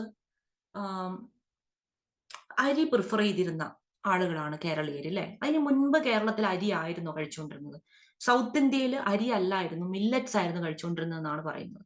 അപ്പൊ ഏതോ ഒരു സമയത്ത് വെച്ചിട്ട് നമ്മൾ അരി കഴിക്കാൻ വേണ്ടി തുടങ്ങി. എനിക്ക് തോന്നുന്നത് ചിലപ്പോൾ അത് നമ്മൾ കൂടുതലായിട്ട് ഇങ്ങനെ കായിക ആക്ടിവിറ്റീസ് ചെയ്ത് ജീവിച്ചുകൊണ്ടിരുന്ന സമയത്ത് ഭക്ഷണം വയറ് നിറയ്ക്കാൻ വേണ്ടിയിട്ട് പെട്ടെന്ന് വയറ് നിറയും, പിന്നെ കൂടുതൽ ഊർജം കിട്ടും എന്നുള്ളൊരു രീതിയിൽ നമ്മൾ ചൂസ് ചെയ്തൊരു സാധനമായിരിക്കും അരി. അത് കഴിഞ്ഞിട്ട് നമ്മുടെ ജീവിത രീതി മാറി. ഇല്ല, കൂടുതൽ ആളുകൾ ഇപ്പൊ പാടത്ത് പോയിട്ട് പണിയെടുക്കുക, വെയിലത്ത് നിന്ന് പണിയെടുക്കുക, അങ്ങനത്തെ ഒന്നും ഇല്ലല്ലോ. ഇപ്പൊ നമ്മൾ അങ്ങനെയല്ല ചെയ്യുന്നത്. സോ അത് കഴിഞ്ഞു കഴിഞ്ഞപ്പോഴത്തേക്കും കുറച്ചു കാലം കൂടി നമ്മൾ അരി കണ്ടിന്യൂ ചെയ്തു, പക്ഷെ നമുക്ക് രോഗങ്ങൾ കൂടി. ഇപ്പൊ നമ്മൾ ഏറ്റവും കൂടുതൽ ചൂസ് ചെയ്യുന്നത് എന്താണ്? മില്ലറ്റ്സ്, വീറ്റ്, ഇതൊക്കെയാണ് ചൂസ് ചെയ്യുന്നത് അല്ലെ. റാഗി, റാഗിയൊക്കെ പണ്ട് കുട്ടികളുടെ ഫുഡാന്ന് പറഞ്ഞിട്ടാണ് നമ്മൾ നിന്നിരുന്നത്. പക്ഷെ ഇപ്പൊ ഏറ്റവും കൂടുതൽ കുട്ടികൾക്ക് കൊടുക്കാൻ നമ്മളാണ് തിന്നുന്നത് റാഗി പുട്ട്, റാഗി ഇഡ്ഡലി, ഇങ്ങനത്തെ സാധനങ്ങളൊക്കെയാ. അരി നമ്മൾ വിഷമത്തോടു കൂടി ആണെങ്കിലും ഉപേക്ഷിച്ചു, ഇല്ലേ? ഇപ്പൊ അരി കൂടുതലായിട്ട് നമ്മൾ കഴിക്കാറുണ്ടോ? അരി കൂടുതൽ ആളുകളും കഴിക്കാറില്ല. അതായത് കസ്റ്റമറിന്റെ പ്രിഫറൻസുകൾ ചേഞ്ച് ചെയ്തുകൊണ്ടിരിക്കുകയാണ്. അപ്പോ നേരത്തെ അരി വിറ്റുകൊണ്ടിരുന്ന ആളുകൾ ഇപ്പൊ ഗോതമ്പ്, അതെ, കേട്ടിട്ടില്ലാത്ത സീഡ്സ് വരെ നമ്മളിപ്പോ കഴിക്കുന്നുണ്ട്. പുഴുങ്ങി കഴിക്കുക എന്നുള്ള ഒരു ഇതിലാണ് നമ്മൾ കൂടുതൽ ഹെൽത്തിന് ഇമ്പോർട്ടൻസ് കൊടുക്കുക എന്നുള്ളത്. അപ്പൊ കസ്റ്റമറിന്റെ പ്രിഫറൻസ് മാറുകയാണ്. മാർക്കറ്റ് സൈഡിൽ നമ്മൾ ചിന്തിക്കുമ്പോൾ നമ്മുടെ കസ്റ്റമേഴ്സിന്റെ പ്രിഫറൻസുകൾ മാറി. നേരത്തെ അരി ആവശ്യപ്പെട്ടുകൊണ്ടിരുന്നവര് ഇപ്പൊ വന്നിട്ട് വീറ്റ് ഉണ്ടോ എന്നാണ് ചോദിക്കുന്നത്. അപ്പൊ ഇനി മുതൽ നമ്മൾ വീറ്റ് വേണം വിൽക്കാൻ. അപ്പൊ മാർക്കറ്റ് കണ്ടീഷൻസ് മാറുന്നു, ഗവൺമെന്റിന്റെ റെഗുലേഷൻസ് മാറുന്നു. ഞാൻ നേരത്തെ വാഴേന്റെ കേസ് പറഞ്ഞിട്ടേ, വാഴയില ഇനി വെട്ടാൻ പാടില്ല, ഗവൺമെന്റ് റെഗുലേഷൻ ഇറക്കി. അപ്പോ അതിനനുസരിച്ച് നമ്മുടെ ബിസിനസ് ചേഞ്ച് ചെയ്യണം. കൺസ്യൂമർ പ്രിഫറൻസ്, അത് മാർക്കറ്റ് കണ്ടീഷൻസും സെയിം ആയിട്ട് വരും. ഇപ്പോ ഒരു എക്സാമ്പിൾ ഇവിടെ കൊടുത്തിരിക്കുന്നത്, കോവിഡിന്റെ ആഫ്റ്റർ ഇ കൊമേഴ്സ് ഫേംസ് അവരുടെ സ്ട്രാറ്റജീസ് ഷിഫ്റ്റ് ചെയ്ത്. ഇനി കോവിഡിന്റെ ടൈമിൽ തന്നെ ആണെങ്കിൽ അതുവരെ ഓഫ്ലൈനായിട്ട് മാത്രം സാധനങ്ങൾ വിറ്റുകൊണ്ടിരുന്ന പല ഷോപ്പുകളും ഓൺലൈനായിട്ട് അവരുടെ സാധനങ്ങൾ വിൽക്കാൻ വേണ്ടിയിട്ട് തുടങ്ങി. സോ നമ്മുടെ ചുറ്റുമുള്ള എൻവയോൺമെന്റിൽ ചേഞ്ചസ് സംഭവിക്കും, നമ്മുടെ ഇൻസൈഡിലുള്ള എൻവയോൺമെന്റിൽ ചേഞ്ചസ് സംഭവിക്കും. അതിനനുസരിച്ച് ഓർഗനൈസേഷന്റെ ഗോൾ അച്ചീവ് ചെയ്യാൻ വേണ്ടിയിട്ട് നമ്മൾ എന്തൊക്കെ കാര്യങ്ങൾ മാനേജ് ചെയ്യണം. സോ ഡൈനാമിക് ആയിട്ടുള്ള ഒരു ആക്ടിവിറ്റിയാണ് മാനേജ്മെന്റ് എന്ന് പറയുന്നത്. പിന്നെ മാനേജ്മെന്റ് മൾട്ടി ഡിസിപ്ലിനറിയാണ്. ഞാൻ പറഞ്ഞ പോലെ എക്കണോമിക്സ്, സൈക്കോളജി, സോഷ്യോളജി, മാത്സ്, ഇതിൽ നിന്നെല്ലാം ടൂൾസ് ആൻഡ് ടെക്നിക്സ് നമ്മൾ ഉപയോഗിക്കുന്നുണ്ട്. കോസ്റ്റ് മാനേജ്മെന്റ് നമ്മൾ എക്കണോമിക്സ് എടുക്കുന്ന ഒരു കാര്യമാണ്. മോട്ടിവേഷൻ, എംപ്ലോയീസിൽ നിന്ന് നല്ല പ്രൊഡക്ടിവിറ്റി കിട്ടാൻ വേണ്ടി അവർ മോട്ടിവേറ്റഡ് ആയിട്ട് വെക്കണം. അവരുടെ ബിഹേവിയർ നമുക്ക് എങ്ങനെ കൺട്രോൾ ചെയ്യാം എന്നുള്ളത് നോക്കണം. സോ അതൊക്കെ നമ്മൾ സൈക്കോളജിയിൽ നിന്ന് എടുക്കുന്ന കാര്യങ്ങളാണ്. സോഷ്യോളജി, ഗ്രൂപ്പ് ഡൈനാമിക്സ്, നേരത്തെ പറഞ്ഞില്ലേ, വർക്ക് പ്ലേസ് പൊളിറ്റിക്സ്, ഇതൊക്കെ എങ്ങനെ ഡീൽ ചെയ്യണം. പിന്നെ ഡിമാൻഡ് അനാലിസിസ്, നമുക്ക് കഴിഞ്ഞ മന്തുകളിൽ വന്നിട്ടുള്ള ഡിമാൻഡ് അനുസരിച്ച് എങ്ങനെയാണ് പ്രൊഡക്ഷൻ ഷെഡ്യൂൾ ചെയ്യേണ്ടതെന്ന് നോക്കുക. അത് നമ്മൾ ഫോർകാസ്റ്റിങ്ങും ബഡ്ജറ്റിങ്ങും ഒക്കെ യൂസ് ചെയ്തിട്ടാണ്. അതൊക്കെ നമ്മൾ സ്റ്റാറ്റിസ്റ്റിക്സിൽ, കോർ സ്റ്റാറ്റിസ്റ്റിക്സിലുള്ള കാര്യങ്ങളാണ്. അപ്പൊ ഇതൊക്കെ ഉപയോഗിച്ചിട്ടാണ് നമ്മൾ മാനേജ്മെന്റ് മുന്നോട്ട് കൊണ്ടുപോകുന്നത്. ഞാൻ ഈ കോൺസെപ്റ്റ് മീൻസ് ഈ ഫീച്ചേഴ്സ് ഒന്ന് കഴിഞ്ഞതിന് ശേഷം വിടാട്ടോ. ഇങ്ങനെ കൗണ്ട് കുറഞ്ഞു 215 എത്തിയിട്ടുണ്ട്. Intangible but observable. ഇപ്പൊ നമ്മൾ മാനേജ്മെന്റ് ഒരിക്കലും ടച്ച് ചെയ്യാൻ വേണ്ടി പറ്റില്ല, നമുക്ക് കാണാൻ വേണ്ടിയിട്ട് പറ്റില്ല, പക്ഷെ നമുക്കത് ഫീൽ ചെയ്യാൻ വേണ്ടിയിട്ട് പറ്റും. എങ്ങനെ ഫീൽ ചെയ്യാം? നമ്മുടെ കമ്പനിയുടെ എഫിഷ്യൻസി കൂടി, എംപ്ലോയി ടേൺ ഓവർ കുറഞ്ഞു. ഇപ്പം ശരിയായിട്ട് മാനേജ് ചെയ്യാത്ത ഒരു കമ്പനി, നമുക്ക് ശമ്പളം കിട്ടുന്നില്ല, നമുക്ക് ഒരു നെഗറ്റീവ് ആയിട്ടുള്ള അറ്റ്മോസ്ഫിയർ ക്രിയേറ്റ് ചെയ്യപ്പെടുന്ന ഒരു കമ്പനിയിൽ എത്ര പേര് ജോലി ചെയ്യും? നമ്മുടെ ഗതികേട് കൊണ്ട് നമ്മൾ അവിടെ ജോലി ചെയ്യുന്നുണ്ടെങ്കിലും നമ്മളിങ്ങനെ വിചാരിച്ചുകൊണ്ടിരിക്കുക, അടുത്ത കമ്പനിയിൽ ഒരു ചാൻസ് ഉണ്ടെങ്കിൽ ആ സമയത്ത് നമുക്ക് ഇവിടുന്ന് വിടണം, അല്ലെ? ഒരു ചിലപ്പോൾ ചില കമ്പനീസ് പറയും, നീ പോയാൽ വേറെടുത്ത അത്രയേ ഉള്ളൂ, ഞങ്ങൾക്ക് എംപ്ലോയി വേറൊരാൾ മാറി വരും. പക്ഷേ അത് നല്ല കമ്പനികൾ ഒരിക്കലും അങ്ങനെ ചിന്തിക്കില്ല. കാരണം എന്താണെന്നറിയോ? ഒരു എംപ്ലോയിനെ റിക്രൂട്ട് ചെയ്യുമ്പോൾ നമുക്ക് നല്ല കോസ്റ്റ് ആവുന്നുണ്ട്. അയാളെ റിക്രൂട്ട് ചെയ്യുന്നതിനുള്ള കോസ്റ്റ്, അയാളെ ട്രെയിൻ ചെയ്യുന്നതിനുള്ള കോസ്റ്റ്, ഇതൊക്കെ നമ്മൾ വേറൊരാളെ കൊണ്ടുവരുമ്പോൾ ഇനിയും ചെയ്യണം. സോ എംപ്ലോയി ടേൺ ഓവർ കുറയ്ക്കാൻ വേണ്ടി തന്നെയാണ് നമ്മൾ ശ്രദ്ധിക്കേണ്ടത്. അതുപോലെ സ്മൂത്ത് ആയിട്ടുള്ള ഓപ്പറേഷൻസ് ആയിരിക്കും അവിടെ ഉള്ളത്. അതായത് എംപ്ലോയിക്ക് വന്ന് വർക്ക് ചെയ്താൽ മാത്രം മതി, ബാക്കിയുള്ള കാര്യങ്ങൾ മാനേജ്മെന്റ് ഒരുക്കിയിട്ടുണ്ടാവും. അങ്ങനെയുള്ള ഒരു അറ്റ്മോസ്ഫിയറിൽ ജോലി ചെയ്യാൻ എംപ്ലോയീസിന് താല്പര്യവുമായിരിക്കും. സോ നമുക്ക് മാനേജ്മെന്റ് ഒരിക്കലും കാണാൻ വേണ്ടി പറ്റില്ല, പക്ഷെ അതിന്റെ പ്രസൻസ് ഫീൽ ചെയ്യാൻ വേണ്ടിയിട്ട് പറ്റും. പിന്നെ മാനേജേഴ്സ് ചെയ്യുന്ന പ്രധാനപ്പെട്ട ആക്ടിവിറ്റി, മാനേജിങ്ങിൽ ചെയ്യുന്ന പ്രധാനപ്പെട്ട ആക്ടിവിറ്റി എന്ന് പറഞ്ഞാൽ ഡിസിഷൻ മേക്കിംഗ് ആണ്. നമ്മള് മാനേജറുടെ ഒരു ലൈഫിൽ അയാൾ ഡിഫറെന്റ് ലെവലിൽ ഡിസിഷൻസ് എടുക്കേണ്ടതായിട്ട് വരും. സ്ട്രാറ്റജിക് ഡിസിഷൻസ്, ആഫ്റ്റർ 5 years നമ്മൾ എവിടെ നിൽക്കണം? നമ്മുടെ മനുഷ്യരുടെ കാര്യത്തിൽ ഒരു സ്ട്രാറ്റജിക് ഡിസിഷൻസിന് വലിയൊരു സ്കോപ്പ് ഉണ്ടോ? നമുക്ക് അങ്ങനത്തെ ഡിസിഷൻസ് ഒക്കെ വേണം, പക്ഷെ നമ്മുടെ ലൈഫിന് ഒരു സെക്യൂരിറ്റി ഇല്ല, അല്ലെ? നമുക്കിപ്പോ പറയാൻ പറ്റില്ല ആഫ്റ്റർ 20 years നമ്മൾ ജീവനോട് ഇരിക്കുമോ എന്നുള്ളത്. എന്നാലും കൃത്യമായിട്ടുള്ള ഒരു നമ്മൾ മരിക്കുന്ന അന്ന് വരെ ഏറ്റവും നന്നായി ജീവിച്ചു എന്ന് ഉറപ്പുവരുത്താൻ വേണ്ടിയിട്ട് സ്ട്രാറ്റജിക് ഡിസിഷൻസ് വെക്കാം. പക്ഷെ ബിസിനസിന്റെ കാര്യത്തിൽ അങ്ങനെയല്ല, സ്ട്രാറ്റജിക് ഡിസിഷൻസ് വേണം. പിന്നെ ഓപ്പറേഷണൽ ഡിസിഷൻസ്, നമുക്ക് ദിവസേന ഡെയിലി ആക്ടിവിറ്റീസിൽ ഡിസിഷൻസ് എടുക്കേണ്ടതായിട്ട് വരും. പെട്ടെന്ന് നമ്മുടെ ഫാക്ടറി അടിച്ചുപോയി, അല്ലെങ്കിൽ കറണ്ട് പോയി, അപ്പൊ നമ്മുടെ സാധനങ്ങളൊന്നും പ്രവർത്തിക്കുന്നില്ല, ഈ എന്താണ് മറ്റേ ജനറേറ്റർ ഒന്നും പ്രവർത്തിക്കുന്നില്ല. അപ്പൊ എന്താ ചെയ്യുക? പെട്ടെന്ന് എന്താ ചെയ്യാൻ പറ്റുന്നത്? അല്ലെങ്കിൽ നമ്മുടെ ഒരു മെഷീൻ മാത്രം കേടായി, അപ്പൊ പെട്ടെന്ന് അതിന് എന്ത് ചെയ്യാൻ വേണ്ടി പറ്റും? ഒരു സെപ്പറേറ്റ് മെഷീൻ ഇപ്പൊ തന്നെ കൊണ്ടുവരണോ? അതിന് നന്നാക്കാൻ വേണ്ടിയിട്ട് ആളെ വിളിക്കണോ? നന്നാക്കണോ? 2 ദിവസം നന്നാക്കാൻ എടുക്കും എന്ന് പറഞ്ഞു കഴിഞ്ഞാൽ 2 ദിവസം വെയിറ്റ് ചെയ്തിട്ട് ഇനി പ്രൊഡക്ഷൻ റൺ ചെയ്താൽ മതിയോ? അങ്ങനത്തെ ടാസ്കുകളൊക്കെ, അല്ലെങ്കിൽ അങ്ങനത്തെ ആക്ടിവിറ്റീസ്, ഡിസിഷൻ മേക്കിംഗ് ഒക്കെ വരുന്ന ഓപ്പറേഷണൽ ലെവലിലാണ്. ഫിനാൻഷ്യൽ ഡിസിഷൻസ് ഉണ്ടാവും. ഇപ്പൊ നമ്മുടെ കയ്യിൽ 1,00,000 രൂപയുണ്ട്. 1,00,000 രൂപ ഇത് നമ്മൾ അഡ്വർടൈസ്മെന്റ് ഡിപ്പാർട്ട്മെന്റിന് അഡ്വർടൈസിങ്ങിന് വേണ്ടി കൊടുക്കണോ? അഥവാ ഇനി ഏതെങ്കിലും ഒരു സ്ഥലത്ത് നമ്മൾ എന്താണ് വല്ല ബോണ്ടുകളിലോ ഷെയറുകളിലോ ഒക്കെ ഇൻവെസ്റ്റ് ചെയ്യണോ? ഇതൊക്കെ ഫിനാൻഷ്യൽ ഡിസിഷനിൽ വരുന്ന കാര്യമാണ്. അഡ്വർടൈസിങ് ഡിപ്പാർട്ട്മെന്റ് നമ്മളിങ്ങനെ എന്താണ് പ്രൊസ് ചെയ്തുകൊണ്ടേയിരിക്കും, എന്താ നിങ്ങൾ പൈസ തരുമെന്ന്. പക്ഷെ അത് ഫിനാൻസ് ഡിപ്പാർട്ട്മെന്റിന്റെ തീരുമാനമാണ്. നമ്മൾ അഡ്വർടൈസിങ് മാനേജ്മെന്റ് പൈസ കൊടുക്കണോ അതോ ഇൻവെസ്റ്റ്മെന്റ് ചെയ്യണോ എന്നുള്ളത്. So it's all about decision making. ഇനി ലീഡർഷിപ്പ് ആൻഡ് കമ്മ്യൂണിക്കേറ്റിംഗ്. മാനേജ്മെന്റിൽ ലീഡിംഗ് പീപ്പിൾ എന്ന് പറയുന്ന ഒരു പരിപാടി ഇൻവോൾവ് ആകുന്നുണ്ട്. നമ്മൾ മറ്റാളുകളെ നയിക്കുകയാണ്. അപ്പൊ ആ നയിക്കുന്നതിന്റെ ഭാഗമായിട്ട് നേതാക്കൾ ചെയ്യുന്ന എന്താണ്? ആളുകൾ തമ്മിൽ കോൺഫ്ലിക്റ്റ് ഉണ്ടായിട്ടുണ്ടെങ്കിൽ അത് റിസോൾവ് ചെയ്യുക, അവര് തമ്മിലുള്ള ഒരു ഇൻഫോർമേഷൻ ഫ്ലോ അത് ഫ്രീ ആയിട്ട് കൊണ്ടുപോവുക. അത് നമ്പർ മാറിപ്പോയതാണ്, ഒന്ന് സാരാക്കണ്ട കേട്ടോ. ഓക്കെ, അപ്പൊ ഇൻഫോർമേഷൻ ഫ്ലോ അത് ഒരു തടസ്സമില്ലാതെ കൊണ്ടുപോവുക, അതൊക്കെ നമ്മുടെ മാനേജർ ചെയ്യേണ്ട കാര്യങ്ങളാണ്. അപ്പൊ ലീഡർഷിപ്പും കമ്മ്യൂണിക്കേഷനും വളരെ ഇമ്പോർട്ടന്റ് ആയിട്ടുള്ള കാര്യമാണ് മാനേജ്മെന്റിൽ. ഒരു മാനേജർ എന്ന് പറയുന്നത് ആളുകളുടെ പ്രശ്നങ്ങളൊക്കെ കേൾക്കാൻ മനസ്സുള്ള ഒരാളായിരിക്കണം, ഗുഡ് കമ്മ്യൂണിക്കേറ്റർ ആയിരിക്കണം, അതുപോലെ മോട്ടിവേറ്ററും ആയിരിക്കണം. ഇപ്പൊ നിങ്ങൾ പഠിക്കാൻ തീരെ മൂഡില്ലാത്ത ഒരു ദിവസം വരുന്നു, അപ്പോ നിങ്ങളുടെ മെന്റർ എന്ത് ചെയ്യും? നിങ്ങളെ മോട്ടിവേറ്റ് ചെയ്യും അല്ലെ? 12:30 വരെയാണ്, 12:30 വരെയാണ് ക്ലാസ്. ഇതൊന്ന് കഴിഞ്ഞോട്ടെ. 12:30 ആയോ? കുഴപ്പമില്ലല്ലോ. സ്കോപ്പ് ഓഫ് മാനേജ്മെന്റ് നമുക്ക് നെക്സ്റ്റ് ക്ലാസ്സിൽ പഠിക്കാം. ഡെവലപ്മെന്റ് ഓഫ് മാനേജർ ഒറ്റൊരു കാര്യം കൂടിയേ ഉള്ളൂ. വിശക്കുന്നുണ്ടോ? അപ്പം മാനേജ്മെന്റ് എന്ന് പറയുന്നത് ഒരു പ്രൊഫഷൻ ആണ് അല്ലെ? മാനേജ്മെന്റ് ഒരു MBA ഒക്കെ ഒരു പ്രൊഫഷണൽ കോഴ്സ് ആണ്. മാനേജ്മെന്റ് ഒരു പ്രൊഫഷൻ ആണ്. ഒരുപാട് കാര്യങ്ങൾ കൈകാര്യം ചെയ്യുന്ന ഒരു പാർട്ടാണ് മാനേജ്മെന്റ് എന്ന് പറയുന്നത്. അപ്പം ആഫ്റ്റർ ഡോക്ടേഴ്സ് ആയിട്ടുള്ള ആളുകൾ മാനേജേഴ്സ് ആകുന്നുണ്ട്, എഞ്ചിനീയേഴ്സ് ആയിട്ടുള്ള ആളുകൾ മാനേജ്മെന്റ് ചൂസ് ചെയ്യുന്നുണ്ട്. എന്തുകൊണ്ടാണെന്ന് വെച്ചിട്ടുണ്ടെങ്കിൽ ഇത് ഒരുപാട് കാര്യങ്ങൾ നമ്മൾ ഈ പ്രൊഫഷണലി ചെയ്യുന്ന എന്ന് വെച്ചാൽ ഡോക്ടർ അവരുടെ ലൈഫിൽ ചെയ്യുന്ന, എഞ്ചിനീയർ അവരുടെ ലൈഫിൽ ചെയ്യുന്ന കാര്യങ്ങളെക്കാളും ഒക്കെ കാര്യങ്ങൾ ഇൻവോൾവ് ചെയ്യുന്ന ഒരു പ്രൊഫഷനാണ്. അപ്പോ ഇത് നമ്മുടെ ഒരു മാനേജർ ഒരു ബെറ്റർ മാനേജർ ആയിട്ട് തീരുന്നത് അദ്ദേഹത്തിന്റെ എക്സ്പീരിയൻസ്, അദ്ദേഹത്തിന്റെ എഡ്യൂക്കേഷൻ, അദ്ദേഹത്തിന് കിട്ടിയിട്ടുള്ള ട്രെയിനിങ്, ഈ 3 കാര്യങ്ങളും അതിൽ ബാധിക്കും. എഡ്യൂക്കേഷൻ കൊണ്ട് മാത്രം നമുക്ക് ചെയ്യാവുന്ന ജോലികളുണ്ട്, എക്സ്പീരിയൻസ് കൊണ്ട് മാത്രം നമുക്ക് ചെയ്യാവുന്ന ജോലികളുണ്ട്, ഗുഡ് ട്രെയിനിങ് കിട്ടിയാൽ നമുക്ക് ചെയ്യാവുന്ന ജോലികളുണ്ട്. പക്ഷെ മാനേജ്മെന്റ് അല്ലെങ്കിൽ ഒരു ഗുഡ് മാനേജർ എന്ന് പറയുന്ന ആള് ഇവോൾവ് ചെയ്യുന്നത് അയാളുടെ എക്സ്പീരിയൻസിൽ നിന്ന്, അയാളുടെ എഡ്യൂക്കേഷനിൽ നിന്ന്, അയാളുടെ ട്രെയിനിങ്ങിൽ നിന്ന്. സോ